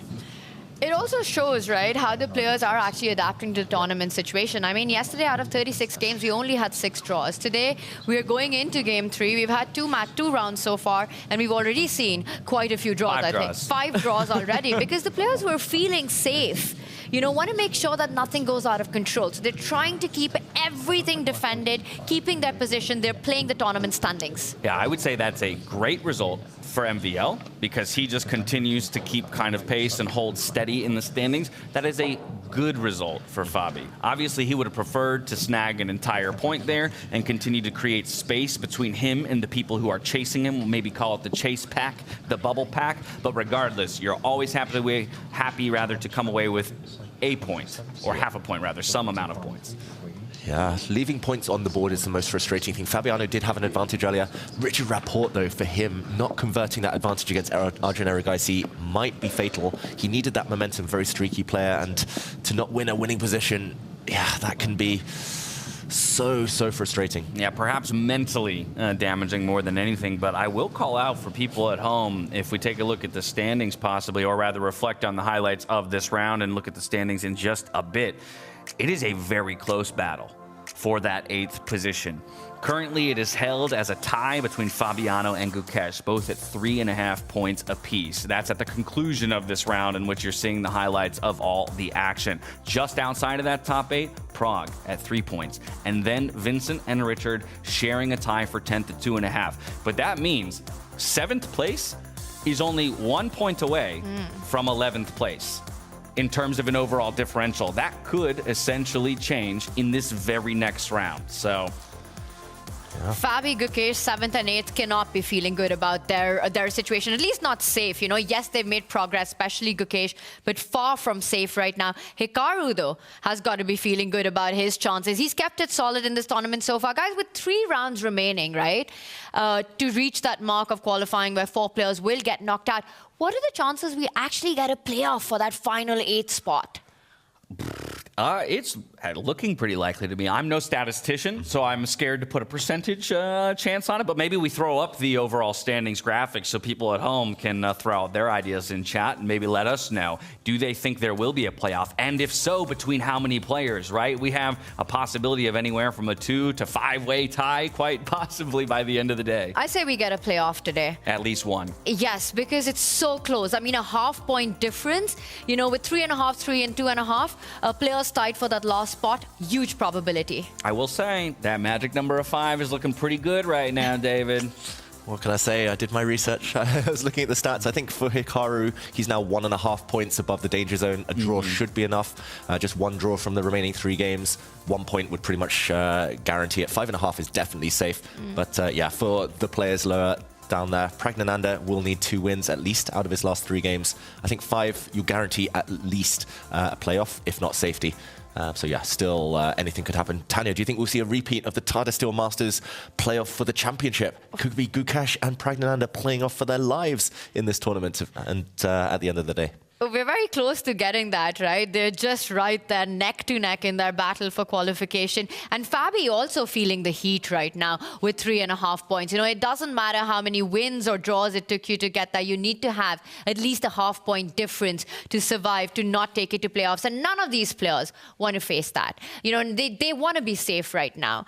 So it's going to be interesting to see. I think this next round, and we should have the pairing soon to see who's playing who, because it's a big one. Oh, yeah. Now, we'll talk about those in just a moment. We think think 5 will secure you a playoff position. It is not necessarily guaranteed. I tell you one person, though, who is pretty solid in their position. That would be our number 1 on the leaderboard, Magnus Carlsen, with 6.5 points to his name. We had a moment to speak to him just after his victory in this last round. Let's take a look. Magnus, that was a fun game to watch. Yeah, it was fun to play as well. How would you summarize it? I mean, you end up with a queen sacrifice at one point, and what was the thought process? I'd missed the previous move that he'd made, and I thought I was doing quite well. And after I missed that, it seemed hard for me to coordinate my pieces properly. So I decided, this looks quite interesting, and I thought it was not a bad practical decision at all, even though I suspect objectively it wasn't that good. But I think he went astray quite quickly. I managed to not only activate my pieces, but also win some material, while actually retaining like the positional advantages of my position. After that, at some point, I thought I was coordinated and it would be easy, but he managed to find some resources, and I couldn't really find anything better than to sort of give back a little bit of material to coordinate my pieces. I think, in retrospect, that was a good decision, especially as I'd found the combination there that would win me material back and force an end game that was winning. So overall, very, very happy. I think my opening play was not good, but after that, I'm happy with the way I navigated everything. You look more awake and a little sharper today. Do you feel the same way? Yeah, I feel a lot better today. Good luck. Thank you. Well, I very much know he's considered the world's best for a reason, but it'll never cease to amaze me the accuracy of analysis that these players have immediately coming off of a game, saying, I had missed my opponent's previous move, I saw something interesting. Objectively, it probably wasn't good, referencing the fact that the evaluation bar went promptly like this, but still feeling practically like it gave him good chances to win, and he played exactly to that analysis. Yeah, so spot on. He's doing that interview blind, by the way. He hasn't checked with the computer, but he knows, not objectively correct. And it's always that fine balance. It's always the practical side that is actually the hardest to gauge in chess. Easy for us to say, oh, he gave up his queen. That's not correct. But to judge that his position was actually easier to play than the opponent's, especially in this rapid time format. So impressive, Tanya. It's also classic Magnus, right? He sees this possibility to make things fun, to make things challenging and interesting. He doesn't find a direct repetition to it. He thinks he's still got chances. We've seen him so many times take that path. Well, Magnus looking good in this tournament so far. The discussion for us becomes more about the players who are fighting for those final playoff positions. I'm just going to preview a couple of the matches that we have in store for our next round. The 3, I think, that come to mind, of course, are going to be Nodirbek Abdusattorov up against Gukesh. Nodirbek, a bit of a struggle today. Of course, he sits very pretty with his current point total, but that means Gukesh might have another option to continue his incredible run today here, Tanya, in taking down maybe a vulnerable Nodirbek on day 2 in terms of his level of play. I mean, a player who's had 2 losses back-to-back versus a player who's come back with 2 wins. I mean, that's a huge one, right? And for Nodirbek, he wants to stop the bleeding. He wants to make sure that he can come back because, yes, you make it through. Even if you make it through to the knockouts, you want to do it in a confident way. Not after having a disastrous day. He's had 2 tough games. Nodirbek's up for a fight. And there's so much history, David, between these 2 players, starting from the 22 Chennai Olympiad. We're always in for a ride when they face each other. Exactly. In 2022, in the Olympiad in India, it was Nodirbek who broke local hearts by defeating Gukesh, turning things round from a hopelessly lost position, and he led Uzbekistan to Olympic gold. And here we see some of the stats that I have curated here. I do believe that calculation and attack are by far his strongest suits. I back that. Maybe I could have been more generous with defense and a few others, but yeah, he's a beast either way. Also, you could have been more generous with the photo that you've used for Nodirbek. That wasn't me, but I take on board the feedback. Well, hold up. On these statistics, and particularly this matchup, from memory, Gukesh's highest stat is calculation as well, right? Yeah. So I'm just curious your opinion of how these 2 players ultimately stylistically match up, if one player kind of outdoes the other just by a point or 2 in their best category. Yeah, I do think that Abdusattorov maybe is a decent all-round player, maybe a slightly better all-round player in the rapid time format. Very good on the clock. He very rarely makes these one-move blunders, but yeah, of course, Gukesh's calculation in classical chess really shines through. It's really interesting. What I'd love to see is a sort of a head-to-head stat of these player cards that we have. If I remember correctly, the average score for Gukesh was 90. Is where it was at with the 24 performance that you had taken into account, and 85. I do believe that number is a bit low. I see your point, though, David, that strategically, I think he's an incredibly universal player, relies a lot on calculation. It's always a fight. For me, Nodirbek, Gukesh, strength-wise, very close to each other. So 85 versus 90, not sure about that. It was based on 2024. Gukesh won the candidates, won Olympic gold, won the World Championship. It was hard not to give him 90, but yeah, shout out If you'd like to flame David on his scoring, this is your opportunity to do so. Feel free to hop in chat. Let us know which of those stats do you think should be shifted based on the performances of these players throughout this entire circuit. That's just one of the matches that we're going to be keeping our eyes on here in this next round. Another one that I think we have to call out is going to be Fabiano Caruana up against Praggnanandhaa. Again, two of the players that currently are in position to move through. Or I say that actually, Pragg is just on the outside. He's number 9 at 3 points exactly. Fabiano has a tie for 7th along with Gukesh at 3.5. So this is a huge opportunity for Pragg to swing an advantage in his favor and leapfrog over Fabi in the standings if he gets a decisive victory, moving up to 4 points. Yeah, that's a big one for Praggnanandhaa, right? He's playing against Fabi, a player who's sort of been shaky in this tournament so far. We are so used to seeing a consistent Fabiano Caruana, never in danger of qualification, always going the long run in freestyle chess. But here, he's not found his rhythm just yet. So it could be the moment for Pragg to strike. Whatever I know of him, he's going to take the chances if they do come. So much of it depends on the position we have. And you gave 84 to Pragg. Explain yourself, David Howell. I do believe 2024 wasn't his best year. 25, he did start off strong, winning the Tata Steel Masters. Last year, in the candidates, he wasn't quite his best. He did admit himself, he lost actually a few ELO points throughout that 12 months. Still fantastic calculator, of course, given the time. I think strategically, I should have been a bit higher. I think I should have given him in the 90s. Strategy is his strong point, I believe. But overall, just very consistent, very universal player. And for those of you perceptive viewers out there, he's not actually 0 years old. He is not an ethereal deity floating around in the ether while he achieved the GM title at the age of 12. He definitely has aged a bit since then. We'll see, though, if he can take down one of the older generation here in Fabiano Caruana. And again, leapfrog up into that 7th place position at 4 points. Final matchup I'm going to call out just real quickly is going to be Vincent Keymer, our defending champion, up against Hikaru Nakamura. Hikaru sits pretty right now with 4.5 points, but still very much in danger overall, and Vincent is the kind of guy who might be able to get it done. With that said, we're just about to find out what position these players will be doing battle with, so let's head into the player hall for the lottery. Welcome back. So after 8 rounds, we have a sole leader in Magnus Carlsen. Meanwhile, the fight for the top 8 places rages on. We are ready now for the next draw. And in order to help me, I would like to welcome France's first ever Grandmaster, as well as the owner of this magazine, Europe Échec, which I'm sure you all know. Please give him a warm round of applause, Bachar Quatli.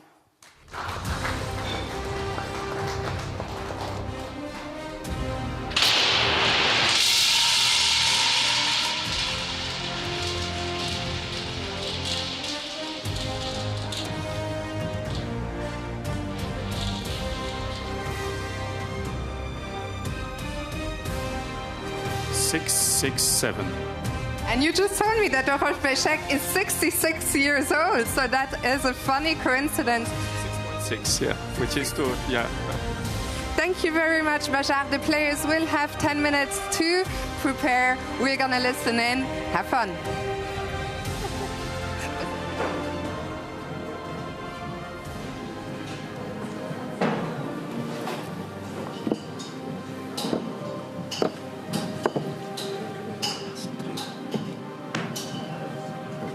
Rook, knight, king, rook, I think. Right. Rook, knight, king, rook. On this side, yeah. Queen.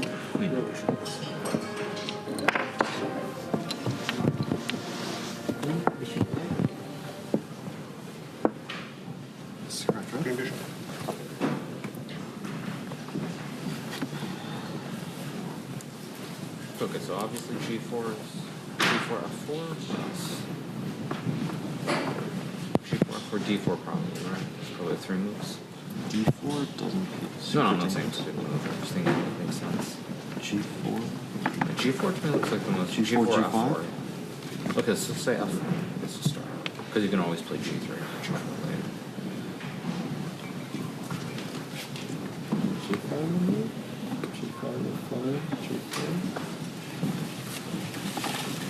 G5, G5, G5, G4. There's even bishop H4 is kind of odd. Yeah, bishop H4 and then G3 and why not F5? yeah, probably just F. But F5 can like G4, G4 yeah. maybe.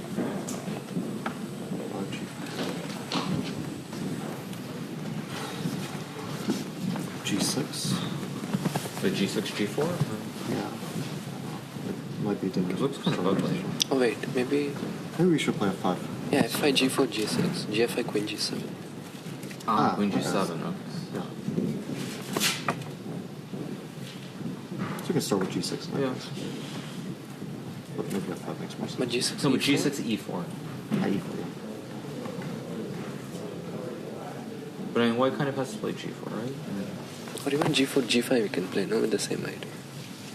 But at the end, there's probably a bishop H4. Like knight C3, yeah. takes, and bishop H4, maybe. Maybe not. It looks dangerous. Yeah. That's also coming to D5 there. Yeah, this looks quite good. But isn't it this? So G4 force. G6. No, but why not just G takes F5? G7, Knight C3, take, and bishop H4. But there's knight G6. Bishop H1, knight G6. Knight G6, yeah, okay. Okay, so there's knight H3 there. Instead of bishop H4? Ah, yeah. Maybe a bit impressive, right? Mm-hmm.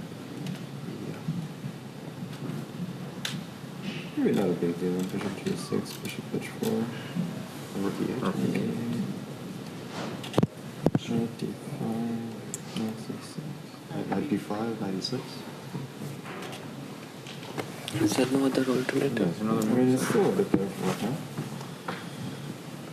Might be better for it from the start. I mean, there's either G5. Can you go D5? Can you play D5? G4. G6? Something like this. I don't know if it's any good.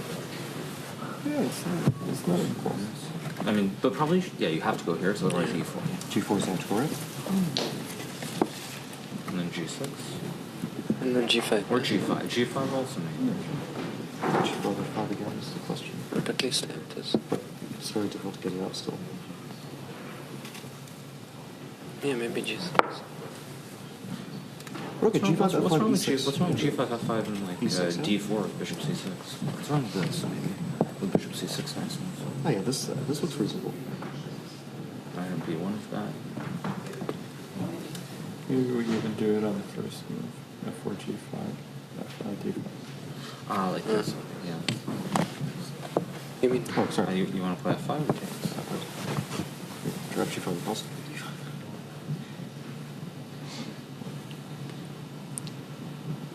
D4? I mean, why should probably go D4, I assume. But maybe G4, yeah. Still bishop. I mean, bishop H4 is not a big deal, man. Knight C6. Even I don't know bishop F6. Even that one.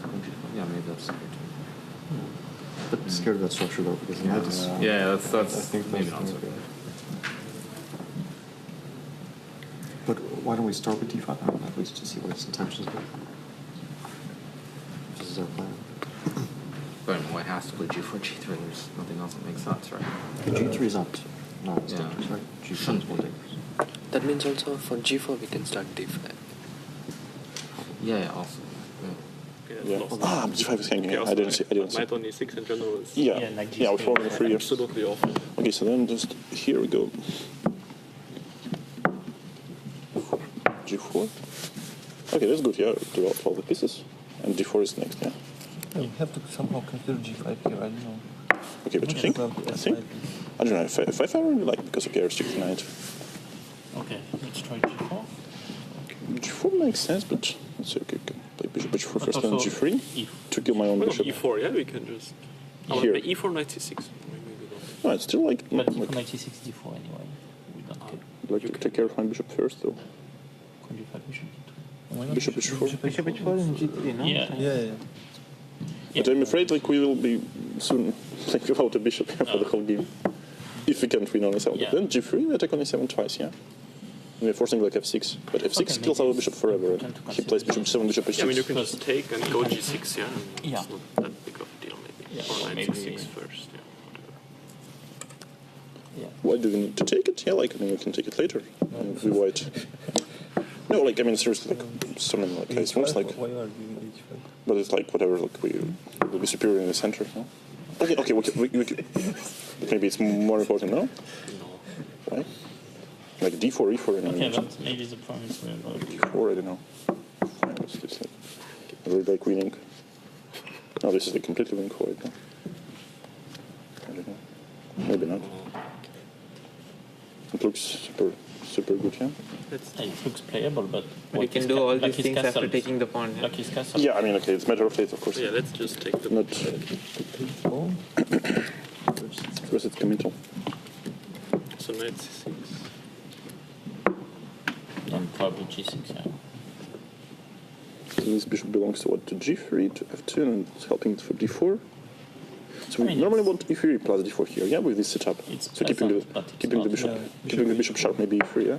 Yeah. Yeah, because we have a problem with this knight. Maybe knight c6, d4. Yeah, I think we should push d4 as soon as possible. Maybe even now, though, yeah? Okay, now it's like... Why not d4 after knight c6? Because we're threatening d5, yeah? Yeah. So g5 was a problem once again, yeah? What did we do after g5? No. f5? And then g4? I mean, bishop h4 I don't like. I don't like. Knight c6. I have a stupid idea. g3 f6. Because in the end, this bishop is worse. It's slightly worse, but... Yeah, it just worse. Too much tempo. Oh, big maestro. Yeah, that's even... Maybe not that bad, yeah. d5 is next, yeah? Wow. So gentlemen, round 9. Some spoiled all we take on g7 and go knight e3 and bishop h4 and knight d5. This is huge. So we have to play bishop g6. Yeah, that's good, yeah. Chop knight e3, yeah. Yeah, okay, that's good, yeah. Looks very good. Okay. Oops, I'll report.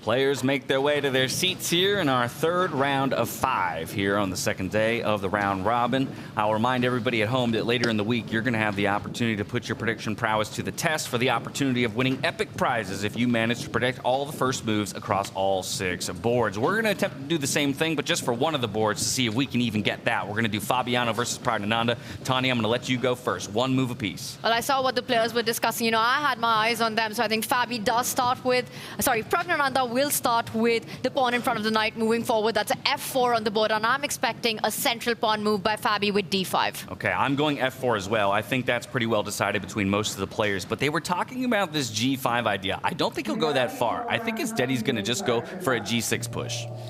Okay, that makes me quick. Yay! We got the first move and okay, well we were all wrong anyway. Can we hear who's the winner here? Wait, Tanya was right. Oh, did you say d5? I'm so sorry. Thank you very much. My goodness. Please send in my award. Okay. I will be giving my address to Jan Butner.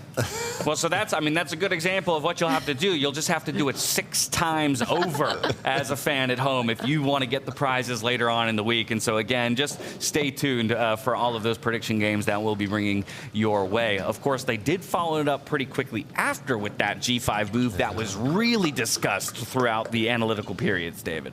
Yeah, I'm gutted. I guess g5 move 1. It was only on move 2.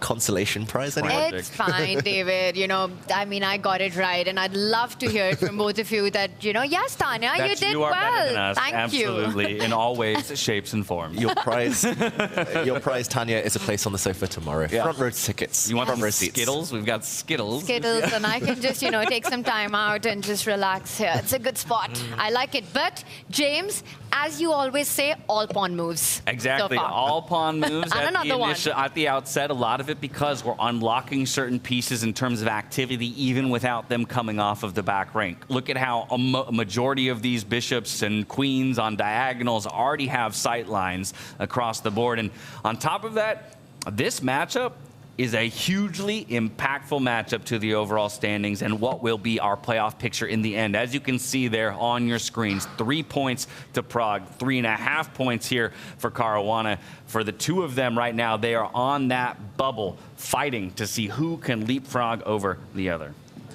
Wow, all pawn pushes. It's crazy to think how much more accurate the players are being in the openings here rather than Weissenhaus. I mean, sometimes we turn on the computer, sometimes we've been following, and the opening stage, I genuinely think they've done a lot of work. It feels like they now understand that all these pawn pushes are necessary. They all realize developing the queen, opening up the queen is an urgent priority. And Tanya, just very impressive opening play across the board.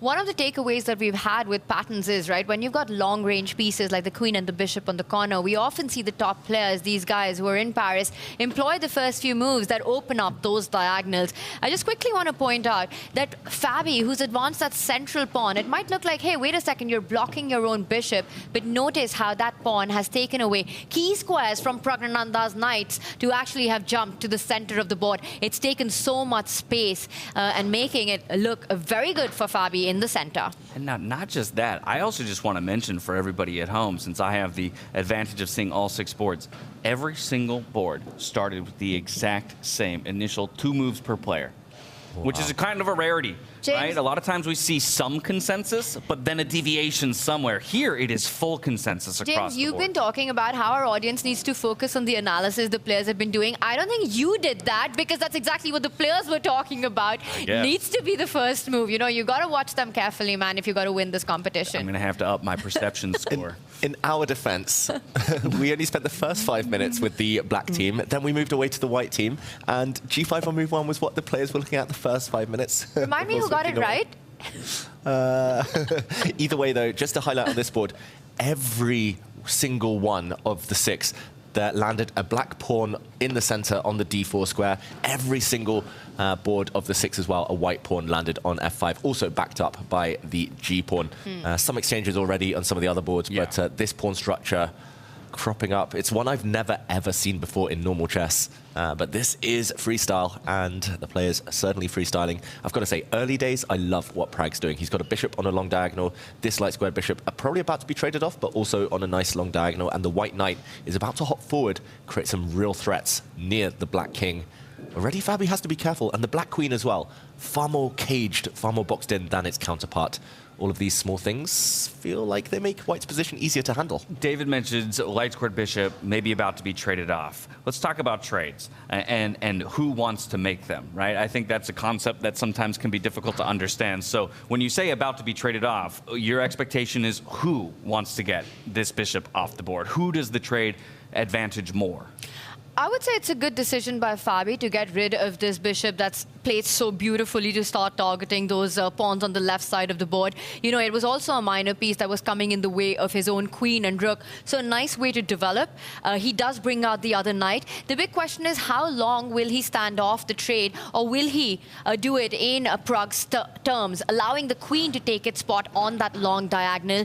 But to answer your question, I think the trade favors Fabiano Caruana, rather than letting those light squared bishops stay alive.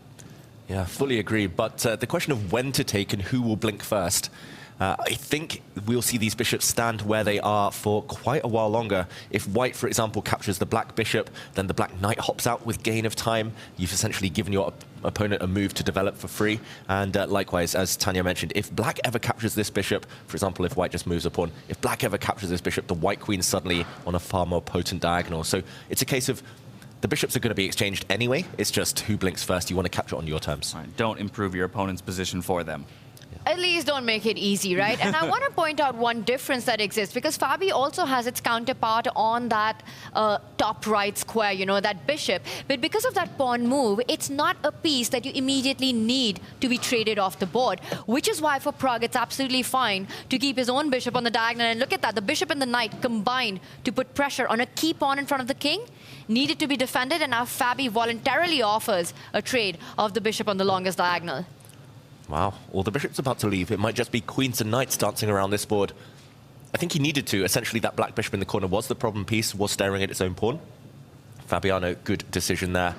And having a space in the center, this pawn, this black pawn, it could be a big weakness. It could actually be captured in the next few moves, but it could also be just a thorn in the white side. And who would you take here, Tanya, if you had to pick a side? You know, it's so hard to answer, especially when you've got the evaluation bar staring at you. But I will say that I do like that central pawn that Fabi has. You know, it does make it a little bit more difficult for Pragg to actually get the pieces out. Also gives Fabi a bit more space in the center. So I'm going to actually disagree with our evaluation bar and say that if I had to pick a color, yes, it's too early, but I kind of like what Fabi's done in his position so far. Ooh, rook lift. Wasn't expecting that rook to move anytime soon. Actually, neither side is likely to castle in this game because both sides already have a king next to a rook. They already have the castle formation, so finding a new avenue to attack, maybe the rook just defends the bishop. It's going to slide across. Very creative. Now, with such a consensus around at least the initial moves in this round, I'm very curious to zoom out and take a look at the accuracy of all 6 boards to see if there's any major deviations, of course, as we had seen most of them probably up in that 90%, I think, to be expected. Ooh, Arjun Erigaisi, I'm looking at an 82%. Perhaps we check in on that one a bit later. Before we do, though, we had mentioned Gukesh versus Nodirbek as a very important matchup, not necessarily because Nodirbek is in danger of falling out of the top standings, but more so because of the story of these 2 players on the day. Gukesh, 2 wins in a row. Nodirbek yet to get a point on the board here in the second day. This definitely feels like a vulnerable Abdusattorov that Gukesh might be able to take advantage of and really solidify his position in the standings. Yeah, Gukesh has started his comeback in this tournament, you know, with his wins today. And he's facing an opponent he has so much history with. Both of them love playing against each other. There was one tournament where I actually interviewed Nodirbek and asked him out of the whole field who he's most excited to play. And he said Gukesh, and I asked him why. He said, I know his style. I know what he does and what his weaknesses are. He didn't give on what they were. The whole world is trying to figure that out. Nobody knows, but apparently Nodirbek does. So always an interesting fight. Again, we see a standoff between the bishops. It's a key theme. You know, once more, David, is this the same game that we're watching? What's going on here? It's almost deja vu. Actually, Gukesh has played pretty much all the same moves as black, as Fabiano did in his game. It's only Abdusattorov who's done something a bit different. It's the white knight sitting on this square rather than over on the b5 square, which we actually saw in the Prague game. So it's clear that the players and their discussion time beforehand had a massive impact on how they've handled these early stages. And finally, this thorn in the side that we were talking about, the black pawn that's marched into the white territory, about to be traded off. This position could explode. Very much in the balance for now, though. And Gukesh, I think his success today has been based on the fact he's actually been up on the clock for most of his games so far. Yesterday, just way too slow. He's definitely sped up. One of the big strengths that I've noticed about Gukesh over the years is that he's able to recognize what's going wrong and fix those holes incredibly quickly. I think it's true for this younger generation. They're just really quick to adapt to things that they need to. And it's probably something that Gukesh thought about, you know, looked at his games, saw his time management. Something, by the way, David, you've given him, I think, quite a, you know, not a very generous score on has been his time management. It came to play on that day 1, and he's trying to take control of it right now, and it's working well for him. Yeah, on those take player cards, I gave him a very low score in the 70s for time management. That is awful. But he could be proving me wrong. He could be proving me wrong today. I think yesterday it was very on point, but no. Definitely upped his gears here, upped his speed. A little bit of tension on the board, though, now, as Abdusattorov had pushed that pawn just 1 square forward, kind of challenging, this very advanced pawn for the black player. So now Gukesh with a good think here about how to navigate around it. You know how every sport has its own epic rivalries. We talk about Magnus versus Hikaru. I think we spoke a little bit earlier about Gukesh versus Pragg as a scene that we'll be seeing so often over the coming years. This picture, this matchup is also something that's going to define so much of the coming years at top-level elite chess. Nodirbek versus Gukesh. Their storyline has already started. The narrative has already started going back to 22 and all their clashes since. And it's only going to build with epic games, you know, and we've got one of them unfolding right in front of us. Yeah, and they're both part of golden generations in their own respective countries. We should mention Uzbekistan, the home of Abdusattorov, also Javokir Sindarov, one of the heroes of the previous Freestyle Grand Slam, and of course Gukesh, part of India's current crop of superstars. That's really interesting because I think one of the key things about their rivalry has been this, this national layer that has been added to it. Team Uzbekistan also filled with such big talents and prodigious youngsters, Vachier-Lagrave, Abdusattorov, the Indian kids as well. And I know our chat, and I would love to hear it from our chat. Do we have a poll running, James, for this matchup? Who takes the win? Because I know both these players have got so many fans. They're superstars. Well, perhaps we can get one up. We didn't have one for this game in this round just yet. We did ask our fans at home who they think would take the game between Jan and Arjun Erigaisi, and the majority of our fans do believe that Jan Nepomniachtchi will come away with a victory in that game. And just to let you guys know how that one is going, he does have himself a solid advantage in that one. So looks like the prediction prowess of the chat is on par today. Yeah, meanwhile, this position in front of us, the last few moves, there have been some exchanges, the board starting to clear slightly, but the one big problem for black is a backward pawn. This means that the pawn in the center here cannot really move forward. The black e-pawn targeted. That pawn has just been sacrificed by Gukesh. He brings his rook up, another pattern we saw in a different game, the rook lift, developing the rook this way. And my big question, Tanya, is greed good in this position? It does cost a bit of time. The white queen will have to retreat to a bit of an awkward square, but should he get greedy? Should he grab this pawn before the opportunity passes? Oof, that's a big decision, right? Because you're allowing the black rooks to start chasing the queen, take control of the open files, while your own rook on the left side of the board is still nowhere close to getting into the game. But Nodirbek, he never shies away from it, and I think he's taken the decision. He takes the bait, it's game on. When I was studying Nodirbek's games, when I was making those player cards, I noticed he always plays the most ambitious move. It might not be good, it might not be sound, it might not be the best move, but it's always the most ambitious that tests the opponent. If he can grab material, he always does. If he can attack, he always does. He never steps back from a fight. And now this white queen looks like she's actually trapped if the rook slides across to hit her, but she has only one safe square. She can retreat the whole way back on this diagonal. A bit of a smash and grab, a bit of a lightning raid on the black position. One pawn, but will he live to regret that greed? And the other problem with that square is that it does come in the way of actually lifting that pawn up to give some more space for your own rook at the edge of the board. Gukesh, he's still thinking, so for me, the most obvious move was to get that rook to the central line, to start hitting that queen. I wonder what else is going on in the world champion's mind. Does he see more attractive options here? Yeah, the reason I would actually throw in this move immediately for Gukesh to hit the queen is not just to gain a bit of time against her, but white can actually castle the whole way across the board right now, but wouldn't be able to do so if the black rook slid across, because then the white king would be going through check. You cannot castle through check, so the white king can no longer seek refuge. I'm not sure it wanted to anyway. It's just to take that off the menu. Often castling is so mind-boggling in freestyle chess. It's just nice to kind of not have to worry about it by your opponent. There we go. We will have the rook repositioned, and the queen will retreat all the way back down to the left-hand side of the board to safety for now. But I think it's very important, as we've called out, the fact that that white rook there is kind of stuck on the A1 square, unlike we have seen in a couple of the other board positions where players made more of an effort in the white position to unlock that rook earlier on.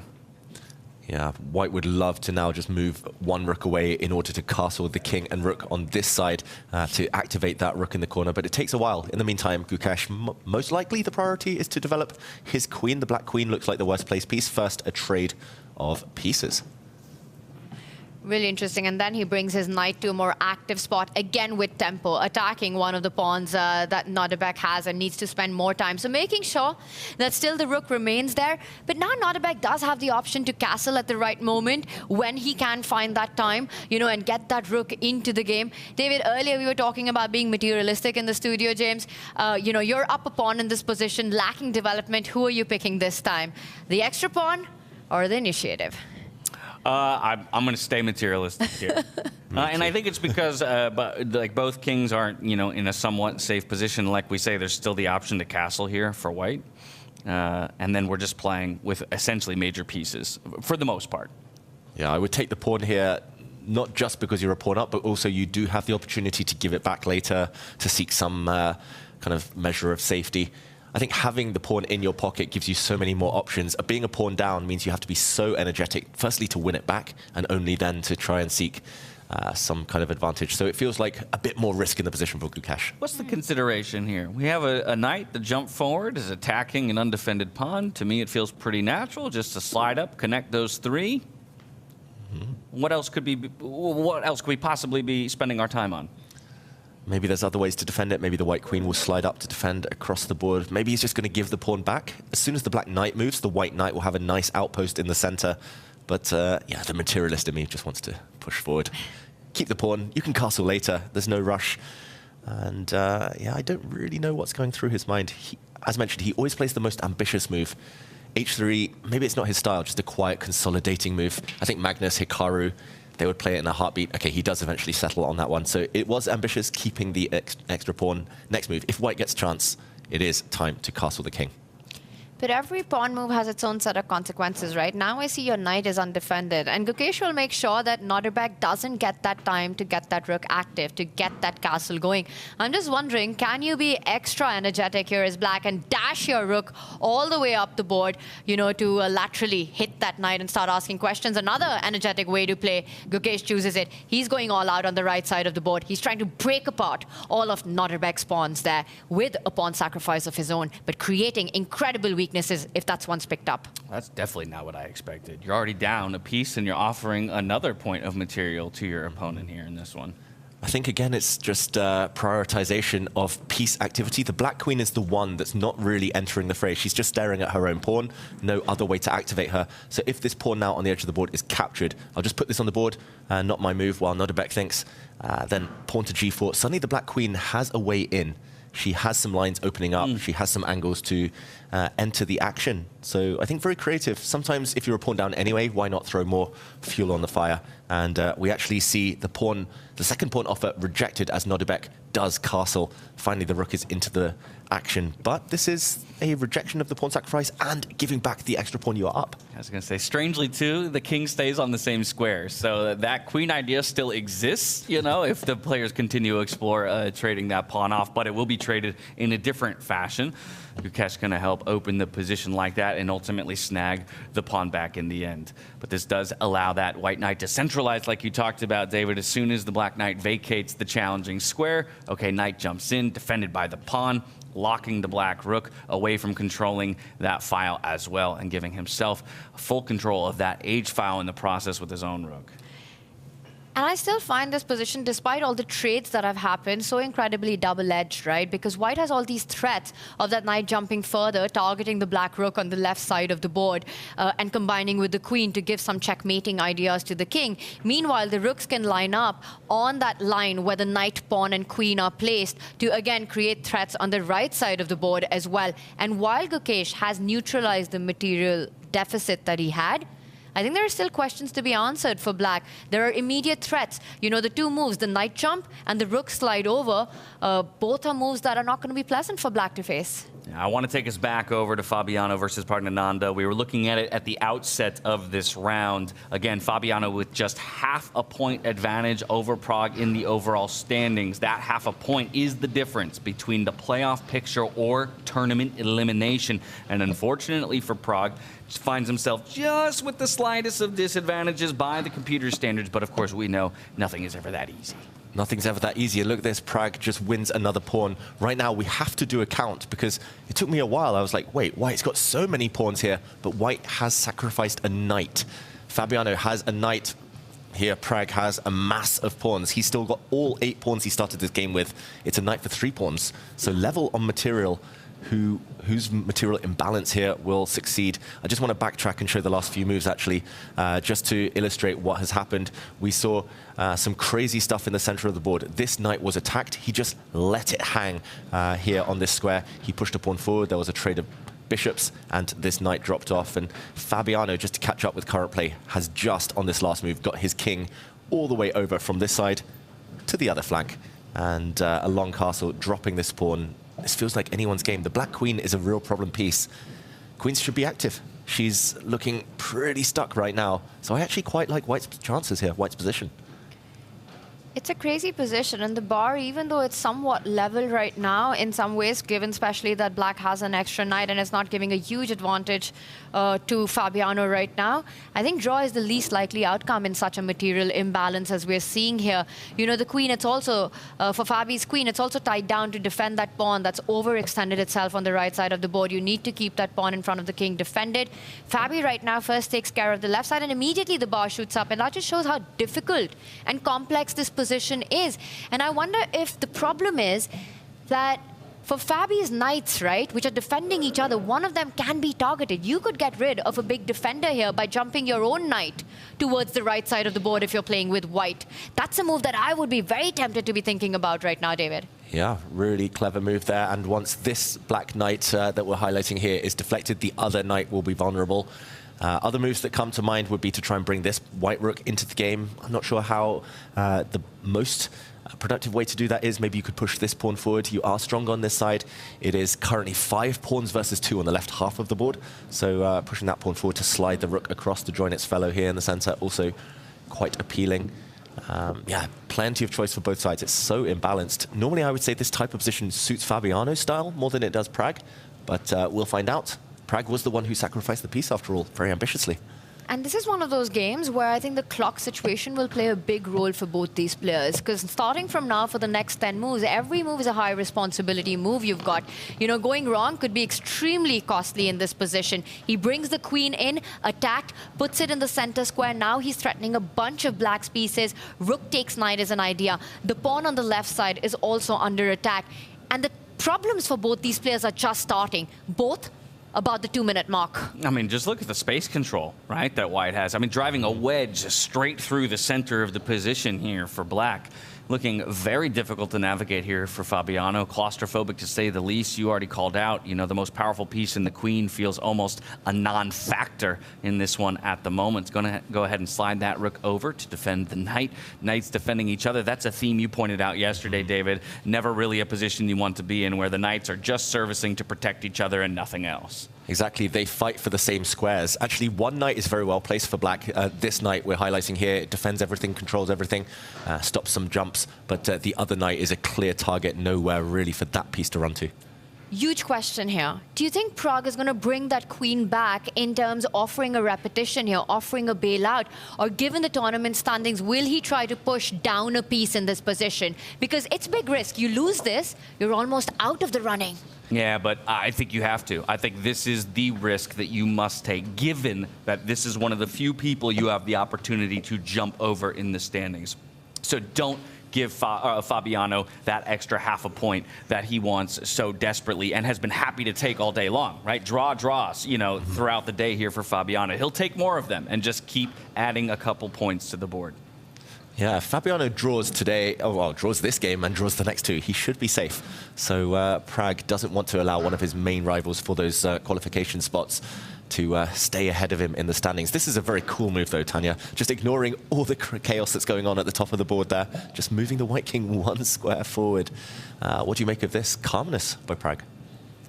Calmness is the word there, and he's still in the 80 mark. You know, we see that heart rate monitor, Caruana touching 120 there, so feeling the nerves right now. But how difficult is this position that the bar immediately indicated? This cool and calm move, not the best one. It gives Fabi the time to get rid of one of the key attackers in the position that Pragg has, offering that trade and easing the pressure. Let's not forget, Pragg's other rook is out of the game. That's why he brought his king up. He wanted to bring the rook back and across and kind of join up teamwork here. But it just takes too long. It takes 3 moves. Not only one set of rooks coming off the board, but the black queen, which has been doing not much for the last few moves, is about to slide back and challenge some of white's heavy pieces. The more pieces that disappear, the more likely it is that the black knights will actually be able to start jumping and start attacking some pawns. Okay, right now, though, big decision to recapture with the knight or rook. This one's still hanging in the balance, we should mention. No blunders so far, neither side blinking in this chaos. I like that, though. He finally unlocks the knights from, you know, the defense of each other, right? And in doing so, threatens the white queen. He's going to force a move here. out of Pragg rather quickly, just slides over one square to the left here. Do you trade queens? Do you offer a queen trade to ease some of that pressure? He decides not to. Instead, he brings up the knight back, attacking one of Pragg's pawns, so still not giving him the time to re-maneuver his rook. At what stage does Pragg start pushing those pawns on the left side of the board, trying to create a pawn storm? Yeah, that's the one thing Pragg would love to do. He'd love to push these pawns forward. The downside is that's also the flank where his king sits. So pushing the pawns forward might advance his goals of promoting one of those pawns, but it also comes with some significant drawbacks. His king might suddenly find itself a target of the black knights. So double-edged decision. He brings his rook up the board. He's trying to activate his rook now across and maybe just to control this line, but it does look a bit artificial somehow, this rook not looking great. And he's also been ignoring this pawn hanging on the side of the board for a few moves now.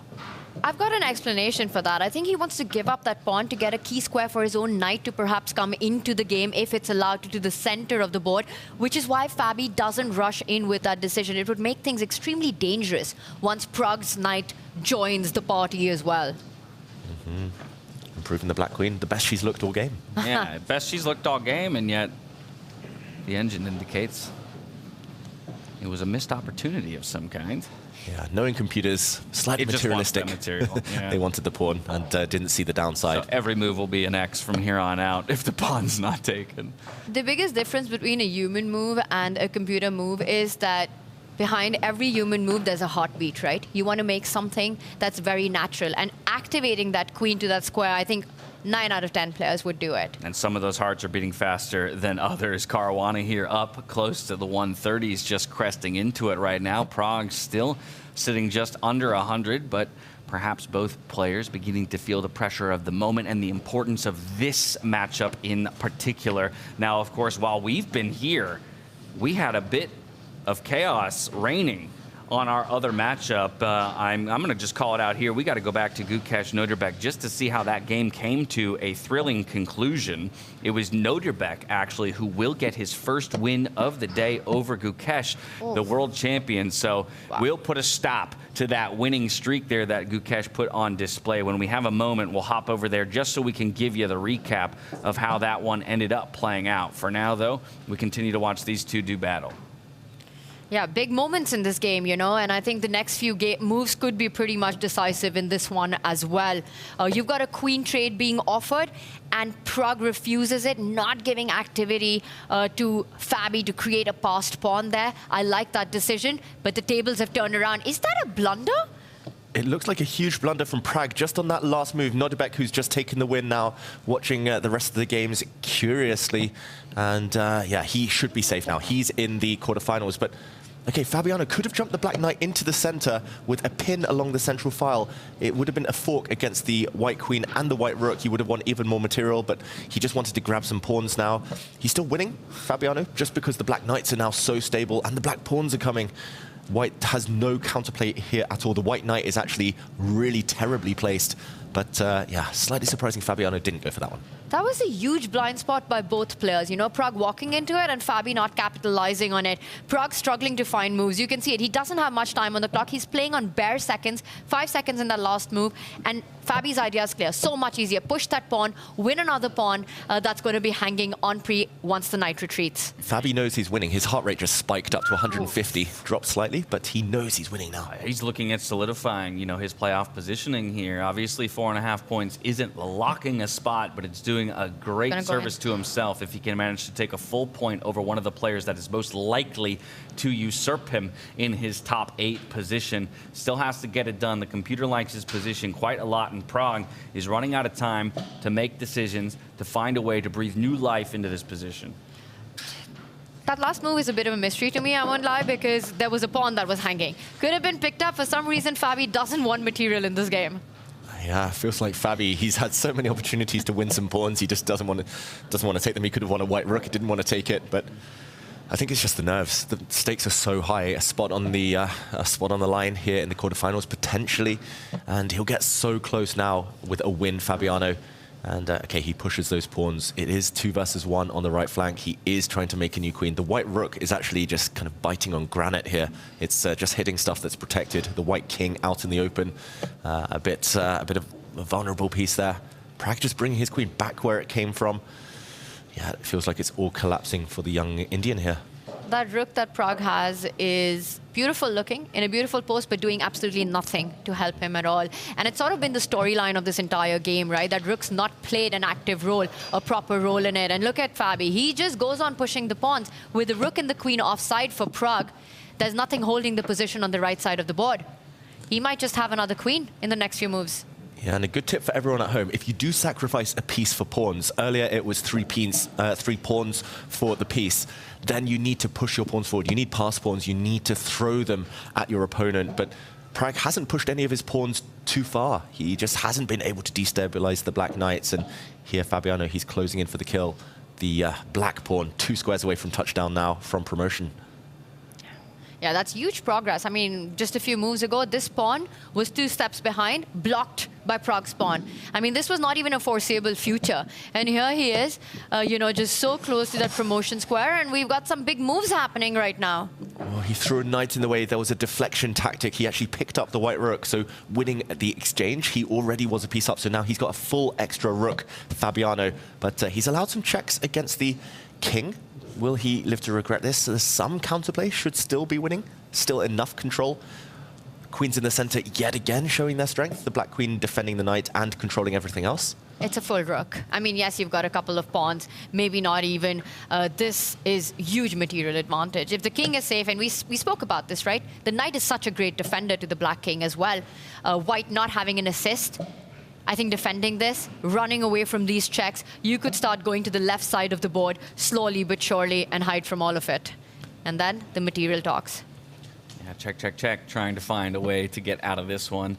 And it's looking quite dangerous here for Pragg. Fabiano looking quite good. And so while Fabiano looks to maybe add a full point to his scoreline and secure or solidify his position in the top 8, Vincent Keymer, one of the other players that we talk about being just outside that top positioning, sitting in 10th at 2.5 currently, also has a winning position, a very, very winning position here against Hikaru Nakamura. Let's go ahead and take a look at this one. We haven't touched this board all round here, David, so maybe we can roll it back just a little bit to find out how he ended up in a queen versus rooks endgame.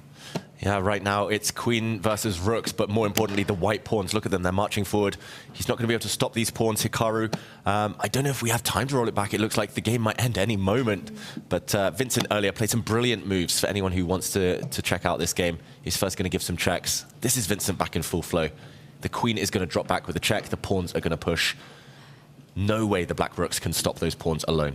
And Hikaru doing Hikaru things, right? He's so incredibly tricky and resourceful. He wants to make sure he puts maximum pressure on Vincent's clock. It's his only hope to try to trick him into a blunder right now. So look at the speed with which Hikaru had played the last few moves. He slows down now because Vincent sets up a little trick. He wants to move that pawn forward, bridge any attack that might come on the queen from the flank, and also give a check to that exposed king. A nice little touch there by Vincent Keymer. Look at that heart rate for Vincent Keymer. He can sense it. Blood in the water. He just needs to convert. And I'll just call out for people at home how important it is he gets this point here because Gukesh ended up falling down to Nodirbek.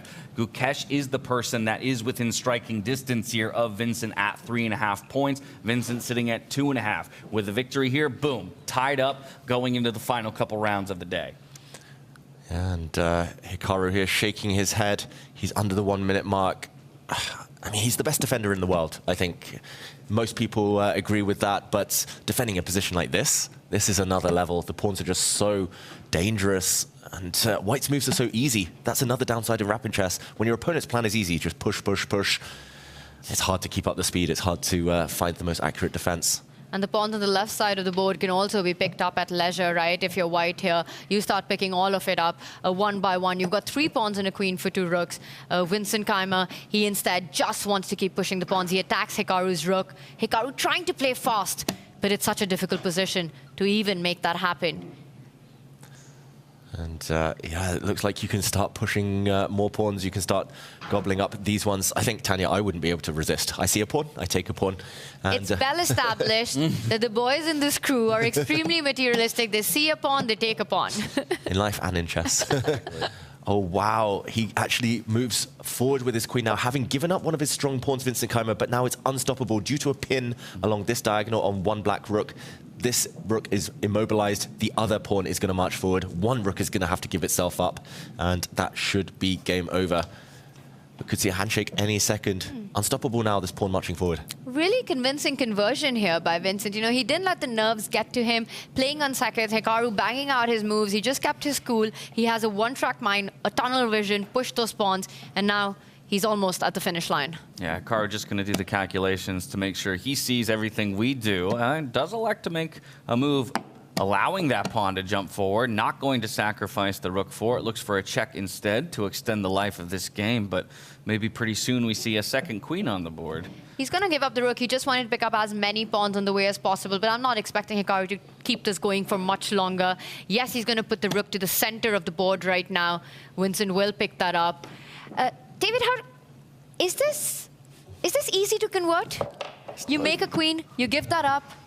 Oh, and that's it. There it is. Oh, not yet. Oh, not yet. Huh. Just a grimace, just one of Hikaru's many faces. I think he missed this last move, just attacking the black rook. You have to be a bit careful where you place it. It might be vulnerable, but either way, Vincent is biding his time before he does promote. We will see Hikaru fight on, because one rook will defend this side of the board, and black still has a pawn, which could start running on the other flank. This might go on longer than it should have done.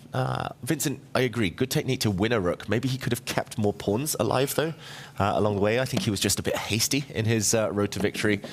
But here we go. A second queen appears very briefly before it's captured on the board. Exactly. There we go. A pawn for a rook in the end is essentially what that trade is. Works well in the favor of Keymer. While we've been on this board, Fabiano did navigate his way to victory as we expected against Prague with his very strong advantage. There's two other boards in play. Magnus Carlsen against Richard Rapport, where Magnus does have an advantage into the endgame, and Vidit Gujrathi up against Maxime Vachier-Lagrave.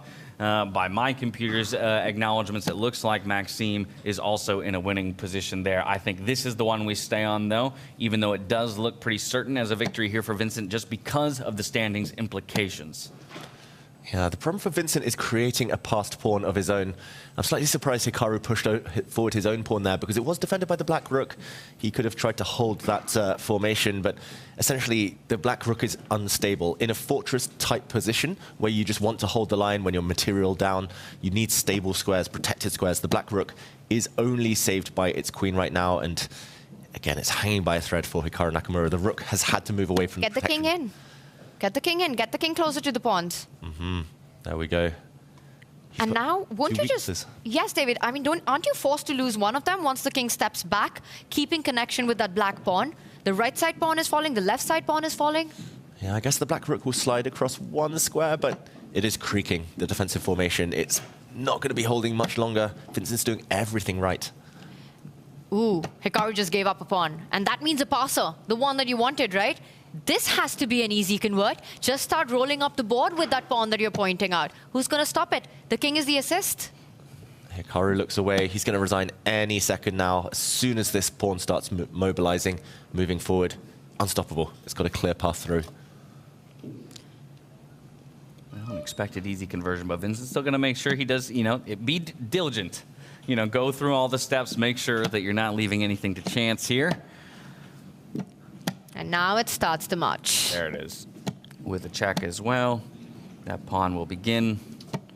Of course, Hikaru, yeah, he's going to make him think twice as he starts to run a pawn of his own, and the handshake is extended. Vincent Keymer picking up a very important full point here to put himself up to 3.5 and keep himself very well in contention overall in this playoff picture. We've got one board left to jump to. We'll go there quickly here. Magnus Carlsen versus Richard Rapport. It looked like, actually, for a moment there was an opportunity for Richard Rapport to bring this one to a draw. And as we get here, in just a moment, we'll have David walk it back, because you can see now Magnus well in favor to win this game. But just a few moves ago, there was maybe a way for Richard Rapport to add just a half a point to his scoreline. Yeah, just to put it on the board, we see on the cameras here the live position. Richard might resign actually any moment, but he had an opportunity just for one move. When the black knight came to the center, a big mistake by Magnus Carlsen. The white bishop could have come up to the top of the board and trapped the black bishop in the corner, forced an exchange. And while black is busy dealing with that, once the black bishop is gone, this White King would have marched up and gobbled up the remaining black pawn. Black would have not had enough material to save it. Instead, he retreated his bishop, missing the opportunity. And now we see the Black Knight completely cage the White King.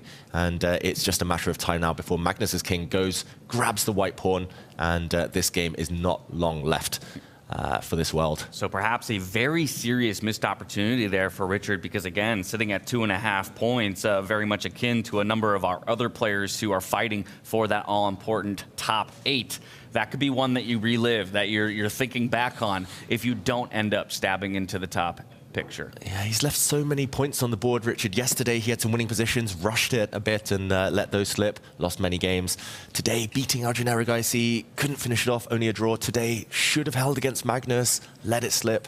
So many missed opportunities, Richard. I think a matter of confidence. Don't take that bishop, though. That would be stalemate, Tanya. That's pretty. It reminds me of a stalemate that we just saw yesterday, you know, by Hikaru and Maxime. Sacrificing material, the White King has nowhere to go. So if the bishop's taken, no pawn moves left, and that is a stalemate. The game ends in a draw for those of you who might be new to the rule. You know, the pawn can't be moved. But Magnus doesn't need to pick up the bishop. He can just play slow. Come close to that pawn, pick that up, and then start marching towards your own pawn with the king. Remaneuver the knight to give a check and wrap up the game. What would have happened if Richard tried to give up his bishop by force? He's doing it again now. Note how Magnus is not taking the bishop, because that would be stalemate. He instead keeps the bishop and gives the White King a square in the corner. It is a resignation rapport, but Magnus, that wasn't convincing technique. He got the job done.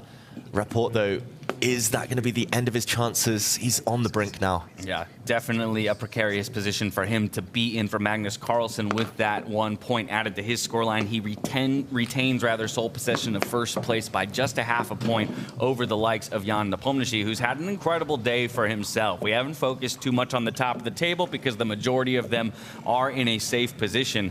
But we talked earlier about that Nodirbek versus Gukesh game and how it kind of ended in a blistering fashion, with ultimately Nodirbek finally getting a win on the board today after going scoreless in the first 2 games, and almost more importantly, putting a stop to what was looking like a streak developing for the world champion in Gukesh. Yeah, he puts a stop to that streak, and at a very important moment as well. You know, Nodirbek finds his form back.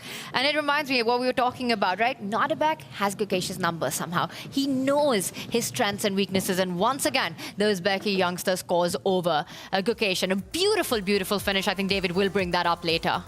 Yeah, first we got to relive the highs and lows of the entire round for all of our players. It was position 6, 6, 7 for each of our 12 contestants, participants, if you will, here on the day. 3rd round out of 5 for the conclusion of the round robin stage. Yeah, what a round, another bloodthirsty round for the players. And I think all decisive in the end, all 6 games there. 4 wins for the white pieces, 2 wins for black.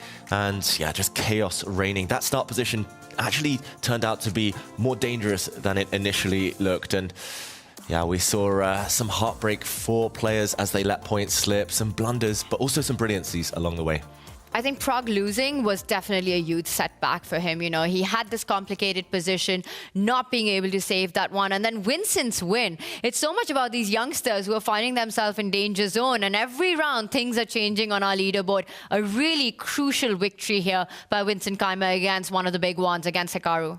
Yeah, let's take a look at the standings just so we can put an image to everything we're talking about right now. There were 3 really important results in this round in particular. 2 of them already mentioned. Pragg, unfortunately, falling down to Fabiano there when he had a chance. Vincent, though, getting that victory over Hikaru, holds pace with Gukesh, who dropped the game to Nodirbek. So that right now is the tie that you're looking at for 8th position at 3.5 points apiece. But let's not forget that Pragg is still in striking distance. And for a player like Hikaru, who we thought starting the day might be pretty much solidified alongside Fabiano, now at 4.5 points, still 2 rounds to go. If they're not able to get any points on the board, they could also fall into precarious position. Yeah, Fabiano, Hikaru, they're only 1 point above 9th place. So still anything could happen. Still, still clear that these players, they need to rack up these wins in the last couple of rounds now. Stakes higher than ever. I think for Hikaru, you know, he comes in with this incredibly solid mindset, and maybe somewhere that's backfiring for him. You know, he wants to play super safe in positions, which to his style might not be suited with some of those starting positions that we are getting. So maybe he's sticking too much to the tournament standing. And I also want to point out, I mean, Vidit still at one point, the tournament has been a complete nightmare for him. It's been real tragic, and we didn't put a lot of focus on his game in this round, but in fact, at one point, I did take a look in at it, and once again, he was in a pretty solid winning position, and he let it slip once again. So might be kicking himself for that one, but we've been promising it. Now it's our turn to deliver. We want to take a look at how that Gukesh versus Nodirbek game ended in blistering fashion. We'll get that up on the screens now. David, help us understand. Yeah, let's take it away, because this was actually the position we last left it. We moved away at this point saying small advantage for Nodirbek Abdusattorov. He'd just given back a pawn that he was up earlier in the game. And here, Gukesh could have prolonged the fight by, for example, dropping the black knight back, challenging this very strong piece in the center of the board. Maybe he was reluctant to give up this pawn in the corner, but he would have got some serious counterplay after bringing his rook back and hitting this pawn X-ray through the queen. The game would have continued, big fight ahead. Instead, he tried to solve his problems tactically. Gukesh, with a lot of time on the clock in classical chess, calculation, we mentioned, is his strong point, by far his biggest weapon. But here, he tried to calculate his way out of trouble by taking this knight, but a big mistake. The whole idea is to remove the defender of this square. Suddenly, there's a knight fork. So he's aiming to just regain the material and seek some safety there. But he might have missed that after stepping the pawn forward and capturing this rook in the corner, the white rook does not have to go and recapture. This black knight is actually so far offside that this can be ignored. Nodirbek here spotted his opportunity. He swooped in with the white queen, a brilliant move. He's actually a whole piece down, but it's all about the black king and all about the pawns. The knight retreated, trying to grab this pawn, another mistake. And now stepping forward with one in order to clear the path for the other. A check, first of all, a capture, and the clincher stepping forward with the f-pawn. This one is going to become a new queen. So Nodirbek's play flying in the face of the materialistic boys. He recognizes that sometimes position is more important than material, and he utilizes that concept to great effect. Got to start reconsidering those Nodirbek numbers, David. Yeah, he's probably 99 today. Hey, I mean, look, in the way that he has shown up to this tournament, he definitely has been, to many, I think, the surprise and the delight. We'll see if that form can continue as he sits in third place currently, sharing that, of course, with MVL at 6 points apiece. Jan in second, Magnus still up top the table. But again, as we move into those final rounds of the day, most of our focus is going to be on the bubble positions 6 through 10 or thereabouts. And in particular, there's some matchups coming up that I think are hugely important. As we've been doing in the previous rounds, we'll call them out so that you can put a magnifying glass on them yourselves. Next up, we have Vincent Keymer versus Praggnanandhaa. So as Vincent Keymer navigates a beautiful victory to add a point to his score, he and Prague just a half a point separating them right now in that 8th to 10th positions. This is a big one. I think that's going to be one of our main focus rounds in this one, you know, as we reach the end, the conclusion of the round-robin phase. For these two players, most likely, if either of them, it can only be one of them that goes through, that's able to shuffle up. So a big one there. We've also got the world champion against Richard. So if Gukesh wants any chance, it's almost a must-win for him against Richie. Yeah, it's kind of wild to think about with Richard's poor start yesterday, that he's actually still in this conversation here. And part of that is due to the fact that he still has a matchup against one of the players that he could ultimately steal the spot from in Gukesh. Yeah, Richard Rapport, if he wins this next game, will give himself a fighting chance. In the final round, he'll play Hikaru Nakamura. Ooh, not easy. Not easy. But if he wins this one, if Hikaru loses, he could actually catch Hikaru with a win in the final round. So, yeah, not just Gukesh, but also Richard Rapport. Clearly must-win situations for both. Yeah, still a lot of players that can't consider themselves safe. And so they've got to make sure they're bringing their absolute best to the table as they learn the next couple starting positions.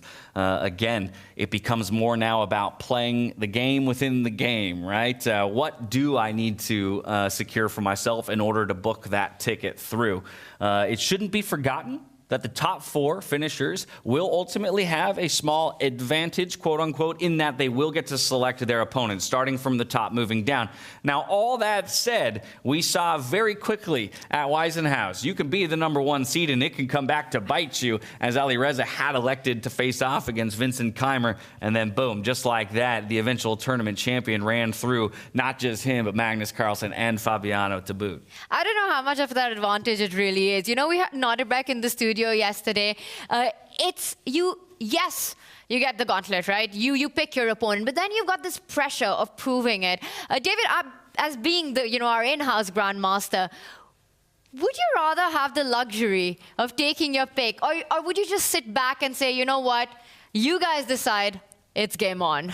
Tanya, I might be a grandmaster, but I'm also the most indecisive man in the world. So I would rather just be chosen, be picked, and face whoever it is. Yeah, flip a coin, throw a dart at a board. Magnus Carlsen continues to impress at this tournament. 7.5 points through 9 rounds so far. Once again, we took a quick moment to talk to him following yet another impressive victory.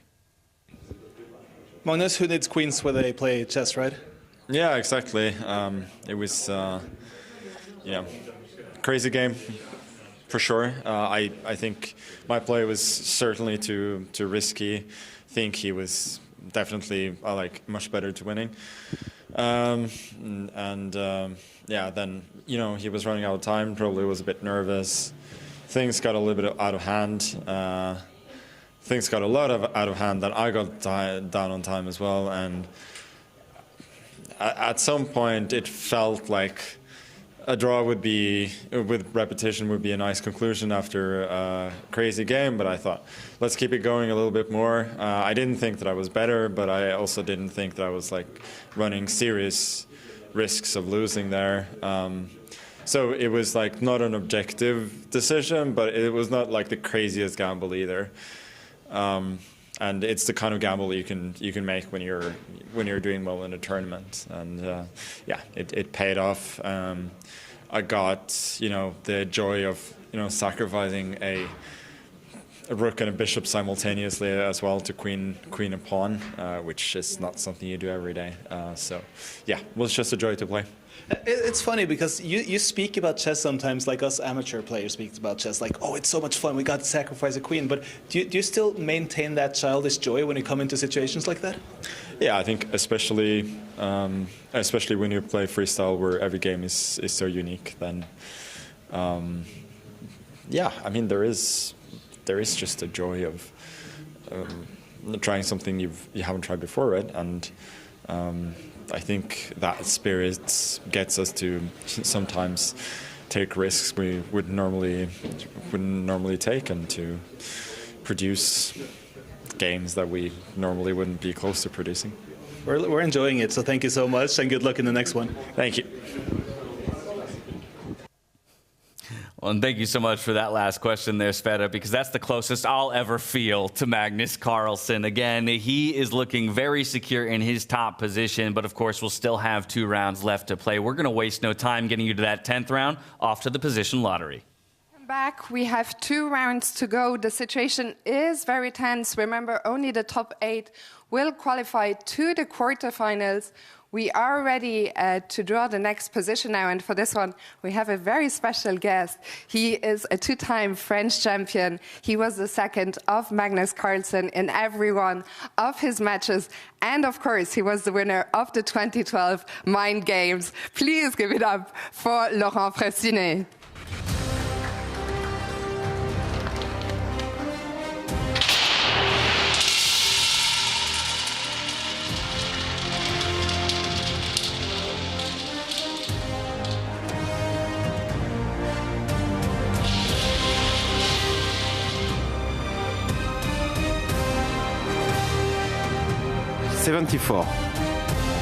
How familiar are you with the positions, the starting positions? No, I'm not familiar at all. I don't know. Yeah. Well, we're going to take it back. The players will have 10 minutes as always. Thank you, Laurent. Back to you.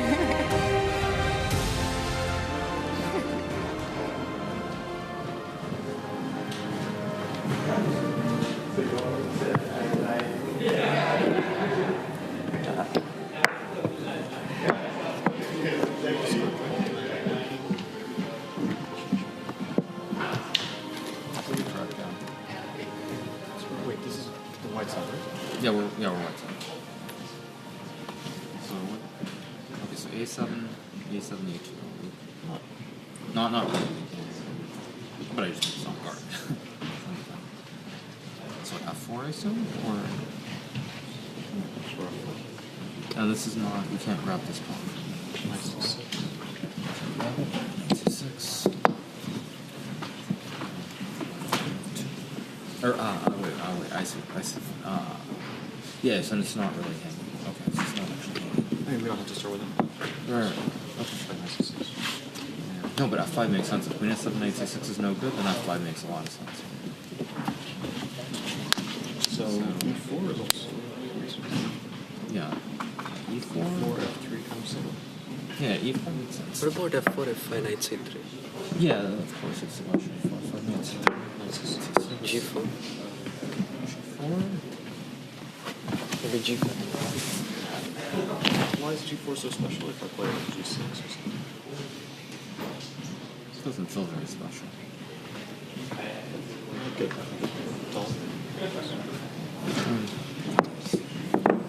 Actually, F4, F5, Knight B3. How do you actually? You want to go Knight A5 or something? Or Knight C6? You can just castle. Yeah, probably not great. Castle first move. Yeah, E4. Also D4 is reasonable.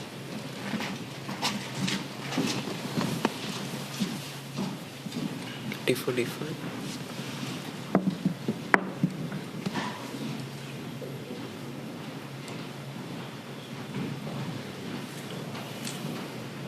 Very dull. D4, F5. Yeah, D4, F5 also.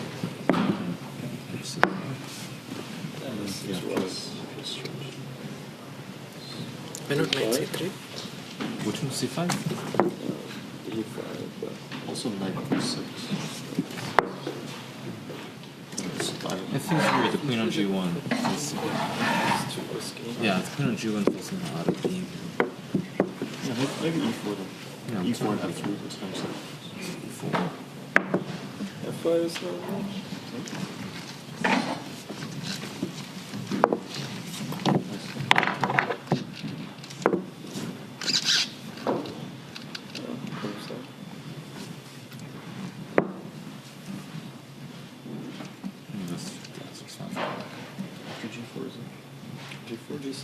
Maybe Knight B3 because Knight C3. Knight B3, Queen B2, Knight C3. I want to play this one. B3, Knight B6. Yeah, Knight B6. Knight yeah. Knight C3. Yeah, so. Rook A1 or something? Rook A1. Bishop F7? Rook A2. You don't even get everything. Yeah, again, Knight B6 is not necessary. So let's take immediately and then go Bishop F7. Alright, Knight C3, Queen B2. Transposes, I guess. Yeah, I mean, I thought Queen B2 and then Knight C3, Bishop F7. Rook A1, Queen B6. Or not necessarily Rook A1. And Also Queen starts to develop. F3. Yeah, maybe just develop. What, this position or no? Which one? Yeah, that's right. Why is this such a big deal? Maybe black is much better.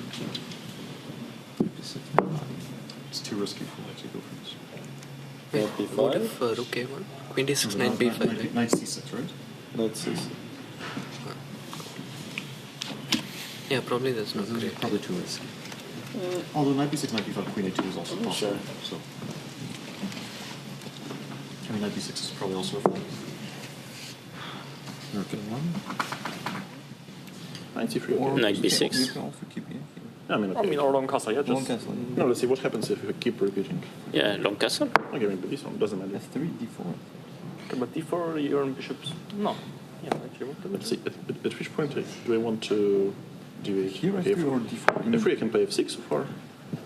D4. Yeah, we'll I take just take. C5. Yeah. That will be fine. Here, yeah. Yeah, take it. I mean, Nice. Because EF, F3. Not sure. Okay, but maybe. yeah, it's completely fine. This is fine. And at some point f5 and queen a2. We could also start with f4. We could also start with f6. We could also start with f6 technically. Yeah, like we could also here play f6. Yeah, maybe not. f6 is 2d f4. Okay, so let's say if you had a take, you play d4. Yeah, d4. And knight b6. What's wrong? Anyway, yeah. No, yeah, also here. Yeah, you're right. No, I just don't want to give away. But I mean, also take. You're always in bishop h5. Yeah, like after d4. Take? Yeah, d4. Yeah, technically we have to kind of bishop h5. Bishop h5 d4. Yes. It's kind of annoying, right? You have to place your rook. Bishop d5 is. Bishop h5. D5 is best bet. D5 here. But I thought maybe knight b6 now first. That is. Yeah, I mean knight b6. Yeah.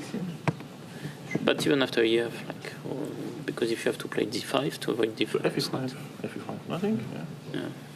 Okay, I think this check is a bit annoying, but maybe check other first moves. Yeah, you've seen that. I think 45. Yeah, looks like we are. I think 4 is super principled. Okay, knight b3. What we do? First move. Yeah, I mean like so not to get. Maybe as you mentioned, we can castle. Yeah, so. Yeah, so like it's not like knight f5 problem. It's just a problem. Maybe this. This? Okay, so if I take the center, yeah, Maxime bravely. No, I like e4 actually. Yeah, e4 is a bit annoying. So f5 That's the first move. f4. You really want to play f5, yeah? But e4, I like f5. You like f5? I like f5. Take. G6. G6. Also, yeah. And there I can take on e2. So take, yeah? Here I can take, yeah, I think. Knight c3. Okay. Take. No, probably queen e6. Queen e6, it takes some. No. Yeah, but why e4 and f5? I mean, e5 was a normal choice. Maybe too smart. Yeah. e4, f5. I think f4 is. But maybe after bishop g6 also. Yeah, like f4 is so natural. Here? Yeah, of course. Just some compensation. Yeah. But this way you can cancel, yeah? Sure, some compensation. What? You're gonna play what? e4? I guess, yeah. f5? Take. And g6, yeah? Take. And here g6 already. Yeah. Yeah, no. Actually, here. This is good, yeah. For sure. And also here, by the way, knight e4 is annoying because it's important because with knight on e4 in the front late, knight a4. castle never works because a2 is hanging. Oh, yeah. So here, like knight a4. No, we can play this. Here, Queen d4. Queen a2? Queen a2. No, here is like very unpleasant. Yeah. Dangerous, yeah. Oh, so here, this is body coming in. Yeah, but knight a4 maybe b3. Bishop b2, queen c4. No. Ферзь d4, связано с 5, слон c4, ферзь c4. b3 here. Maybe it was not. Shit. Sure, it's a mate. Yeah. No, I want to play e4.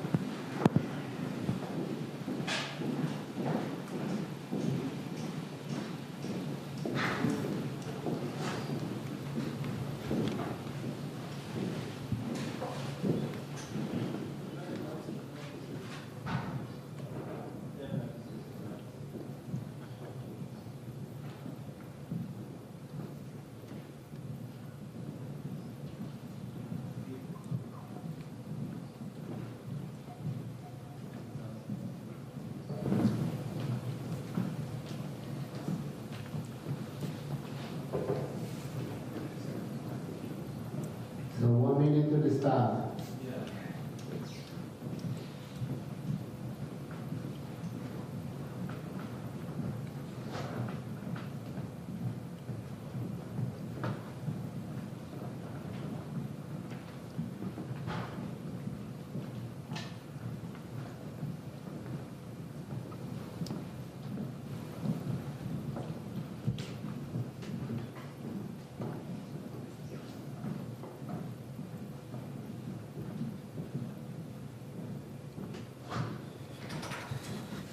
And the players have taken their seat for the penultimate round of the round robin stage of this one. Of course, playoffs are still a possibility for many of our players fighting for those all-important playoff positions.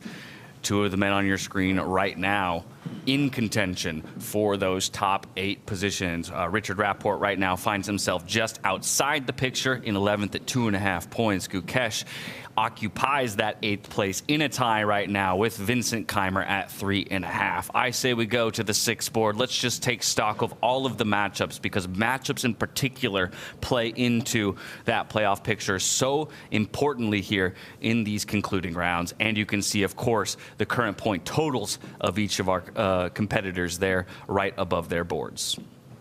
Glad we didn't play the guessing game in this round, because none of the positions have the same first move for both sides.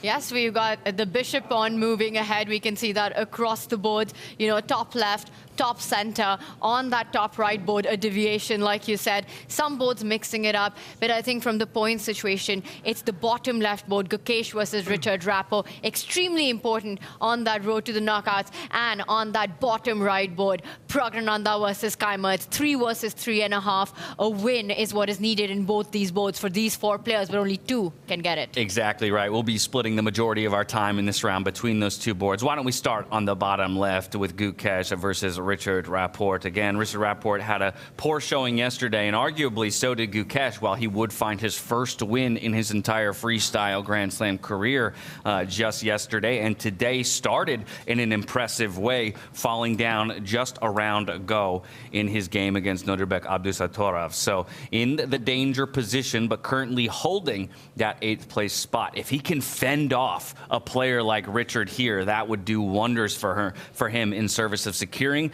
you know, his tournament life going forward. I think it's a great call. These are going to be your 2 marquee matchups based on the tournament standings. And maybe we back up and take it from the start. You know, David, there were some hanging pawns in the position. And once again, the dynamic, when your queen is in the corner, look for ways to get it into activity early on. Yeah, very, very difficult position, I'm going to say, for both sides to handle from move 1. That is because 2 pawns are hanging at the beginning in the start position. David, get some water, get some money. Talk me through it, I'll follow you. I will help you out while we get you some water, David. So in this position, we can see this first move opening up the diagonal, hinting at that undefended pawn, which needed to be saved, and it was followed out by Richard, developing his space pieces to make sure that pawn does remain defended. And then, as we saw the game progress from here on, and I'll just get the moves up. We had another pawn advance, and the knight wants to come forward, and this is when things start getting really fun here with Richard Rapport finding yet another creative way to get his queen into activity. Access denied by Gukesh as he pushes his pawns behind enemy lines. A bishop comes out, hitting across the diagonal, an undefended weakness, and I believe one more move was made. Knight comes out, stops it, develops, and here we are. We've got David back. He's still alive. I'm still alive, everyone. I can promise. Sorry about that. I was pigging out during the break, let's just say, and while the players were discussing the position. And yeah, crazy position because both sides started with undefended pawns on the left flank, A and B, 2 pawns each undefended. That's a bit of a rarity in Chess 960. There's only a dozen or so positions where that does actually occur. And, okay, it looks like both sides have stabilized. Gukesh taking space with pawns. We talk about pawns. With pieces, though, it looks like Rapport in pretty decent shape right now. I think the interesting thing for me, though, is with all these pawn pushes from Gukesh, he's kind of opened up a lot of the board, and it feels difficult maybe to find king safety later on. You know, typically we don't want to move pawns right in front of the king necessarily on the sides of the board once the king has moved into a safe position. Obviously, it started in a safer position this time around, so might come into play later on. But just like that, with the move most recently made by Richard, the computer starts to favor Gukesh's position. And that was a knight jump. We saw the bar jump and Rapport's heart rate jump all at the same time right here. And I think it's all about, this is such a natural response that Richard has chosen. You see this beautiful outpost at the center of the board. You want your knight there. He does that. But the problem is that it's going to be challenged very soon. And you've got 3 pieces eyeing that square, the queen, the bishop, and the knight. So Richard isn't able to really keep control of that outpost anymore because he rushed into it, David.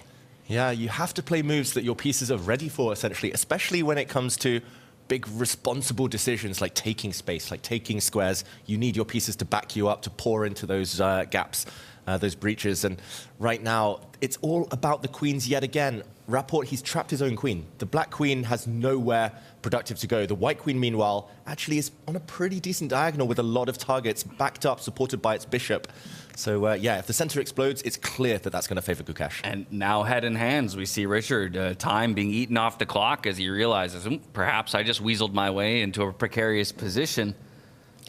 And this is how dangerous this is. You know, you make the most natural-looking move, and then it backfires so quickly. I want to point out one nuance in this position, you know. What black really wants to do is push that central pawn to solidify that knight at the middle of the board. You want to move that up so that you can recapture, but then we'll have a streamer's favorite move, and I think we have to show that, David. We're in France, we're in Paris. It's the en passant. You got to make it. Yeah, the only French that I know. En passant. Bonjour and en passant. Here, and merci. Yeah. Merci. C'est la vie. C'est la vie. Ça va? Déjà vu. Je m'appelle Tanya. And here we would see en passant as if the black pawn just moved one square. White would capture it. No bypassing when one pawn is on the 5th rank and a pawn tries to move 2 squares on its first turn. And now suddenly it's not just en passant. It's fine. You can recapture. More importantly, you will be destabilized in the center. This black knight, again, taken away its protection. And maybe we'll still see this happen from Richard Rapport. He could drop back with his knight and capture a pawn, but suddenly there's a big weakness in front of the black king, a backward pawn, undefended. I don't think this is going to be what he wants to see here. Richard Rapport, the white rook suddenly lining up with the black king. This could be terminal already. So instead, a trade. He's going into damage limitation mode, Richard Rapport. And it's clear that Gukesh next wants to blow open the center.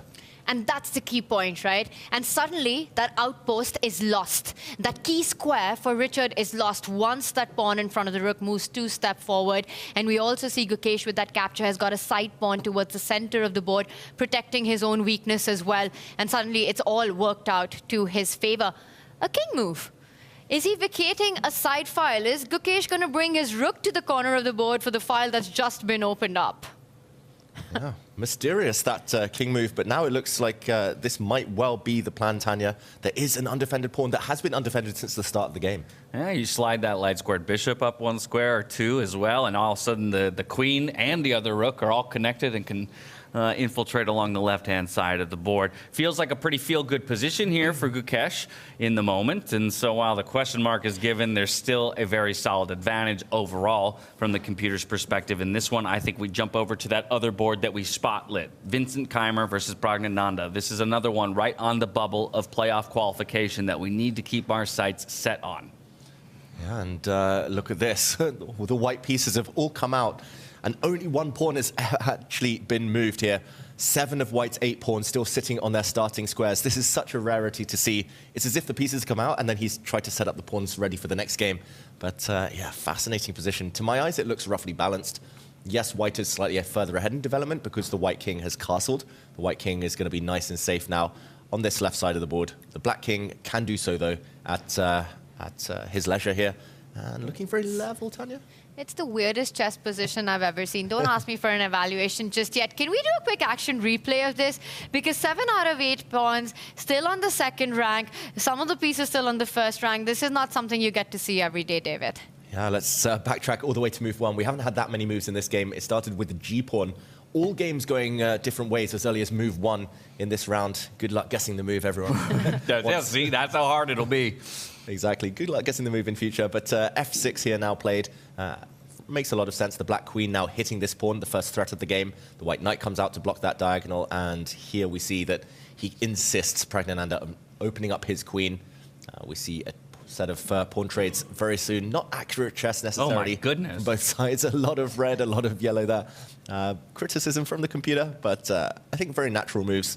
And important here, just a big decision that Vincent wants to sidestep this queen trade. If he wants to play safe, I think taking those queens off the board would give him a measure of safety. Looks very, very level. And he is half a point ahead of Pragg, so interesting decision. He wants to keep the queens on, wants more tension.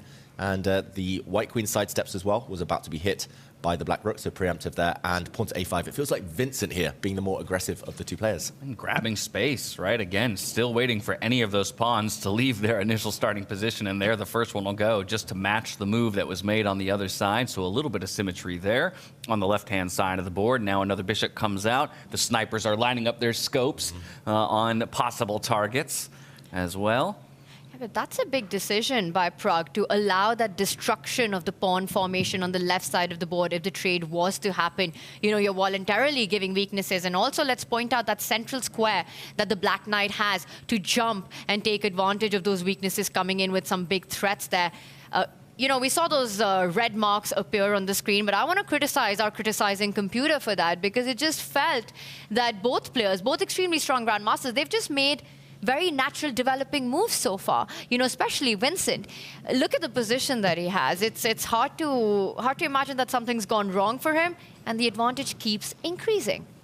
I think the one thing I will mention about Pragg's decisions is that he did castle very early. He castled on move 7, so the white king is fixed where it is. And although the black king most likely will stay in the center or on that side of the board, at least it's more flexible. You could see a position that totally explodes, and then the king's like, haha, you attacked me in the center, I'm going to run away now. So in freestyle chess, one pattern that keeps recurring is castling too early tends to backfire. And now we will most likely see that plan you mentioned, Tanya, this knight removed, the black knight jumping into the center, and big weaknesses appearing. Now, some people might be surprised to hear that we already have a result in this round, merely 5 minutes in, but it comes from the Arjun Erigaisi versus Maxime Vachier-Lagrave game. Both of these players already in the playoff picture, at least if the standings were to stay the same. They go to a draw by repetition, nice and early, each add ½ a point to their scores, and further secure the safety of their top 8 positioning, currently in 3rd and 5th, respectively. From there, we return to the games, of course, that we've kept our eyes on here, primarily between Vincent Keymer and Praggnanandhaa, as well as Gukesh and Richard Rapport. Huge moment here. I think for Pragg, things have gone drastically bad. I don't even know if it's point of no return for him. You know, the queen's lined up against the weakness. The knight jump that we're pointing out, it doesn't allow Praggnanandhaa to use his king as a defensive resource here. You move that king 1 step forward to defend that pawn. The knight jumps in with a deadly check. That would be game over. Thank you very much. Pragg in huge trouble. And what, we're on move 11 right now. Wow, and the computer gives black an over 1 advantage here. The current evaluation -1 in black's favor. That is only going to grow unless Pragg finds 2 moves. Only 2 moves to stay in this game. Otherwise, it might just be instant knockout. He needs to bring his bishop over and swing it back to defend. Basically admit that you're losing this pawn to the black queen and go into full-on defensive mode. Or you need to bring your own bishop forward and eliminate a black knight and hope to seek some safety with opposite color bishops. I'm going to say that this bishop move is so unnatural to my eyes. I don't see that one really happening. I think Pragg, by process of elimination, will realize he needs more defensive pieces around the white king. But no, he takes a pawn. Oof. This could end in checkmate in a few moves.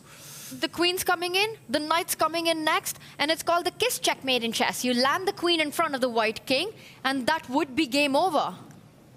Wow, what is he planning after queen takes pawn now with that threat that Tanya mentioned, the black knight coming in? I mean, the queen is going to be backed up by both of her knights. The black bishop might even come in to sacrifice itself to open up the white king even more, and the white king can no longer escape. The other knight will jump into a key square as well once that pawn is picked up. This could be game over in the next 5 moves, James. Castle? White? Already did it. Oh, already. Oh, sorry. Okay, yeah, I flipped the positions then. I was thinking white hadn't castled. And okay, yeah. But never mind then. That's a great point, because that has been the key problem in Pragg's position, that he chose his king spot too early on, giving a direct target to Vincent to come at, and that's exactly what the German Grandmaster has done. He grabs the pawn, the knights are coming in. Oh, and he looks at Pragg as well, the famous Vincent Dexter. There we go, checking his opponent out. He did that a lot during Weissenhaus, kind of stared into their souls, read their minds, and won a lot of games. Yeah. Now it looks like Vincent is going to position himself very nicely ahead of the final round today. If he wins Pragg, this is going to be devastating, disastrous for him. Seize his moment, and he seizes it very importantly here, as again, he sits in that 8th place tie currently with our world champion, Gukesh. And while I mentioned Gukesh, perhaps we hop back over to that board to see how that one's developing against Richard Rapport, because both of these players at 3.5, Vincent looking like he's going to push himself up to a 4.5 point total, means the onus is on Gukesh to keep pace. But right now, kind of locked in at least what the computer thinks is an even position.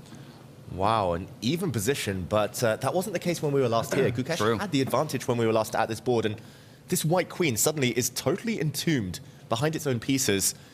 Look at what's happened. The black bishop is now coming hunting for the white king.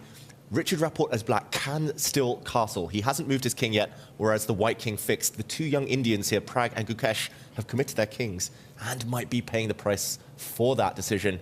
Maybe just a quick backtrack over the last few moves. Let's do it. Yeah, when we were last here, we saw Gukesh trying to open up the center, the world champion, trying to actually open lines towards the black king in the middle. And this was met very nicely by Richard Rapport, just playing a waiting move, pushing his pawn forward, the black queen now given a bit more air. Really important in freestyle chess to let your queens breathe. And now a capture, a big mistake, I think, strategically from Gukesh. He's opened up his opponent's bishop, not just because this is a strong diagonal, but because after this pawn push, he's trying to crack open this diagonal for his own pieces. Suddenly, bishop takes knight. Always a hard move to see, always a blind spot, I think, with the top players. Bishop for knight exchanges. And after a recapture, the black knight finds a beautiful outpost, and now the bishop joins the action. Trying to keep you apprised of both games simultaneously. This one clearly going to go on for a little bit longer, so we're hopping right back over to Vincent Keymer versus Praggnanandhaa, feeling like this one is teetering on a knife's edge, could end any moment in favor of our defending champion from Waisenhaus in 2025. We've had just a couple of moves since we left it last, and Vincent's knights are coming for Praggnanandhaa's king. David, I think there's just been one move, but we will start from that position. You know, when the queen jumped in, if we just back up, and right here. Yeah, the black queen took a pawn, the white queen stepped forward in order to slide back on this diagonal. The black knight jumped in as well. The white queen had to step back, and it feels like there's some kind of smothered checkmate coming in. The black knight taking a pawn. Vincent Keymer looks so excited right now, trying to keep calm with his winning advantage. Pawn takes pawn now. He must be winning in so many different ways. He's got 4 attackers, 2 black knights, a black queen, and the black bishop about to enter the fray. I'm not sure how to land the knockout punch, but it's so clear that black has a decisive attack. Your idea, right? Bring that 4th piece close to the king. This is a move that you were suggesting a few moves ago. David, how is white defending that? You know, you put your bishop right in front of that pawn. It can't be taken. That leads into checkmate. This could be the shortest game we've seen in freestyle chess. Wow, it's only been 15 moves, but there's an immediate knockout on the board. White is going to have to shed material, shed a queen or more to postpone this. He does it. Yeah, we see it. Vincent sees it. He's going to go for that full point here in a victory over Praggnanandhaa. He's going to push himself up to 4.5 points on the day, or through the 2 days. Still 1 round to go, and still very much not secured in his top 8 positioning, but this would do wonders in service of setting him up for our final round. Look at Pragg. He knows it. This is all over. It's a brilliancy on the board. Is there a way for Pragg to even keep this going for the next few moves? The answer is no. Simply, this pawn is collapsing. Let's just show a couple of checkmate patterns very quickly while the players think. If pawn takes bishop, then the black queen simply slides across. The king is trapped. The queen will have to throw itself in the way, and this is checkmate. Likewise, if you try to remove another attacker after this brilliancy, if you remove this black knight, then it's smothered mate. The other black knight jumps in, the white king is caught in the center. There's just too many attackers. It's 4 attackers for black and not enough defenders. He's going to resign. Yeah, it's choose your own adventure, but not the version you want to play where you're choosing which way you go down in the end here for Pragg. Searching for answers in the ether, but soon enough he'll realize. That's a checkmate. That's a checkmate in 1. Checkmate in 1. The black queen can slide in. Why is Vincent not playing it? He hasn't seen it. He hasn't seen checkmate in 1. What? It ends anyway. It's over anyway. Like we said, there's so many ways to win, and in the end, it will be our defending champion from Waisenhaus who picks up the full point and pushes himself to a 4.5 point total. But of course, his work is not done yet. 1 round to go. Still plenty of competitors out there doing battle. Back over to that other all-important matchup we go, Gukesh versus Richard Rapport, to see how that one's developing. Still locked in a very tight battle are these two, but it's almost putting more pressure on Gukesh here in what feels like a fairly even game, that he might have to take some risks and find a victory. Yeah, both sides taking risks, and that was a fun finish of the Vincent Keymer game. Instead of mate in 1, we should mention he went for a mate in 3, so we can't fault him too much, fault him there. But this game is chaotic. Both sides definitely taking risks. Risk has been the name of the game. This last move, not the best according to our engines here, given a miss. There was a stronger move by Richard Rapport. I think actually reacting by retreating his bishop might have been safer. This bishop now can be captured in the center. It would come at the cost of white's bishop, however.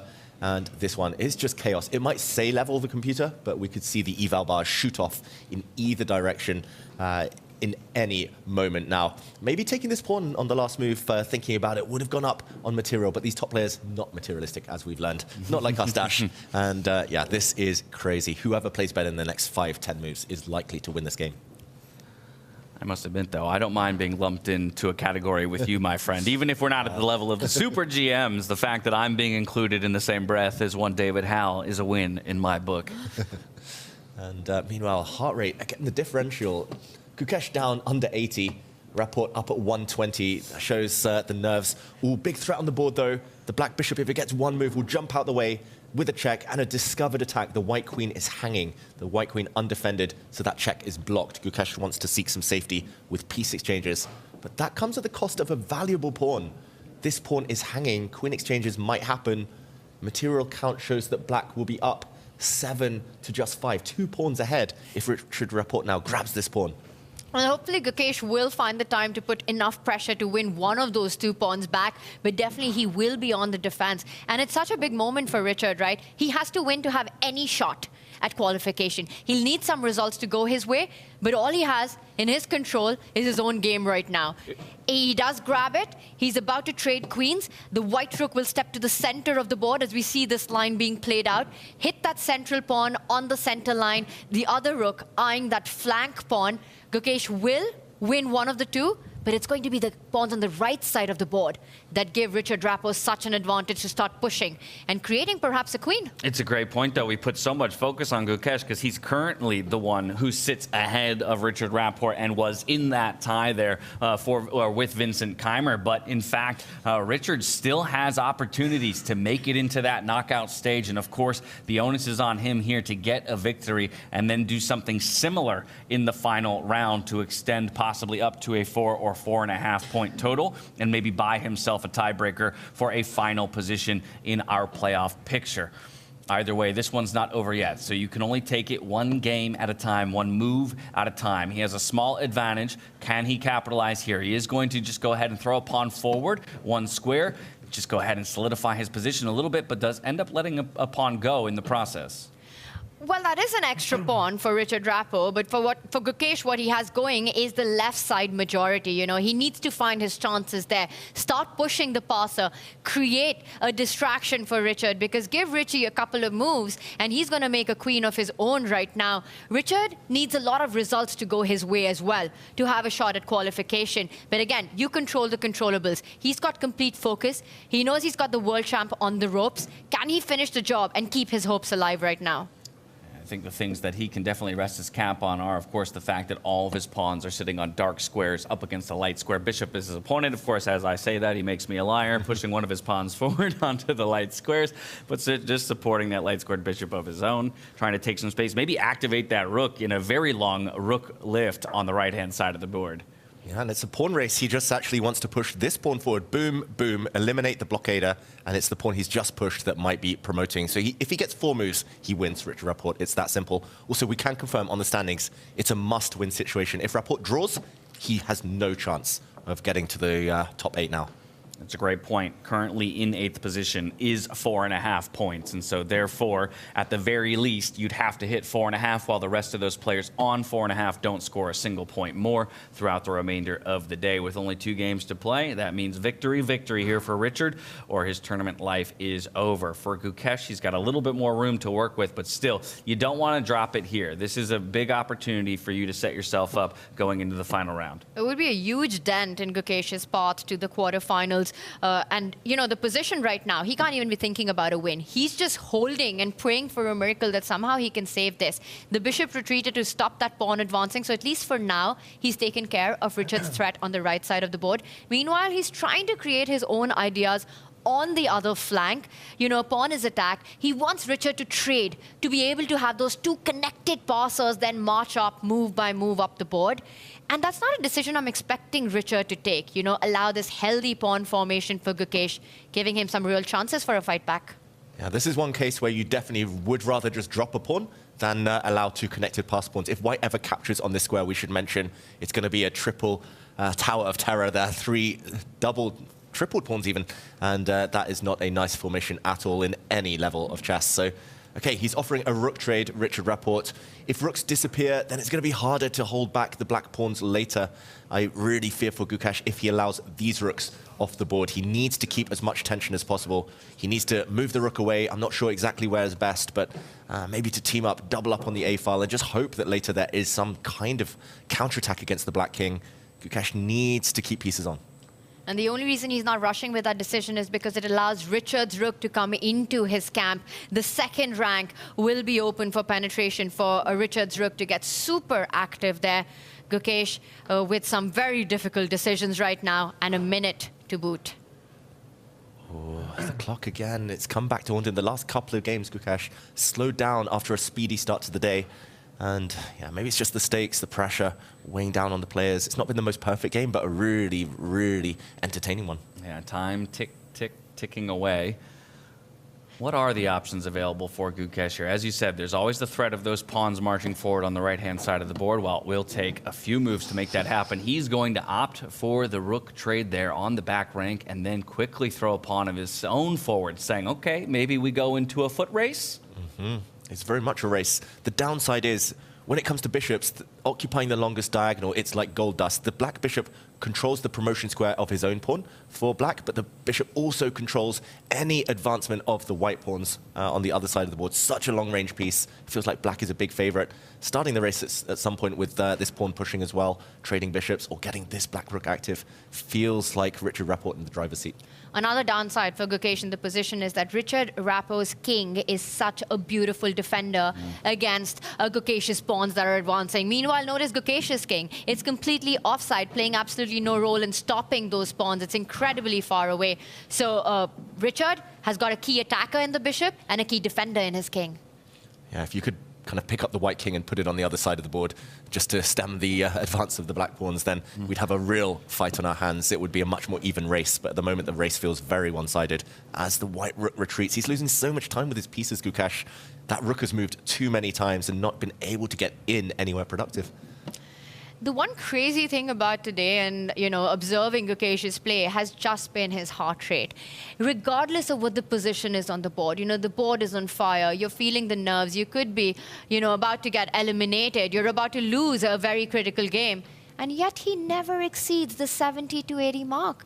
It just shows the kind of control that he's developed over his nerves of steel. Yeah. Not just that, but probably speaks to his heart health, my friend. I need to get on whatever regimens he's on, be it meditation, be it diet, be it exercise. He seems to have it figured out. Cool as ever, even as the pressure mounts and he finds himself in a dire position here.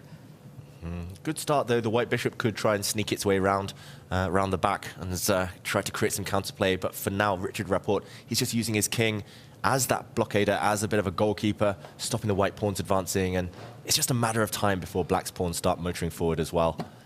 It feels like he's done everything he can to stem the tide, Gukesh. It's just nothing much to do. His king stuck, his rook now guarding the second rank, his bishop purely defensive.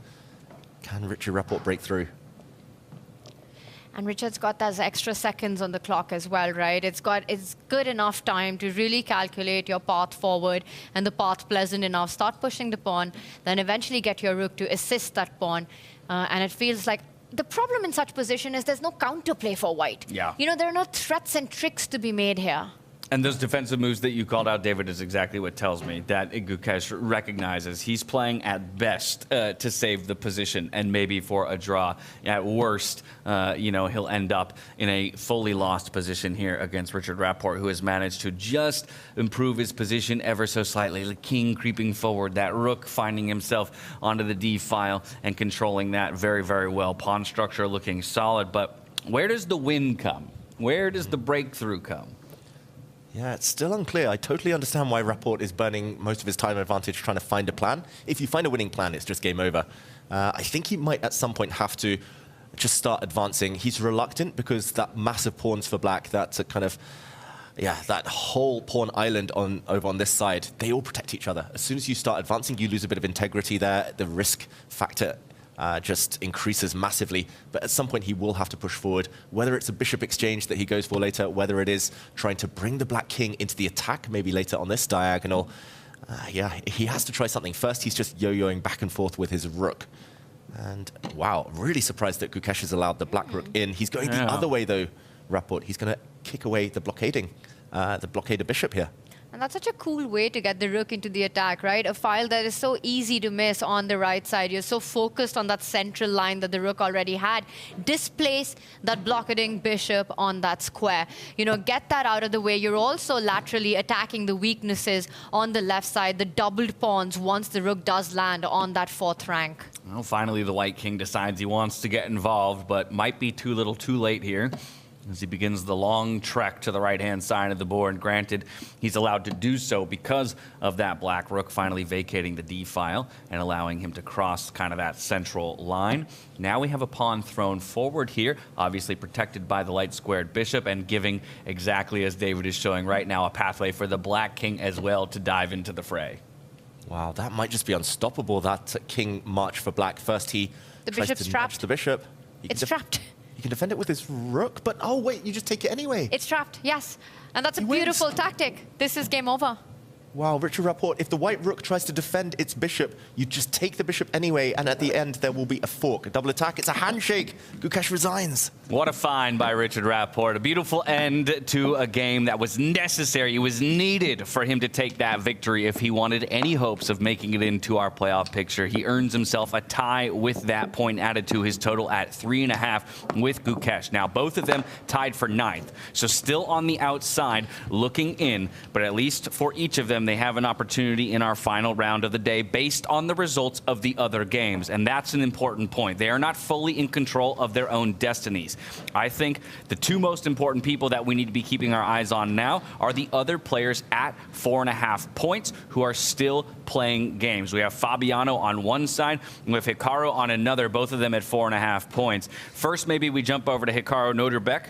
We'll take a look at this one real quick, and then after that, we'll jump over to see how Vidit is putting up a very, very firm stand against Fabiano. Let's just go ahead and talk through this one real quick, see how we got here.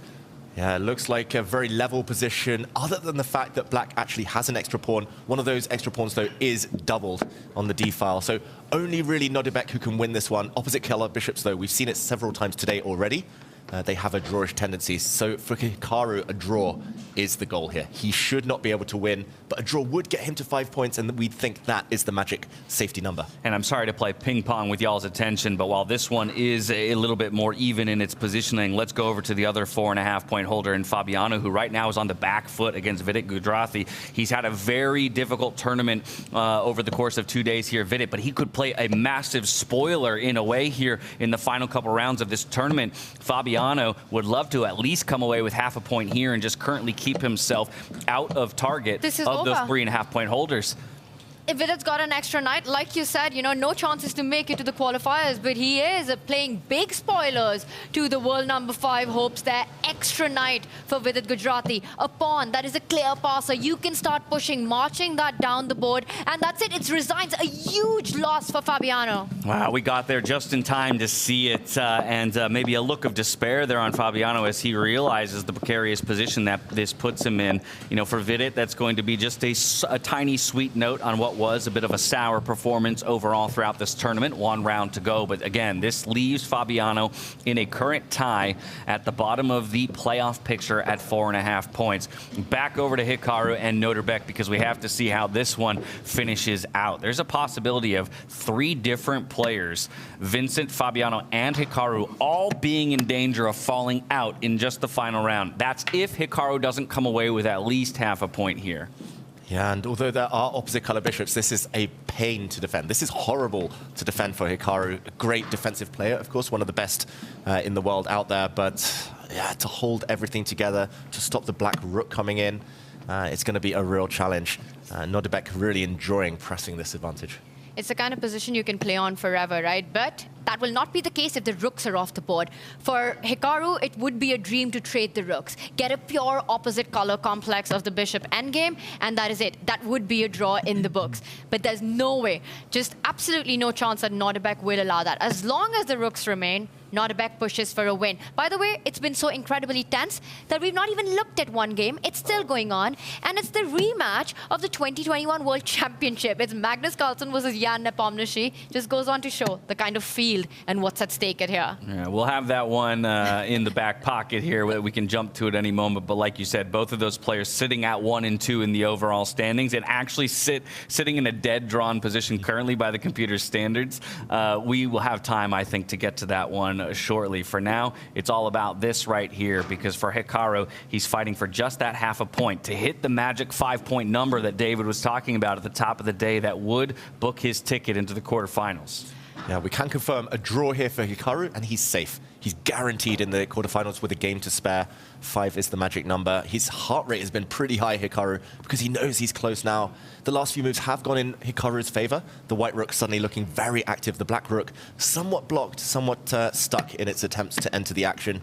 But okay, Hikaru pushes a pawn meanwhile. The rook is coming in, and he's offering a trade. Oh, it sits on a really nice square, though. Dilemma for Hikaru Nakamura. If he trades off that black rook, it will be replaced by a very strong passed pawn, Tanya. That's the one moment that you don't want to get rid of the rooks. You know, allowing that pawn to exist there would be a thorn in white's position, very tough to defend. Evaluate that on seconds on the clock. Understandable that Nodirbek doesn't rush with the decision. If Hikaru blinks, Hikaru's the one to trade, that would be draw on the spot. Look at Hikaru, he's now bringing his king into the game as well. Hikaru's up a pawn, but they're doubled pawns. As long as that stays the case, Nodirbek with a big chance, Hikaru with a big chance to defend this one. Oh, but look at that roll-up of the sleeves by Nodirbek as he leans forward, eyes darting around the board. The black king is coming. Kings are so important in the endgame. We've seen it multiple times already today.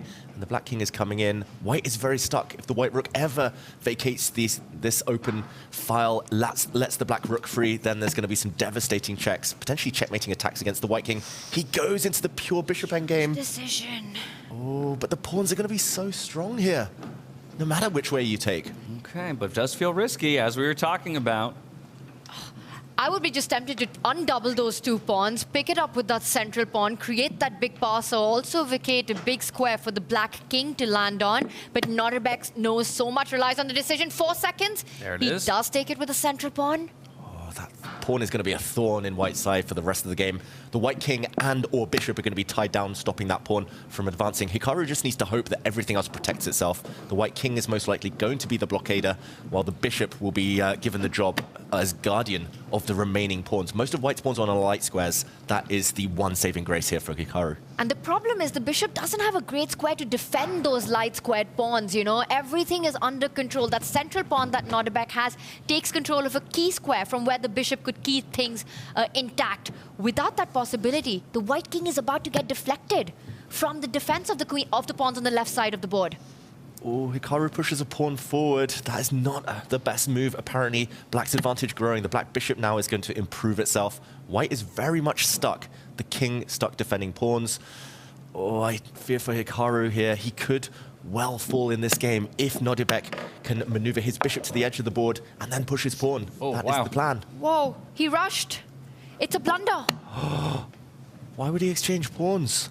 He's let Hikaru off the hook by allowing him to dissolve one of the weaknesses. Why would he trade pawns? That was a clear weakness for white. There was no need to rush either. Relief on his face. And now he's feeling it. Abdusattorov with less than 10 seconds on the clock. He's still going to have to make a move. He can't sit and dwell on the mistakes for too long here. Counting down 3 seconds. You've got to move a piece. 2 seconds. There it is. Oh, he knocks the piece over. Does finally get the trade. 10 seconds back on the clock. Hikaru will trade it off with the pawns now staring down at each other. But Abdusattorov, he doesn't have the answers. I think he realizes that he threw away his one opportunity for a full decisive victory here. Hikaru not really happy either with the whole situation, but he might come away by the skin of his teeth here. A drawn position, the handshake, and Hikaru just barely booking his ticket to the quarterfinals as he moves to 5 points. And it all came down to that one move, that one inaccuracy that cost half a point to Nodirbek Abdusattorov. For Hikaru, what a relief, just making it through. And there we see a bit of celebration as the Tusa comes there. And this is just incredible, the turnaround that we saw in that game. Some relief, I'm sure. It's not the way you want to qualify. I'm saying, Hikaru is exactly the kind of player who will be critical of his own performance and expect more of himself. But at the very least, as we heard from him yesterday in his interview with Sveta, the most important thing is top 8. Then it becomes about perfection. Then it becomes about your performance at its absolute peak, working through the knockout stage is a reflection of how this 10th and penultimate round here in our round robin stage broke down. There you had a look at our top ticket table that we didn't manage to get to, but I can let you know at home it ended in a draw between Magnus Carlsen and Jan Nepomniachtchi. Magnus Carlsen still holding solid control of first place with 8 points. Jan just behind him at 7.5. When it comes to our playoff picture, that's where we look towards those 7, 8, 9, and 10 positionings. You got 2 players sitting at 4.5 points. It's Vincent Keymer in 7th, Fabiano Caruana as well, tied with him at that 4.5. Richard Rapport and Gukesh sitting just outside looking in. What a roller coaster of a round, David. Vidit getting a win in this one. Praggnanandhaa going down to Vincent Keymer. The turnaround that we saw on Hikaru's board, eventually surviving with a draw. It's kind of hard to pick a big moment. I think every single one of them, massive. Yeah, for everybody at home, the left-hand side of your screen, they are locked in to the quarterfinals. Every single one of those names from Magnus Carlsen down to Hikaru Nakamura will be continuing throughout the knockout stage. Over on the right-hand side, those are the players still fighting largely for playoff positioning. Unfortunately for Prague and Vidit, they are mathematically eliminated because they cannot catch those 2 players tied for 7th and 8th at 4.5 points. But for Richard Rapport and for Gukesh, it is going to require victories and defeats from the people that they want to surpass. So not fully in control of their own destiny, but you can only do, fulfill the part that you can control and then hope for the best from the heavens. Yeah, Richard Rapport will need to defeat Hikaru Nakamura in his final game in order to stand any chance of survival. Gukesh will need to defeat the informed Jan Nepomniachtchi, who's been on a bit of a tear today. It's not going to be easy for either player. No, not in the slightest. Now, admittedly, Fabiano and Vincent Keymer are paired up for their final matchup of the day. The 2 of them sit at 4.5 points. A draw between them pushes them both to 5 points, and mathematically they can't be caught. Yes, this is tricky because both of them are completely aware of this, right? And they really want, everyone just wants to make it through to the top 8.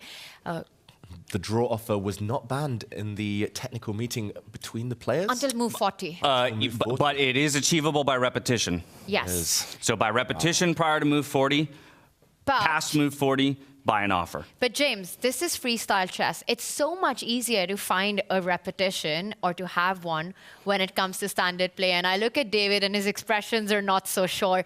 When you need only a draw to make it through. Will there be a way that even in freestyle chess, the 2 players are able to find a formation that allows that repetition? It's a risk-reward calculation, right? Because at the end of the day, if you play for the win and end up in the loss, that's the one scenario in which you don't make it into the playoffs. What do you think? Do they fight it out? It's in the spirit of the tournament to fight it out, but being pragmatic, being objective, playing safe in a way. If both sides play safe, that's when draws do happen. It's normally if one side plays safe, the other side tries to push. That's where the action happens. I wouldn't blame Vincent Keymer and Fabiano for at least trying to play safety first chess at the beginning, but who knows? And hey, look, we'll see. This is all before we even know what the starting position of the final round is going to look like, and that's going to be a big determining factor in how ultimately the players approach their final round. I think if we go ahead and take a peek back at one of the games from the round we just witnessed, it would be maybe taking a look at how Vincent Keymer managed to dispatch Prague and put himself in a position where he can keep his hopes alive and maybe defend the title that he earned himself at the beginning of the year. Yeah, Vincent Keymer keeps his fate in his own hands. He eliminates Pragg from the race for first place in the meantime. For Praggnanandhaa, some decisions to regret. Let's just recap the last half dozen moves or so of this game. It looks like a very innocuous position. We were joking about the white kind of wall of pawns here not having moved at all, but it was here after the black pawn pushed, threatening to come and destabilize this knight, that Pragg started to go downhill. Maybe best was to move his king just to create an escape square for the knight, and everything's covered. It's still relatively safe. Instead, pushing pawns on the side he is weaker came back to haunt him. The bishop came across to eliminate a key defender. Suddenly, that piece was captured. The black queen now stepped across to attack this pawn. Bishop forward, and swinging it back would have been the best way to defend, but after another capture, suddenly it was almost over. Terminal attack here, and one queen sliding forward was not enough. The brilliant move was this one. Bishop into a3, sacrificing itself to just drag the white king out into the open to remove the final defender, this pawn. Incredible speed at which the entire position collapsed. Can we see the missed mate in one? Don't do it to him. He won the game. Stunning game, brilliant He won the game. Oh, my goodness. Yeah, there it was. It could have been an easy queen slide down one square, but he went for the fancier. Mate in 3, as you said, David. Yep. Instead of bringing his queen in with the kiss of death, he played knight takes pawn check. And, the big red X. Big red X, luring the knight away. And here he could have given checkmate in multiple ways. Bishop takes pawn, maybe the nicest, with a queen checkmate to end proceedings. Okay, well, as he delivered a beautiful close to this game and keeps himself alive to defend his title, we took a moment to hear from the man himself as he exited that last round. Let's take a look. This is such a massive win, Vincent. It practically at least guarantees a playoff. How happy are you with your play today? Yeah, it has been up and down. I think my first game against Magnus was decent. He blundered something, but I still did manage to win the game. Then the second one against Gukesh was, of course, really, really tough because he was also a direct competitor for the top 8, and losing that game felt like now it will be really, really tough to make the top 8. But okay, the game against Hikaru was a huge, huge fight, and of course this was kind of a breakthrough win. And now this, I think in the opening it went just really, really wrong for him, and immediately his position was bad, and he lost pretty quickly. I'm just curious, if now number 1 or 2 season number 8 finishing Vincent Keymer, do you think they have the guts to choose you again? I don't know. Maybe not, but I don't think it's so easy to say. I mean, as you see, I won the last event here. I'm fighting to get to the top 8. Of course, it's different if you play rapid or classical time control, but we will see. So what you're actually saying is that some chess player may be dumber than they appear. No. And choose you. Maybe that's a smart move. Who knows? Yeah, I think for now I'm focusing on playing a good last game because I don't think I am done yet. I am not safe yet. So that's the main thing. Good luck, Vincent. Thank you. Almost got him to badmouth his opponents there, but also Vincent Keymer may be underplaying the danger that he poses to some of those top seeds and saying that, I still wouldn't necessarily be surprised if I got chosen as the 8th seed by, let's say, the top 1 or 2 seeds. But I think a lot of players in that situation would be reflecting on the results of Weisenhaus and maybe reconsider him as their first choice. Keymer is a different animal when you change it to a classical time control. Yeah. That's what we saw in Weisenhaus. He finished at the bottom of the qualifying table, even there, was picked by Alireza and went on to destroy that pick. Not just that, won against Magnus, won the finals against Fabiano, and then took the crown. So from underdog to champion was his story then. I think at least the players are going to think 5 times before making him the pick, even if he might be the lowest rated in that field. But that's still far away. There's one incredibly crucial round and the big question. Fabi versus Vincent. How much do they want to fight? One thing I will mention, I've never seen Vincent take a quick draw, ever. I just don't remember it. I don't think it's his style. There probably have been occasions in certain games. I very rarely see Fabi take a quick draw. Sometimes if he really wants to bank it, I have seen that But I don't know. I don't think they'll be talking before the round. I don't think they'll agree anything. I don't think that's in the spirit of the tournament. I think the spirit of the tournament is to fight and to play. No, and to your point, well, that question is left unanswered for us. How will either of these players approach the game? I think it's very important that we set the stakes for the final round. Let's bring those standings up one more time just so that everybody knows at home who is here to play for something in this final round of the day. Everybody on the left-hand side of your screen, 5 points or more, is already secured into playoff positioning. For Vincent Keymer and Fabiano Caruana, if they put any points on the board, they join those other 6 in the knockout stage. For Richard Rapport and Gukesh, they sit 1 point behind, so the onus is on them. Win or nothing. You got to put up a win. Drawing is not an option for you. You have to at least match that 4.5 points to maybe have a tiebreaker at the end of the day. They're focused on their game. They want to win and get that point, but they're also rooting for one of these two players. Exactly. What they're hoping and praying is that Vincent and Fabi have a decisive result. If that game ends in a draw, everyone else is out. So Richard doesn't only have to face and win against Hikaru. Gukesh doesn't only have to face and win against Jan. They also have to pray that the other board fights it out and plays it till the end. Yeah, so of course we got a word from Vincent after he put himself in solid position, but work's not done. We did the same with Fabiano, who finds himself in lockstep with our defending champion. Let's hear from him now. Fabiano, how hard is it in freestyle compared to this normal chess to get that important draw that you both need? I wasn't really thinking about a draw. I don't know. Maybe I should have. But I just wanted to play, and yeah, it became complicated. So, of course, a loss is not good. Puts me at risk again. A draw would, I guess, just qualify me to top 8. So I should draw the last game, basically.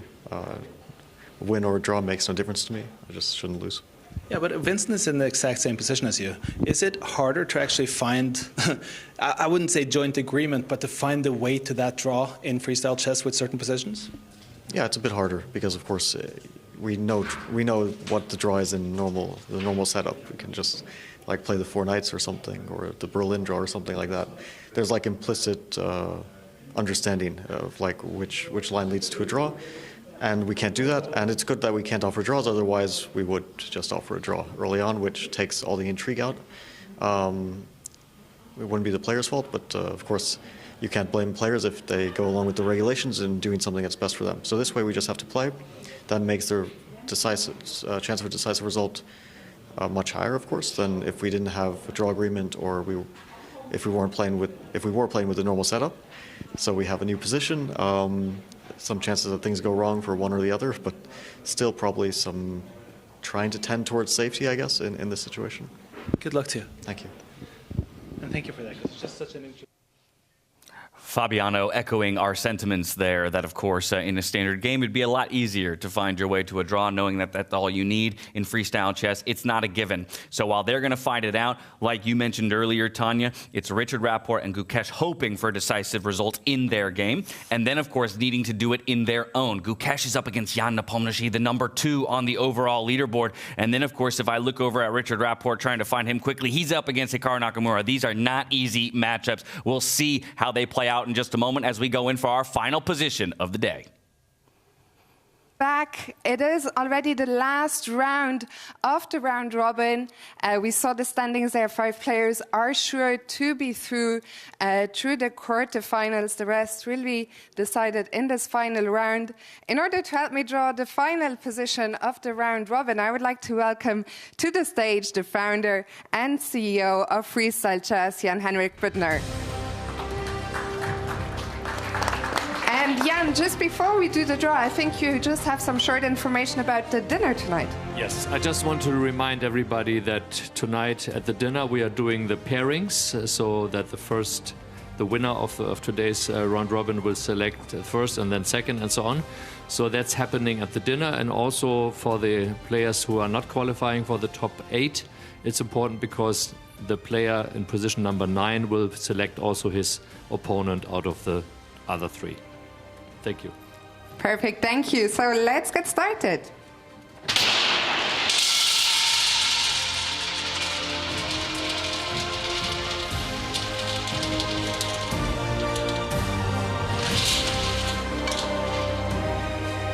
All right, we do have 384. Thank you very much, Jan. For the last time, the players have 10 minutes, so please enjoy to the players. Good luck.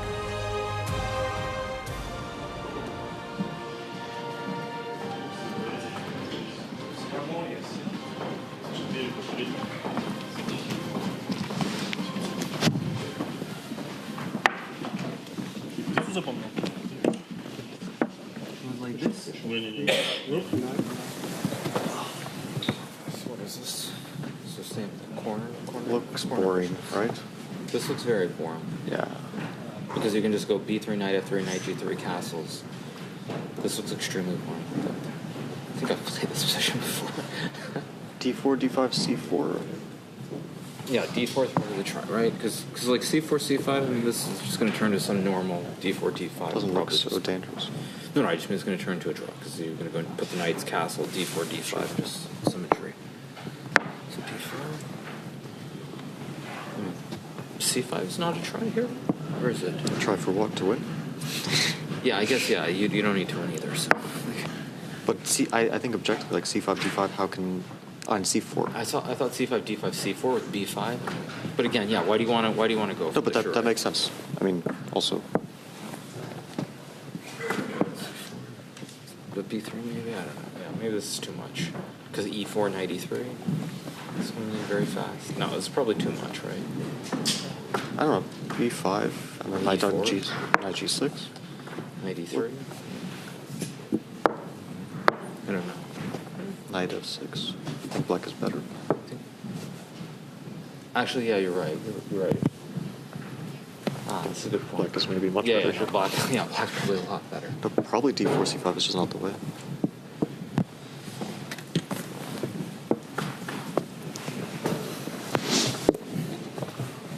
But then, I mean, because c4, c5 is just boring. e4 looks... e4 looks wrong.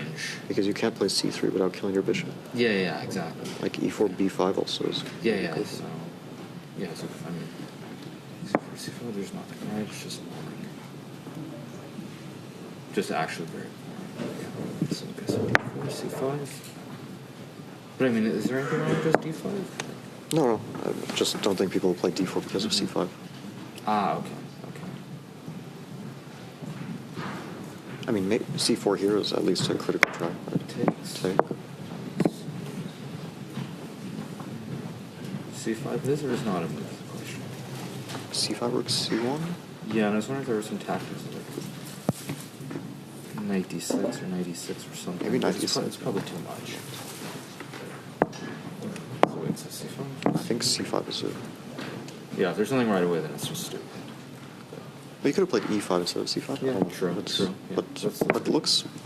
Yeah, knight d6, knight e6, I mean, it's very fast. And just b6. So. Looks fine. You can also start with b6. Mm-hmm. Yeah, this looks completely fine for black. e4. Here e4. Here e4, c5. And d5, e6. d5, e6. Yeah, there's bishop e... Not bishop e5 is not... No, I mean, I think this should be just fine, though, right? What's wrong with this? knight e3. 93. And knight g6 or something. And if I take... This is so great for white, or not? Is there no bishop? Was knight e5 was better? I thought bishop e5 was just completely fine. But knight e5 maybe it was more dangerous. You were going to take the knight here? Okay. But maybe bishop d5 is still... Yeah, bishop d5 and then bishop e5 and just kill the diagonal. No, this is probably more than 5 for black. If you got bishop e5. But this one also, I mean, this diagonals. Oh, sorry, yeah, this diagonal is just... Knight f3, knight d6. Queen to e2. e5 might Yeah, this is what we were talking about. E5 is on it? e5, c5. E5, knight d6. No, e5 is good. b3 has no drawbacks, it seems, yeah? No, this does not move to... Okay, but b3 was nice, no? Yes. Yeah, I mean, it's some small... Will never... You can also do like c3, c4, d6, b3, of course, yeah. Like, and then I mean, we might want to check c5. Okay, dc. But that is dc, and knight d3, knight d3. But dc, queen c5, c4 is different. Oh no, it's not. but here it feels really bad. Yeah. Looks a bit risky, no? Some queen g5 never works, yeah. Is b5 or more? B5, yeah. Yeah, b5. But knight d3. b5 and then knight goes to d3, yeah? Yeah, and then it goes c4. Yeah, no, b5 I think is not that bad. Yeah, but knight d3 is slightly. It's like pretty much the result game, yeah? Actually. And also, like, it doesn't solve the c4 problem. Yeah. Yeah, knight d3, knight d3, c4, yeah. Okay, so what else? Okay, some other moves of d4, they're just not existent here. Ah, it's b5. Yeah, b5, yeah. Maybe b3 anyway, yeah? But now you can do knight g3. But b3, c5? But I can go c3, I think, yeah? C3, preparing for... Because c5 I go d5, I think I can hold it. Can I do knight g3, e4? Ah, no, c3 I don't. C3 also, what about c4 here? It's c5. Knight g3, c4 I also think. Okay, c5 probably. C5, d5? c4. Ah, knight f6.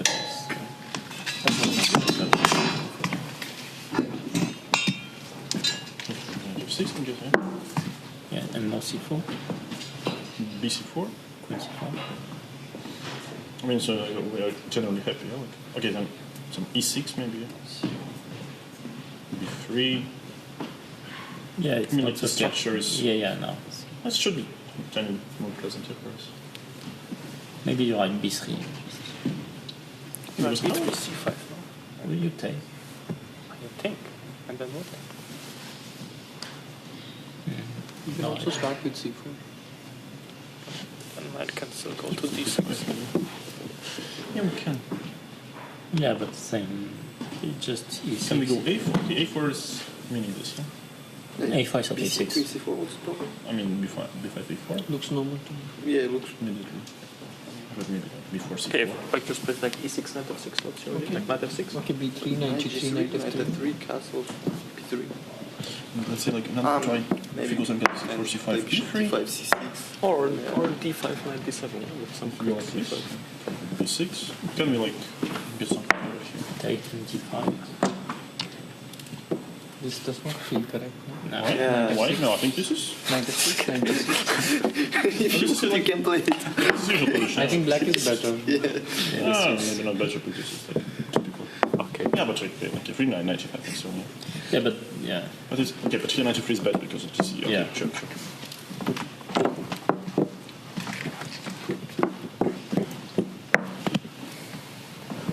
Okay, b5 makes sense. b6 no sense. I think c5, c5 is it or not? But c5 you can take. You can take, yeah. Take b3. But that's okay, no b6. That's hedge out. So, gentlemen, 2 minutes to the start of the last round. Here we might maybe to play some. b6 maybe we might grab some yeah. space. No? But here b5, yeah, yes.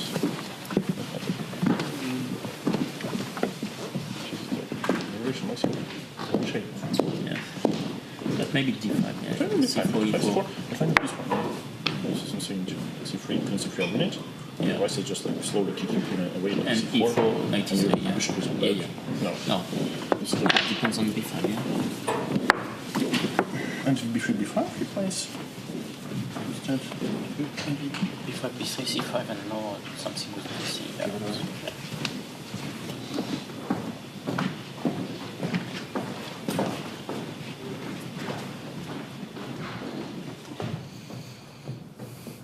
Fifth and final round of the day, barring any tiebreaker scenarios here. Position 384 will be the battlefield from which all of our players will take their seats and prepare to make their stab towards that final playoff picture. One of the men on your screen right now. It's do or die time for him. Gukesh against Jan Nepomniachtchi needs to get a victory just for a chance at it. As well, Richard Rapport against Hikaru Nakamura needs a victory just for a chance. And this is all before we see whether or not Fabiano Caruana and Vincent find their way to a draw or end in decisive fashion one way or another. The one thing I will say, and this is kind of coupled with Fabiano's interview that we heard just a moment ago, freestyle chess obviously doesn't have known patterns towards draws that would have been easier to find in standard chess. And in particular, Tanya, I think this position of many in freestyle chess would lend itself to a pretty swingy game where one could come out on top. Incredibly unclear, right? You've got all the long-range pieces on the left side of the board. You're trying to find ways to open them up. It's going to be a double-edged game, so not going to be easy for Fabi and Vincent, even if in their hearts they just want to keep things solid, to find a way to keep the middle game under check and control. The matchup we've got in front of us is the world champion versus the 2 times world championship challenger, Jan Nepomniachtchi here. For Gukesh, like you said, you control the controllables. The only thing he has is to take care of what's in front of him. We see a first starting move here by Jan, which to me was a bit of a surprise, right? He pushed that pawn in front of the rook, blocking his own bishop on that left side of the board. Were you surprised by that, David? Very surprised. I think the players came to that conclusion because everything else led to positions where it would be mutual attacks a bit more wild. Here, I think Jan, because he's already qualified, because he knows his opponent will be trying to mix things up, Gukesh in a must-win situation, he just wanted a solid base to start from. We do see almost Queen's Gambit-esque type of pawn structure in the center, both sides having pushed these central pawns, and it's going to be much harder for Gukesh now to kind of create too much imbalance. Whoa! And you saw the reaction as quick as the eval bar was on Jan's face there. He saw it instantly. A questionable move here from Gukesh. And he does take the pawn. The bar says it's the right approach. And for Gukesh, the problem is now you normally want to maintain the integrity of your pawn structure. You want some presence with pawns in the structure. Here, we saw him wince, but if he takes back with the black pawn, the white knight jumps in, and this is just terminal. There's a threat of a fork, a family fork, a royal fork. King and queen would be caught here. Not just that, but the white queen is coming out. This could be an early checkmate. He simply cannot take back the way he wants to. Okay, so if pawn's not an option, bishop is our remaining option, along with the knight. How do we make the decision between those two? The problem is that whatever you capture it with, you give a free flow to Jan Nepomniachtchi at the center of the board. That pawn will move 2 steps forward and take complete control of the position. It might not even stop there. It will further move ahead at the right moment and start targeting Black's king side. I mean, this is absolute disaster. And look at this. Gukesh realizes his miss. You know, he just played hand moves. He was making it quickly, relying on the patterns of familiar chess positions. The Queen's Gambit decline. He's gone with the pawn. Oh, really? The knight jumps in. The queen's coming in. There's a fork in the air. This has got to hurt right here. I mean, we've been talking about time control and time management kind of all tournament long so far here for Gukesh, and maybe blitzing out moves a bit quicker than he should have here, not utilizing all the time available to him, and he quickly finds himself on the back foot. This is so scary. I mean, it's what, 7 moves in? The computer says +3 for white. It's just a checkmating attack. He's going to have to shed material, or he's going to have to lose something in order to just survive. And it's, again, because the queen is trapped. The black queen is doing nothing. The white queen about to swoop in to deliver checkmate. Look at these long-range pieces you were talking about at the beginning of the game, Dash. Like, I mean, black's pieces are still stuck at home. That white knight is on the glorious f5 square. There's even sayings about that in normal chess. Knights in f5 will thrive. Knights on this square, just deadly attacks.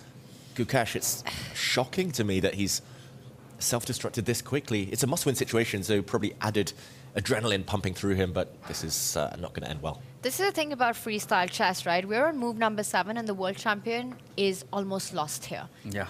And this is what ends up happening when you've got little time to sort things out, how quick you have to be, how much you need to rely on your intuition, your instincts, your creativity, and for Gukesh, he just didn't have enough time to figure this out. You know, recapturing with the bishop or the knight in that previous move, keeping that square under control where Jan's knight has jumped to. David, that would have only delayed what seems like the inevitable. You know, you allow white to move forward with the pawns. The attack would still have come, and not a happy choice for Gukesh. And he knows that this is close to over. I mean, he's going into a think. He could be thinking for the next 1 hour. That wouldn't help him right now. And that's the thing. He's feeling the effects of his own quick speed, or rather, at which he played, right? The time that he maybe should have spent a couple moves ago, he's now spending to try and find a way back in it. Not going to be easy at all for him to find it, but maybe while he gives a think, does ultimately go for a move. He's going to reposition the king just to guard against the knight jumping in, but David calling it lost with that animation there. That just looks so bad, Tanya. That's desperate, right? He probably just couldn't find any other way. You need to fight against the knight jump. The queen threats on that pawn as well.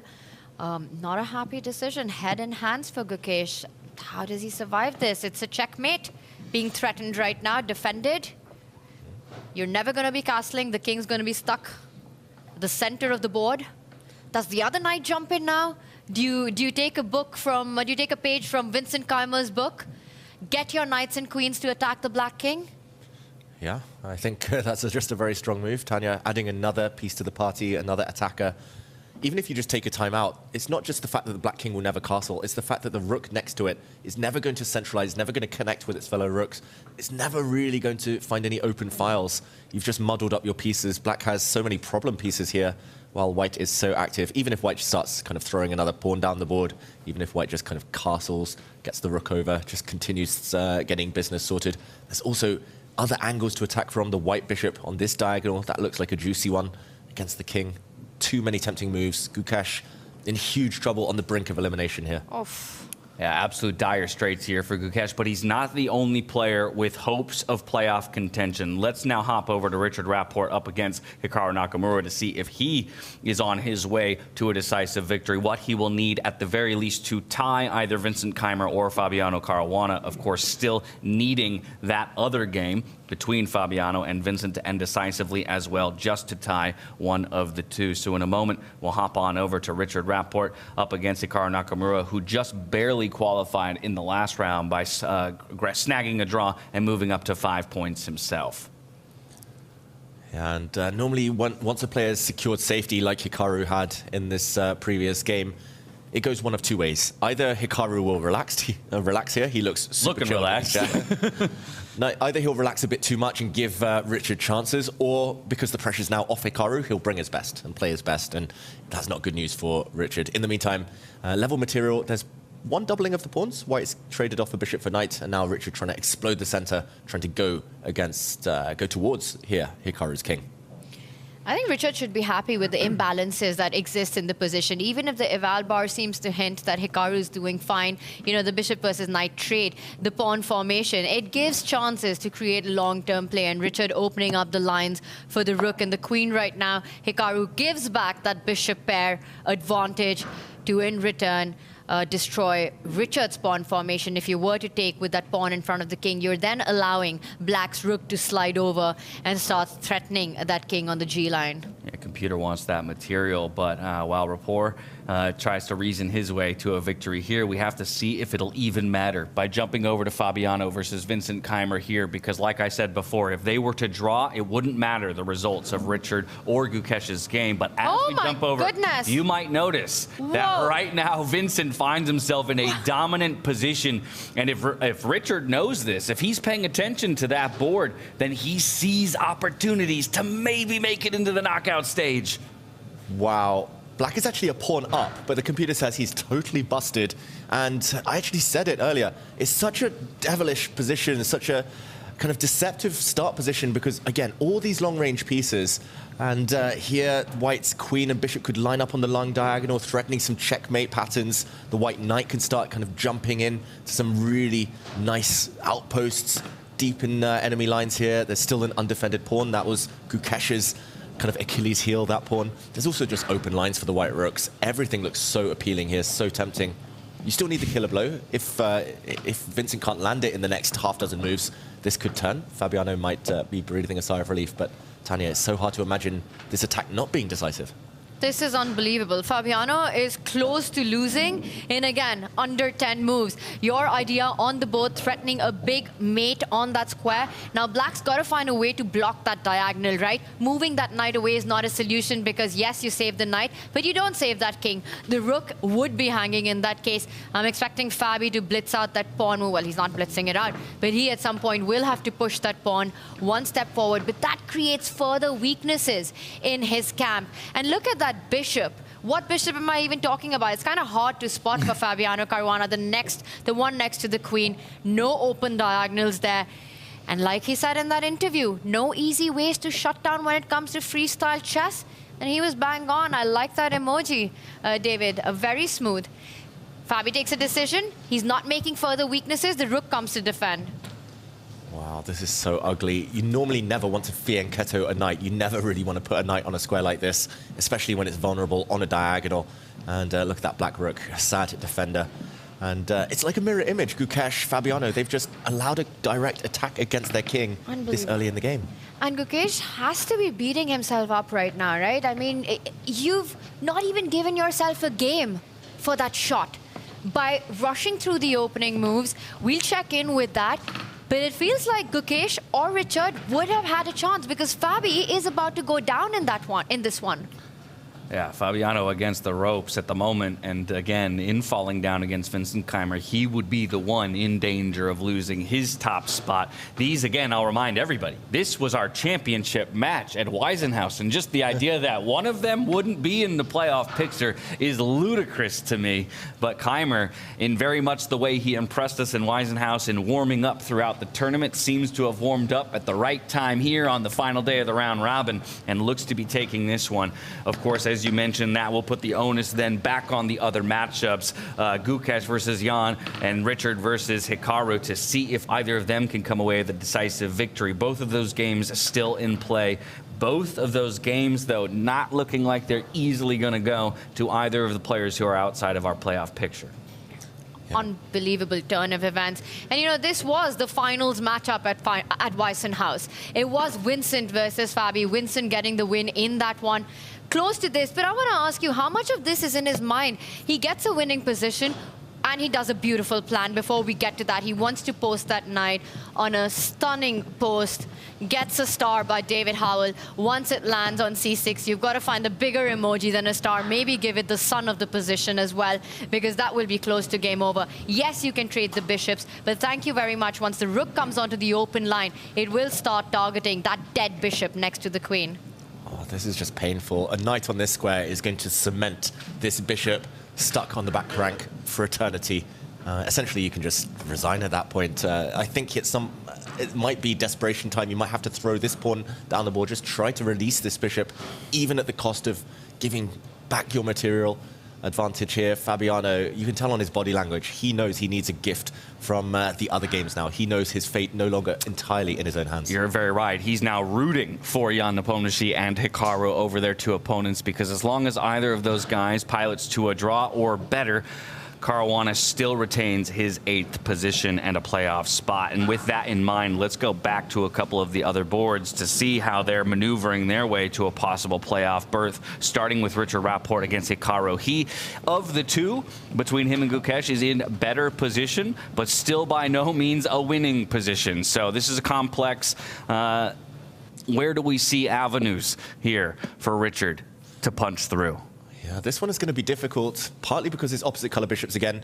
Maybe the one good thing is that Hikaru looks a bit distracted. Hikaru looks I think he's looking at those exact other matchups that we're talking about. He wants to know, you know, am I the one? Am I going to be the one? Am I the decider? Do I need to shut Richard out of the playoff picture? Yeah, am I going to help out my buddy Fabiano? Do I want to consign Fabiano to a playoff? But either way, this position does look very level. It's opposite color bishop, so black on this diagonal looking for some opportunities. White likewise with the light squared bishop. There's currently a pin on the c-file. Black's pawn structure looking slightly compromised. The black king's slightly vulnerable, I would say. That's the main thing in Richard Rapport's favor right now. Tanya, who do you think has the advantage here, or do you think Richard has any hopes of muddying the waters? It's a very tough position to call. I mean, it's just a game for all three results, and I think it's the most that Richard can hope for right now, right? You still have a lot of pieces on the board. It's an open position. He immediately takes a decision to not allow that knight to jump further towards the white king, which would have been extremely dangerous. Gives it up. Hikaru's king still quite unsafe. You know, the pawns have moved forward a little bit. Everything to play for, but I completely agree with you there. You know, right now for Hikaru, he knows what's happening on the Fabi board as well. Richard, he has to find a way to win this, to have a shot right now. I think it's completely unclear.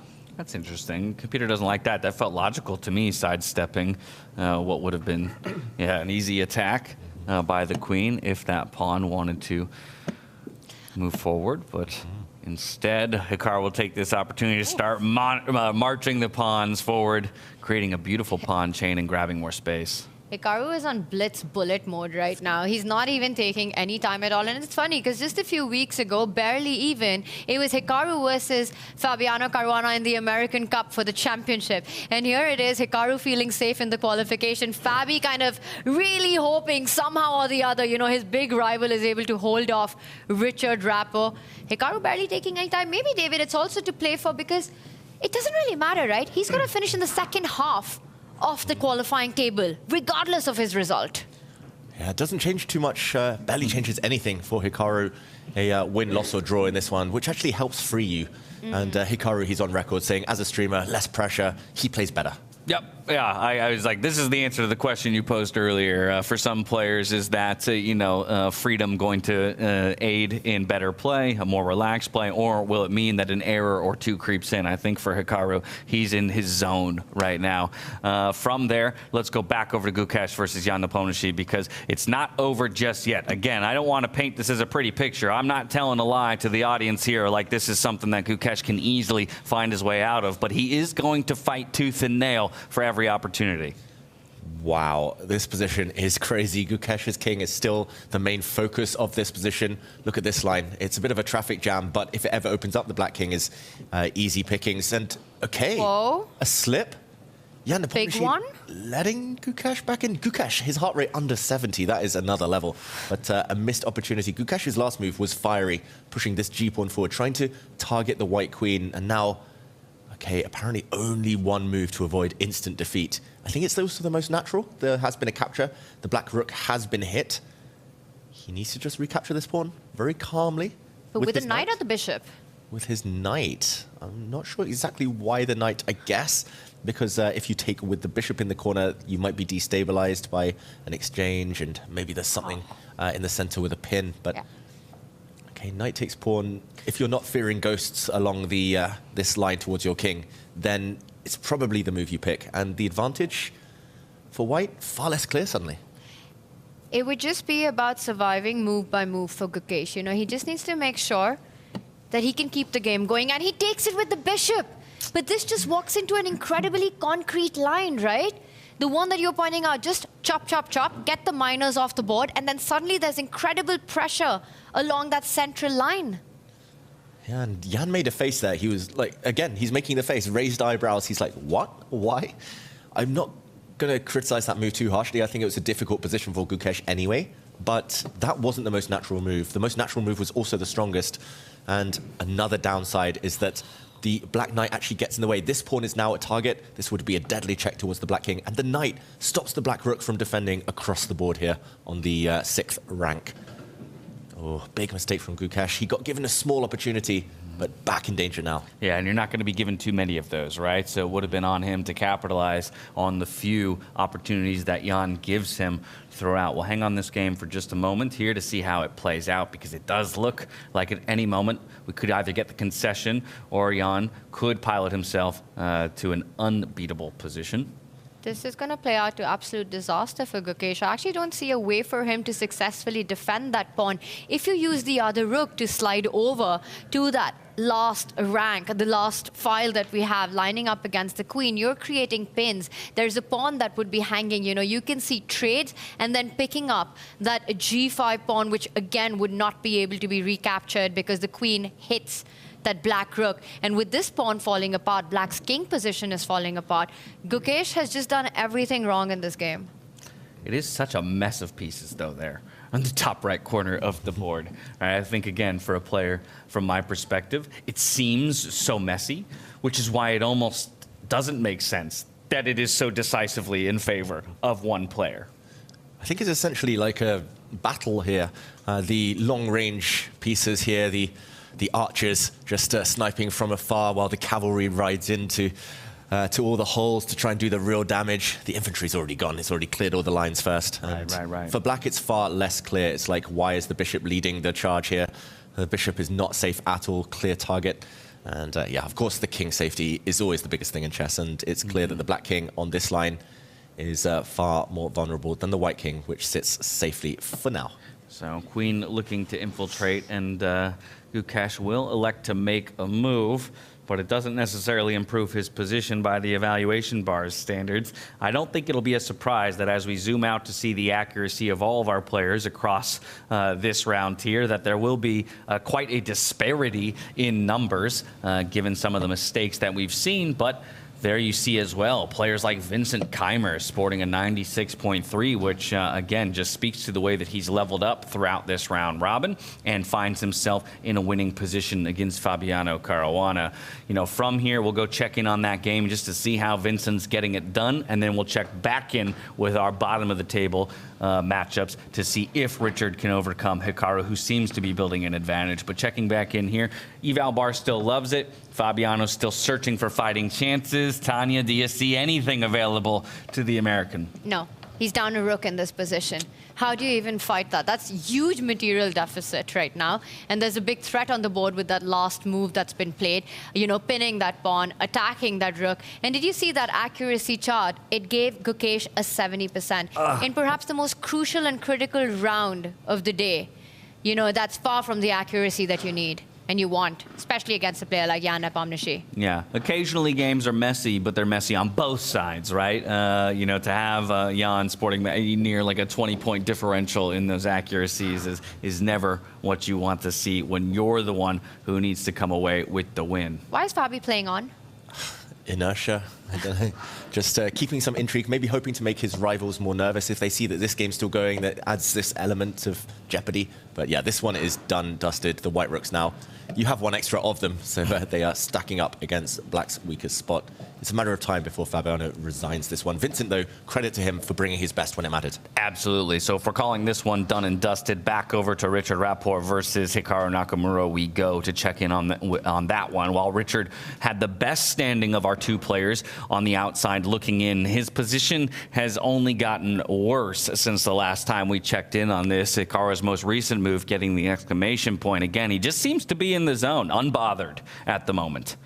It's amazing how easy it makes it look, right? He's been leaning back, getting up from his chair, just like you said, just looks so cool and collected and calm. He literally doesn't care at this point, and there he is with a huge advantage in the position. He's sort of just going through, breaking open the defenses of Richard Rapport's king with that last pawn move forward. And look at how beautifully the queen and the rook are already lined up to double down and triple down on that big file across the board. Yeah, I've said it before, I'll say it again. You need your queen and knights. They are the best defenders. And look at the white queen and knight. They're just offside. They're not participating in this battle at all.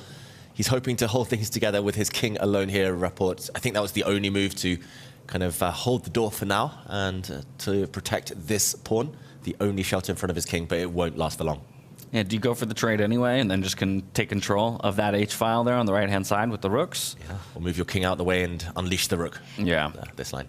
And guys, while this one will go on, I think Richard will fight this out. I just want to draw your attention. I think we'll be probably seeing the last of Gukesh right now. In the next few moves, I'm expecting resignation. It would be a good moment to jump to that as soon as possible, because I don't see anything else but a miracle that would save Gukesh right now. Yeah, we could be moments away from the resignation and the defeat of the world champion here in the freestyle chess round robin up against Jan Nepomniachtchi, number 2 on the tables.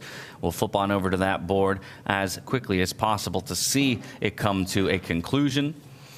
And as we do, there you have the results popping up on your screens. Perhaps a look at the players shaking hands. Unfortunate defeat there for Gukesh. For Jan Nepomniachtchi, he takes a temporary hold of first place with that full point in his favor, up to 8.5, just a half a point ahead of Magnus Carlsen. Still Magnus Carlsen in play, though, an opportunity to respond. That's going to be a very sour end to Gukesh's round-robin performance. Yeah, essentially in the final position, he was about to get checkmated or lose a full rook.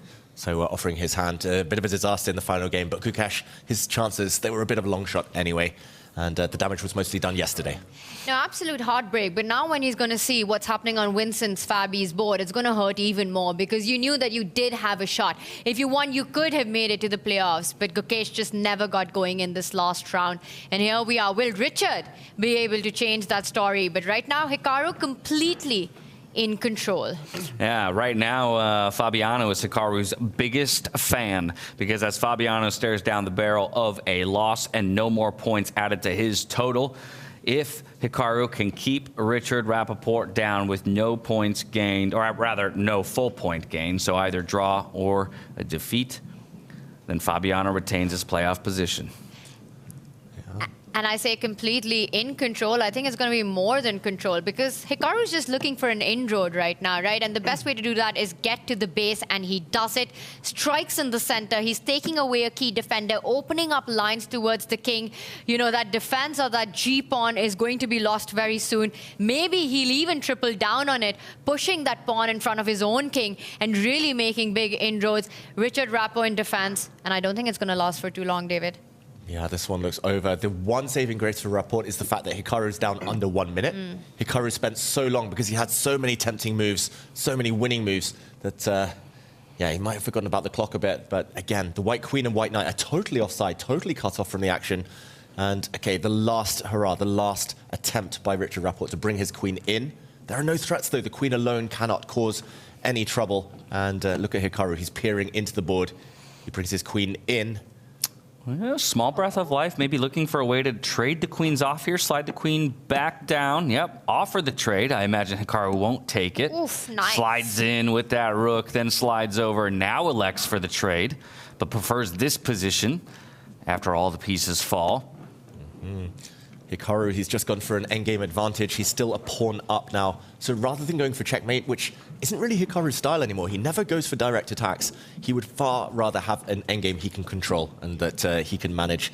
And for Rapport, who needs to win, it looks like a draw is the very maximum he can hope for. That white knight has been the bane of his position. Just unable to get in the game, still cannot really enter the action. And Hikaru. Well, Hikaru right now perhaps peeking over to see that a result was just reached over on Vincent Keymer versus Fabiano's board, and it is Vincent Keymer coming away with the victory there, adding a point to his total, moving up to 5.5. Fabiano now sits with the 4.5 that he had earned himself previously. Once again, this match that we're looking at, Richard Rapport versus Hikaru Nakamura, that's the one, the only deciding game left to be played. And if Hikaru can do anything from a draw to a victory, Fabiano's in. Fabi's hanging on. He's not leaving the building anytime soon. His eyes, all his attention is on the board in front of him right now. It all comes down to this. You know, his longtime rival, longtime countrymate, teammate, Hikaru Nakamura, he's got things under control. And Fabi's really hoping that he helps Fabi get the job done as well, with either a draw or a victory. Hikaru Nakamura has a lot of fans, but his biggest fan right now, Fabiano Caruana, watching. And I like Never thought I'd hear that sentence, David. I like how Fabi, he's kind of gone towards one side, so he's almost in the eye line of Hikaru. He's like, come on, man, you got this, close it out. And yeah, Hikaru has multiple ways forward. He can keep his central pawn alive if he wants to press his advantage. No, he just tries to trade off further pawns. And yeah, it's just fizzling out too much. Richard Rapport has one last chance to win this game, to save himself in the race for first prize, the white pawn that's far advanced. But at the moment, it's under lock and key. With every piece that comes off the board, Richard Rapport's chances dwindle in his hopes to receive a bid to the playoff picture in the knockout stage. It just keeps coming down to that knight. You know, you've been pointing this out the whole game. And even now, it's got no good square. You retreat trying to get to the center of the board, you're going to end up in a double attack with the rook sliding over. That knight has been sort of the bane of Richard's pieces in this position. He's playing essentially down a minor piece, apart from being down a big pawn. That pawn, which is just 3 steps away from becoming a queen. Yeah, this looks almost hopeless in terms of winning, at least for Richard Rapport. Maybe he'll draw this on a good day. Maybe you hold this. But you're also facing one of the best endgame players of the generation, Hikaru Nakamura.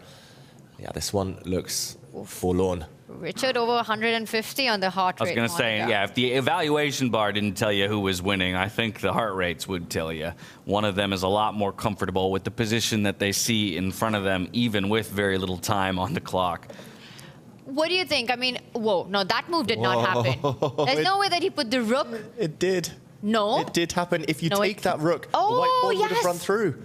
Oh my gosh, what a nice trap that was. He's so creative, Richard Rapport. The game continues. Just to show that on the board one more time. The rook slid across, giving up its life. If the rook had been taken, the white pawn steps forward and would have promoted. Richard Rapport would have got a playoff against Fabiano Caruana. There's no way to stop this pawn anymore, but of course, not necessary to take the rook. The black bishop dropped back as a blocker, and the game continues. This is the live position. I thought that was a mouse slip, in this case a hand slip or a computer slip. But, you know, these players, they're so incredibly tricky. Even on their last life, their last moments, they find these ways to set up traps. Oh, and a great move from Hikaru. He pins the white knight. Now he checks away the white king. This one looks over. The black pawn is 3 squares away. You mentioned it earlier, Tanya. It's time to push that pawn forward to victory. That would end Rapport's resistance. Now the rook's path has been blocked, and there it is, Hikaru reaching out. It's H for Hikaru. It's the H-pawn that's about to get the job done in this game as well. Notice how the bishop just controls Richard's biggest pawn on the board. You know, it's just going to give itself up if that pawn was to move ahead. And that's it, handshakes. There it is. Hikaru Nakamura gets it done on behalf of Fabiano Caruana for Richard Rapport and Gukesh. An unfortunate end to their group stage and round robin. Not able to get it done in the final round and give themselves an opportunity for a tiebreak. Our knockout stages are solidified. Wow, I feel so bad for Rapport, who had so many chances in earlier rounds. He missed a draw against Magnus Carlsen. He should have maybe beaten Vincent Keymer. He should have beaten Arjun Erigaisi, but ultimately that's chess, that's sport, missed opportunities. And let's not forget, Richard, one of the 2 players here who came in as a last-minute substitution, right? And so to be on the precipice of making it into the knockout stage, it is still quite a feat and something to be respected, but maybe a sour twist at the very end of his tournament run. For Fabiano, though, hey, I have a chance. And as we know, 8th is all you need to get into the playoffs. He's the former runner-up. He's played second fiddle a number of times in these freestyle chess events. He still has an opportunity to take that top spot. The way the last game went, this is the most that Fabi could have dreamt of. You know, everything went wrong against Vincent, and then it was Hikaru to the rescue. So he's got to be feeling really good. You know, like the stars are aligning. We see him now. Perhaps he might even join us for an interview, as I see he's coming back right now. There's Jan Nepomniachtchi as well. You were talking about Richard being a last-minute replacement. The other last-minute replacement, Nodirbek Abdusattorov, has had a fantastic tournament. But I will tell you one thing right now, tough moment for the Indian fans. We started the tournament with 4 players in the field. 3 have been knocked out of the quarter-finals. Gukesh out, Praggnanandhaa out, Vidit out. The only player holding fort is world number 4, Arjun Erigaisi, after his 3 back-to-back wins in Freestyle Fridays. Yeah, as you mentioned, unfortunately, Pragg out of the running here for the playoff picture, but Nodirbek Abdusattorov has shown up in a brilliant way. Last-minute replacement for Hans Niemann, hopping on a plane a mere 48 hours before the first moves would be played of this entire tournament. He sits with 6.5 points currently, the opportunity to still make up, or rather make some gains with half a point to a point here in his matchup against Praggnanandhaa. Yeah, for Nodirbek, though, he is on the defending side. Black has 3 pawns, white has 1. The saving grace, potentially, is the bishop pair. White's bishops looking very strong. A big check threatened right now, kicking the black king back, and the white bishop would be grabbing some pawns. Pragg makes a mistake. Apparently, that brings it back to level. It's no longer easy to defend against some checks. It's of note as well that while Praggnanandhaa is not playing for a playoff picture, he is playing for placement, which is important. It's a year-long circuit here, freestyle. There's more money in play, more circuit points at play. If he's able to actually conclude with a decisive victory here over Abdusattorov, he will leapfrog Gukesh and Richard Rapport and actually take 9th, going from 11th to 9th. Hey, that's something. It's something, but for these kids, it's not enough. I mean, what they want is a spot in the quarterfinals. But you're absolutely right. They come back, they fight tomorrow. It's more money. You know, it's the tour points. But definitely, overall, it has been a disappointing outing for the Indian contingent. You never know. Arjun Erigaisi might go on and win the whole thing. Oof. That's true. That's true. Arjun Erigaisi, the only Indian player left in the playoff picture. He's currently battling it out against Vidit Gujrathi with a very solid advantage for himself. And we'll let that one play down as we keep our eyes on the one that's a little bit more of a close battle.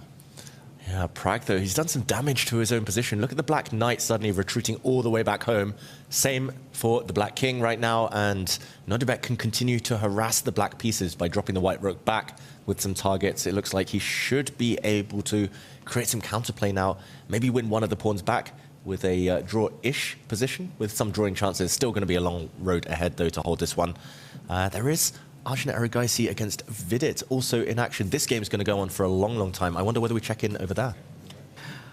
All right, well, in a moment, we'll hop on over to that other remaining game that we have in play. Both of them down below 20 seconds when it comes to the different chessboards. But here you have it, Arjun versus Vidit, a battle of countrymen. They're moving quickly here, gaining time on the clock.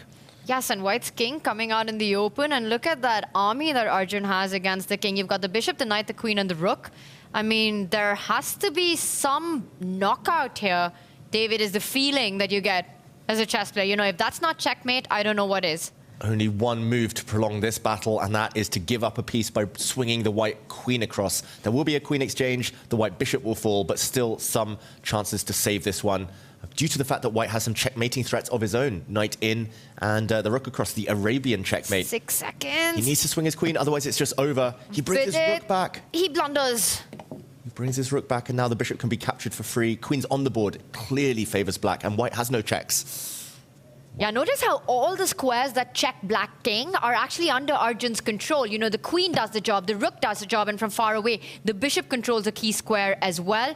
Vidit desperately trying to get his own queen to attack Arjun's king, finding some infiltration squares, but it's one move too slow. There's a check being threatened right now. At the center of the board, Arjun reaches out and stops it. Yeah, there was one check on the diagonal to hit the Black King. No more checks now.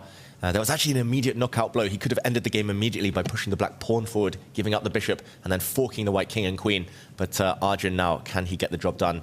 The big question is, can he just grab this white knight? Are there any checks there? I don't see any checks the white queen can give if you just take this horse off the board. Everything's under control. All the squares on the back rank, all the squares on the third rank. He does take it, but with his queen, so he allows one check, but that diagonal can be easily blocked by the black queen.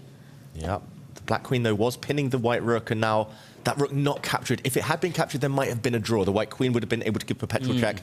The knight is a king's best friend. He keeps the black knight on the board. The checks have fizzled out, and 2 extra pieces for Arjun Erigaisi. It's going to end in heartbreak for Vidit. There it is. The handshake is extended. Arjun Erigaisi gaining a full extra point here at the end of the final round robin game. Up to 6.5 is he as well. So very solid position, but still one board left to play. Nodirbek Abdusattorov versus Praggnanandhaa, and Nodirbek as well sits at 6.5. This would be playing for possession of 4th place and overtaking Arjun once again in those overall standings. Regardless, for Praggnanandhaa, it's just about maybe garnering a point and fighting for a 9th place finish, some circuit points, and some extra money here in the coming days.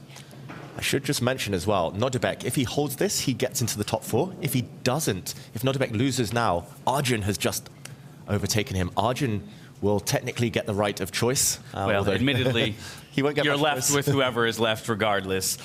But there is a chance for Nodirbek. If he comes 5th, he might be picked. He might have to face the likes of Magnus Carlsen. That's the key. You can't be chosen if you're 4th place. You'd far rather be in the other side of the draw, not at risk of facing one of the big guns.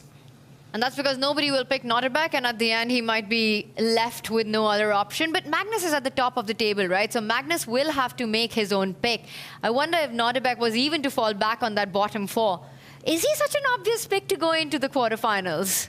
If the standings were to stay as they are, Nodirbek, Hikaru, Vincent, and Fabiano, those are your bottom 4.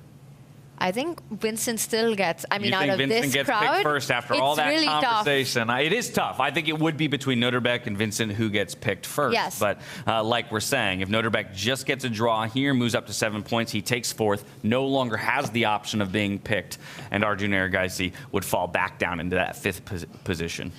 But for Arjun, right, what a way to finish the tournament. Yes, you've already qualified, but knowing that you get a win and end on such a high, it's got to be a huge confidence boost for him. Coming into this with his Freestyle Friday victories, really making his mark in the round robin, he's got to be feeling good about his chances in the knockouts. And meanwhile, this position, still 2 pawns up for black. Great progress has been made by Praggnanandhaa in the last few moves. Since we were last here, he's been able to advance the black pawns. The black king now very safe, which wasn't the case earlier. The black knight also active, which also is a huge improvement for black. To break through, though, you will need to push your pawns sooner rather than later, so I'm expecting the black pawns to start advancing. But yeah, he doesn't need to rush yet. He needs to rush on the clock. That's the only thing. There we go. One of the pawns pushes. He's facing the might of the bishop pair, though. Yeah, that's the only compensation that Nodirbek has, right? Is what can he create with those 2 bishops at the center of the board? But right now, the black knight also does a great job of keeping key squares defended, not allowing any checks on the board. Pragg, is he going to be able to convert this one? Yeah, it's going to be fascinating to find out who picks who. Now that's all I can think about suddenly. Well, dinner time. That's when the picks will be made. Did hint that he is happy not being the one to make the picks. But depending on where he finishes, he might not be left with a choice either, right? He gets no choice regardless. Yes. Actually, that's not true. If he somehow managed to win this game, he would actually leapfrog over Maxime.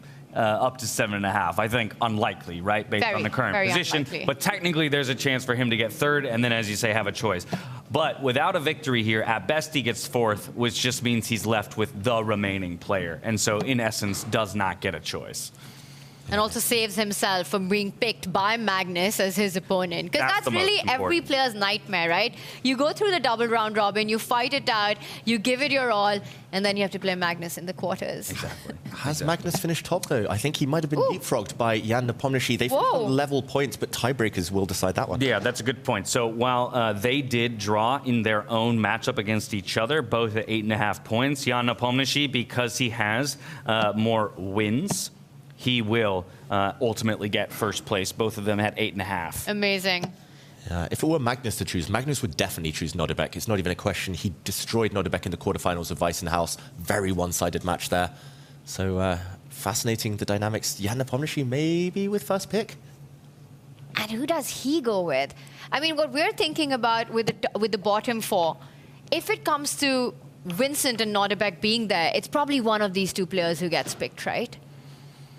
And it's just such a tough choice. I think if Jan being first place, I think he picks Vincent. And if Magnus is first place, you think he picks Nodirbek. Kind of do, yeah.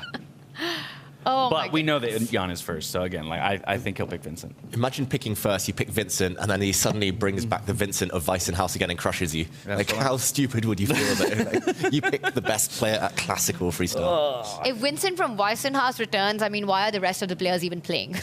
True. Yeah, at least you can say you then lost to the eventual 2-time repeat champion. Yeah. The king of classical freestyle. In the meantime, Pragg making even more progress. Look at the black pawns. They're steadily stepping further and further forward. The white king now forced onto the back rank. The mating net is closing. You still need a bit of support, maybe from the black bishop or the black knight to help deliver a killer blow, but white's bishop's unable to do any damage. No targets, no checks. Nodirbek on the brink. Should be the last few moves now to this game. Yeah, 2 extra pawns to work with here for Pragg. He does. Oh, go ahead. He does line himself up, so at least not allowing Pragg to move the knight just yet as a central pawn was hanging. Pragg simply defends it, and now he's threatening a checkmate in one and also ideas against the 2 bishops if the knight was to move. The white king hits the black rook, but the black rook gives a check. Pragg. Some time. Yeah, will he repeat the position? Will he bring his rook further away, perhaps, to try and deliver the checkmate on the back rank to catch the white king, which looks like it doesn't have too much protection. Repetition. Just the second time we've seen this position. Second time. Okay, why is Nodirbek thinking he has to use his king to defend? Not many options here for the Uzbek Grandmaster. Also, you have to threaten the rook, because if you move the king the other way, the knight jumps in with a check, and then you've got one of the bishops falling. Wow, Nodirbek refuses the repetition. I think he knew that Pragg would anyways deviate, so he pins voluntarily, self-pinning there. Not a happy choice. Pragg defends his central pawn. He knows that the white dark squared bishop now is pinned for eternity, so there's no need to rush. All black needs to do is to get the knight or the dark squared bishop to attack the pinned piece on that back rank, and he will overwhelm the white defenses. Nodirbek is pretty much stuck. no real ways to move here, no way to hold this game. It looked like he was about to resign. He plays one more move and then resigns. There it is. Alrighty, well with that, Praggnanandhaa will end his round robin on a high note, moving up to 4 points in total, leapfrogging over Richard Rapport and Gukesh, who both sit at 3.5. But unfortunately for him, it only brings him to that 9th place, just outside the bubble, looking in. Yeah. Not Prag's best event, I should say, not what he wanted, but ultimately, ending on a high will be some kind of relief ahead of tomorrow's action. And yeah, the highlights from this round. What a dramatic round it was. But the underdogs, the players in must-win situations, weren't able to make it in the end. And the old guard doing really incredibly well in the round-robin stage. Very different from our Weissenhaus, where we did see the likes of Vincent, of Vachier-Lagrave rule, the table and make it to the top eventually. And for Gukesh, it's been such a heartbreak this whole tournament. Also finishing that last game where he really could have at least tried to create some chances. But Jan Nepomniachtchi, he is a man in form as he comes to Paris. What a performance, finishing at the top of the leaderboard ahead of the world #1. Yeah, and in this final round, we had 5 victories and 1 draw. The only draw taking place between Magnus Carlsen and Maxime Vachier-Lagrave pretty early in to the round. Magnus Carlsen will finish at 8.5 points, just behind Jan Nepomniachtchi, 8.5 as well, but because of the tiebreaker rules, does end up in 2nd place. I mean, we got to discuss, right? We know the picks happen at dinner. It will be Jan Nepomniachtchi to go first. It's a choice between Nodirbek Abdusattorov, Hikaru Nakamura, Vincent Keymer, and Fabiano Caruana. What do you guys think? Who does Jan go with? I think he picks Vincent. Yeah, I think it is likely. He wasn't in Weissenhaus. He wasn't scarred by the power of Vincent Keymer. I think he'll want to prove a point as well. It's Jan's first tournament on the tour this season. And what better way to enter the knockout stages by beating one of the defending champions? So if he picks Vincent, Magnus picks Nodirbek, and then Maxime has to make a pick between Hikaru and Fabiano Caruana. That's not a happy situation for the Frenchman with 3 names at all. No, not at all. And then, of course, Arjun Erigaisi will be left with whomever remains. And out of those 2, once again, it doesn't seem like there are any good options. But more than anything, I think that speaks to the strength of the players in this tournament, that we struggle to really figure out, what would be a good choice of opponent. They all feel dangerous. Yeah, absolutely. Such a tough pick. And it all happens at dinner tonight. We saw that Jan and Holly getting into the car, perhaps getting ready to get to that dinner. I can't wait, because if we remember at Weissenhaus, what a shocker it was, that moment when Alireza was asked, and he said Vincent, and then eventually, who picked Hikaru? Vachier-Lagrave Sandarov, comes on next and says, I'm going to play against the beast. I'm going to play against Hikaru Nakamura. And he goes on to prove that pick. Yeah, I know. But now it's like I'm hoping for a shock like that tonight. I'm not sure if we'll be delivered one, but who knows? Who knows? Imagine Magnus goes second. He's like, oh, who's left? Fabiano, Hikaru. He's like, I want Hikaru. Yeah. Right? I'm going to pull a Vachier one more time. Let's go with Hikaru. I mean, but I will tell you one thing. I think whoever goes first, which is Jan Nepomniachtchi, he's not picking Fabi or Hikaru. I think that's pretty clear. Isn't that wild, though, that we're looking at the form that Fabiano is in at this tournament? A little bit shaky, right? Ending in just 8th place at 4.5 points. Obviously a very rocky start, and then he did a lot of work just to get into the playoff picture. But we're not even considering that he would be picked as the first option. A lot of that, I think, you have to lean on his history in events like this. There's history, and also how classical time format of freestyle chess is a completely different animal. Where we've seen Fabi time and time again just consistently show that he understands the openings, sometimes better than the rest of the field, even Magnus at times. He's always finding the top engine moves when it comes to those first few moves. And I think with classical, we're going to see a very different Fabi. Yeah, just as we did yesterday, I'm curious to see what our fans at home think when it comes to a player of the day. MVP, exclamation point MVP, followed by the player name in chat to make your voice heard. I think yesterday was an easier pick to make. Today feels a lot less certain. Yeah, it depends what we want to prioritize as well, because Jan Nepomniachtchi went on a tear. He was powerful. He came top of the group stage. He won 4.5 out of 5 points from today. He was maybe objectively the most correct player, but what about the likes of Vincent Keymer, who pulled out those wins when it really mattered, who beat the likes of Gukesh, Praggnanandhaa to leapfrog them and guarantee safety, who crushed Fabiano Caruana in the final round? Will it be someone like Hikaru, who got the job done, difficult way, but ended up on a high? Will it be, I don't know, Arjun Erigaisi, who got a nice win at the end there? Plenty to choose from. Yeah, it's a really tough pick. You know, yesterday we had somewhat of an obvious choice in Nodirbek with his performance coming in as a last-minute replacement and then just, you know, blowing the field with his 5 out of 6 that we saw. But today it's really not that easy, and I'm really interested to see who chat picks today. Yeah, the good news is we don't have to make a declaration. We just wait until they tell us, and then we can go, exactly. That's who I would have I think if I had to pick a player, and again, maybe I'm just going by the numbers here, I think Jan was really impressive today. You know, to take the round robin stage, as well as just the way he finished off this last round against the world champion. It's his first time here in the Grand Slam Tour, and he started with a bang. Well, we have the results. Let's see if you are correct. The MVP of I was just told Vincent Keymer is the one who takes it. So I think, as you said, it's just about what people prioritized on the day. And I think a lot of people are very happy to have seen our defending champion make his way into the playoff picture. It will make, I think, the rest of the knockout stage feel a lot more complete to know that he was in the running, even if he loses the title to somebody else here. And I think it's going to make David Howell rethink the numbers that he's been giving. We're back with the player card. 83 becomes our MVP, David. This one I disagree, Tanya. This one I think I was very fair. 2024 was not his best year. Vincent said it himself. He didn't have any tournament victories. And, okay, I gave him a very high mark for strategy. Overall, 83 is going to be higher this year. That's guaranteed. He's already started 2025 with a bang. Yeah, the 20... Sorry, go on, James. I was going to say, important to note, Jan did come in second in our chat vote. So, of course, we tip our cap to him as well, because it was a very impressive performance in his first time out on the circuit. But because Vincent is our MVP, we would be remiss not to get a word from him as he managed to qualify his way through to defend his title. Let's hear him now. Promotion of freestyle chess, then you winning a game that both had to draw?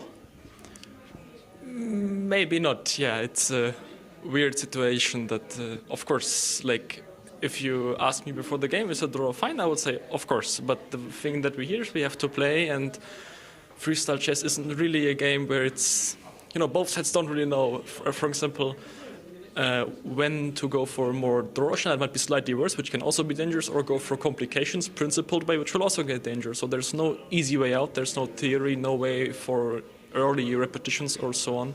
So of course that makes it interesting, but yeah, for me I'm just really relieved that I managed to get through the rapid, because yeah, after having lost that second game today against Gukesh, I was really worried.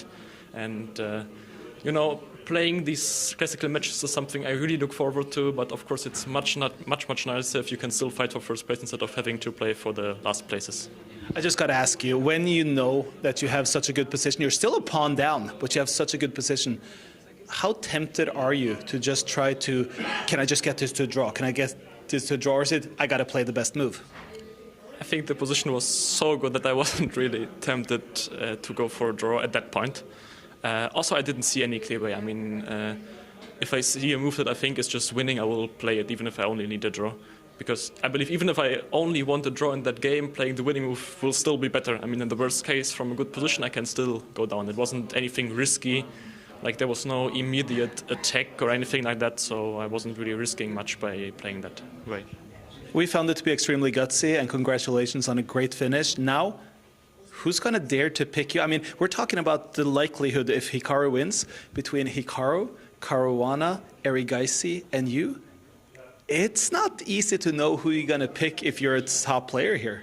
Yeah, I think it's never easy, and also having to pick is kind of a burden in the sense that if things go wrong, you will always feel like you made the wrong choice. But yeah, I don't think there's any real right choice. You just have to pick someone you feel is best and then see what happens. Good luck. Thank you. Perhaps a blessing to not have to choose your opponent, saying, yeah, sometimes it's a burden because you're calling your own shot. When you say I'm picking this person, it's because I believe they're my best opportunity to beat or best opponent to win against. And so, while he awaits who he will be playing in the quarterfinals and who ultimately elects him, I think more than anything, Vincent is happy with the performance he put up today to get to that 5.5 points he needed to get into the playoff picture. Yeah, amazing performance. He beat Hikaru as well. I think very deserving of that most valued player as voted by our chat. I was saying that Fabi is going to be a different man when it goes to a classical time control in freestyle, and I think we're going to see the exact same story with Vincent Keymer as well. With more time on the clock, his biggest asset, the understanding of the positional strategic concept of the starting position, how to develop, where to develop, which pawn to move. He'll have more time to figure that out. And that played to such a big advantage in Weissenhaus. And David, I think we're going to see more of that from Vincent going forward. 100%. The classical time format, having more time on the clock, normally favours two types of player. One who likes to create long-term plans, who needs some time to settle in, look 10 moves into the future, decide where their pieces go, and the calculators, like Fabiano Caruana, like Gukesh maybe if he'd made it, but like Fabi there. And I think those two will shine in the next stage. I'll give you another reason why I'm happy Vincent ended up qualifying through, not just because he is the defending champion from Weissenhaus, but because he was one of the few players outside of Magnus at Weissenhaus to use the confessional booth fairly often for us. And as we move into the classical time controls, I'll expect players to do that a little bit more. And I'm always keen to get some insights from the players as we work through active positions. So I await some brilliant insights from him and the rest of the players in the top 8 field. But as we celebrate the top 8, I think we need to talk about some of the players who are essentially exiting the tournament with their bottom 4 finishes. 3 of them coming from India, along with Richard Rapport, who came in as that last-minute replacement for what would have been one of the hometown favorites in Alireza Firouzja. Yes, and speaking of players who we won't be seeing in action tomorrow, it does include the world champion. 10th, 11th and 12th place don't fight anymore. Gukesh is out, Vidit's out, so been a tough day for the Indian fans. Pragg will be back, but only to fight for the 9th and 10th place. It will be all eyes on that top 8 position and who gets the pick. You know what I really liked about Vincent's interview there? He called it a burden. And it's true, because you could live to regret your decision, right? We've seen that happen, like you said, at Weissenhaus.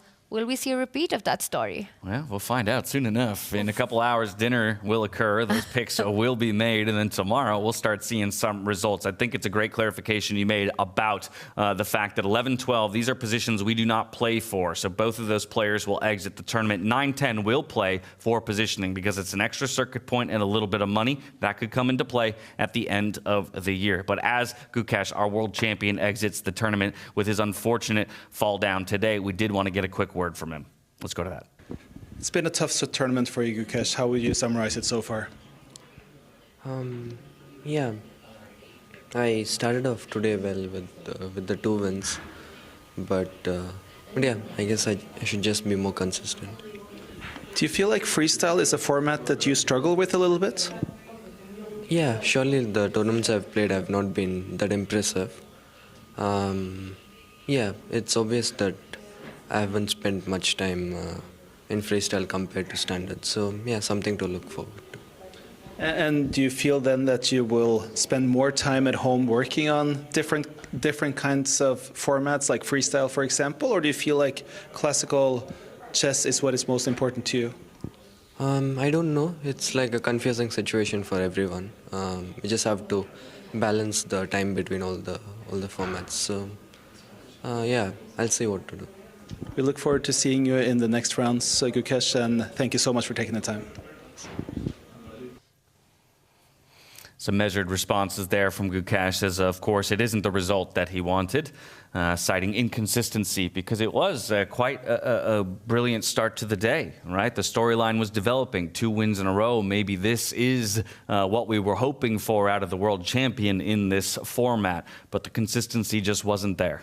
And it just felt like he's getting going, right? When he won the first game and the second game, Gukesh is back in the fight. We'll see more of the world champion in the knockout stages, but it wasn't to be. And as he said, he's been focused on standard chess.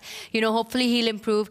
You said measured candid responses. You could see also the dejection that he was feeling because the fans, you know, as a world champion, have such high expectations from Gukesh at this moment. While I'm certain the fans have high expectations, I'm certain no one has higher expectations than the man himself for himself. You don't get to this level without being that level of self-critical. And so perhaps, again, he'll be reflecting on this one somewhat sourly for a few days, but it's not all over. We'll see him at future events as well. Being the world champion, he has invites to the remaining events throughout the year. So with that, Gukesh exits, Vidit exits, and then we have Praggnanandhaa and Richard at least playing for 9th, 10th place tomorrow. The top 8 playing across the course of the remainder of the days for positioning and all-important circuit points. David Howell, I'm taking a look over at your computer screen. Do we have a move of the day loaded up, my friend? We do, and it's going to be a double reward for Vincent Keymer, voted the MVP by you at home. I'm also going to give him the move of the day. We've seen it before. For those of you who are with us for the last 6 hours, first of all, thank you. But you will be now getting an action replay of the best move. This is a position, a key game as well for the standings between Praggnanandhaa and Vincent Keymer. Praggnanandhaa needed to win to stay alive in the competition.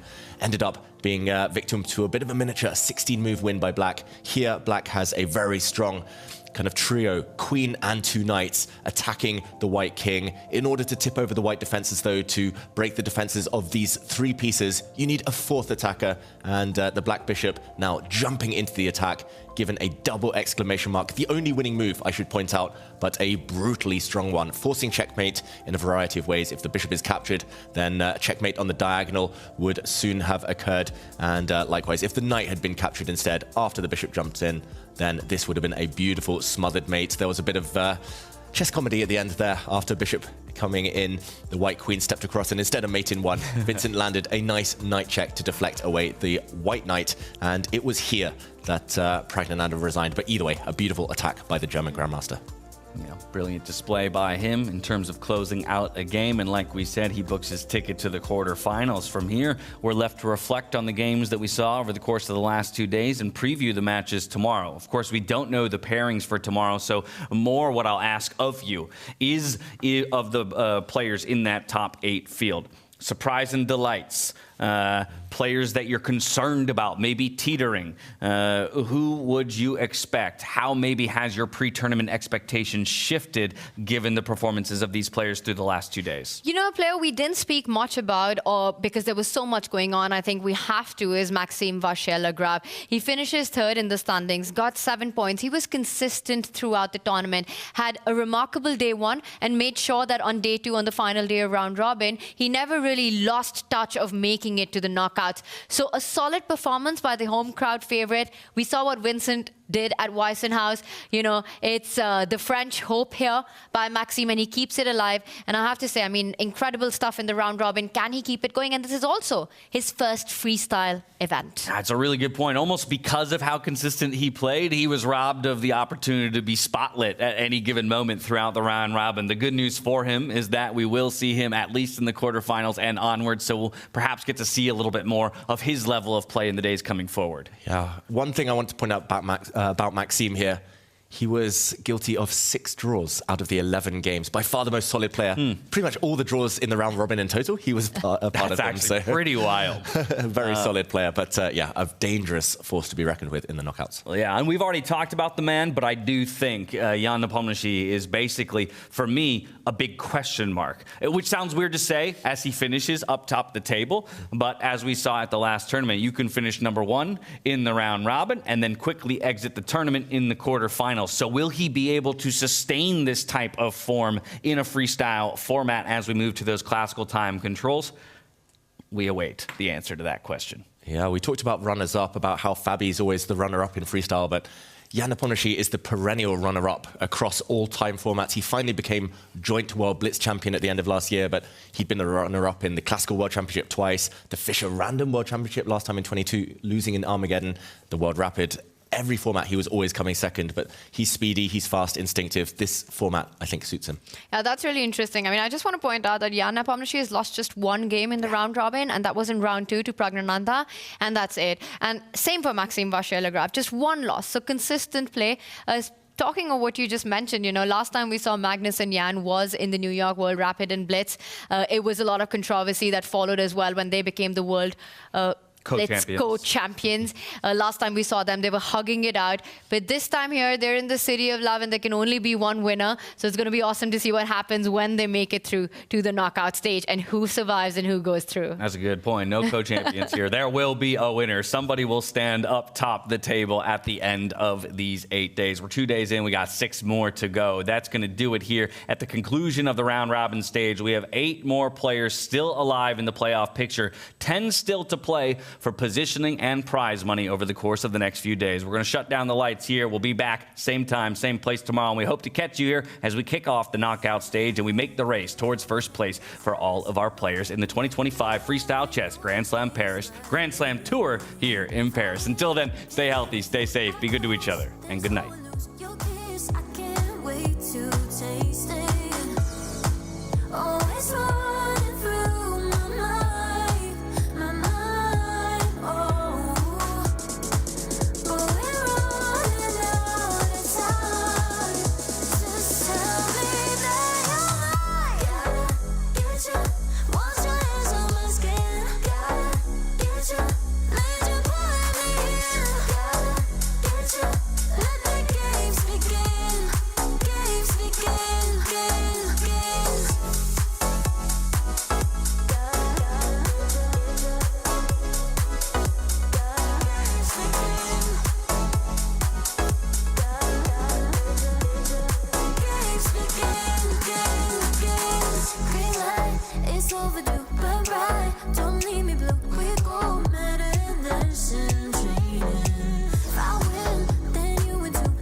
Thank you.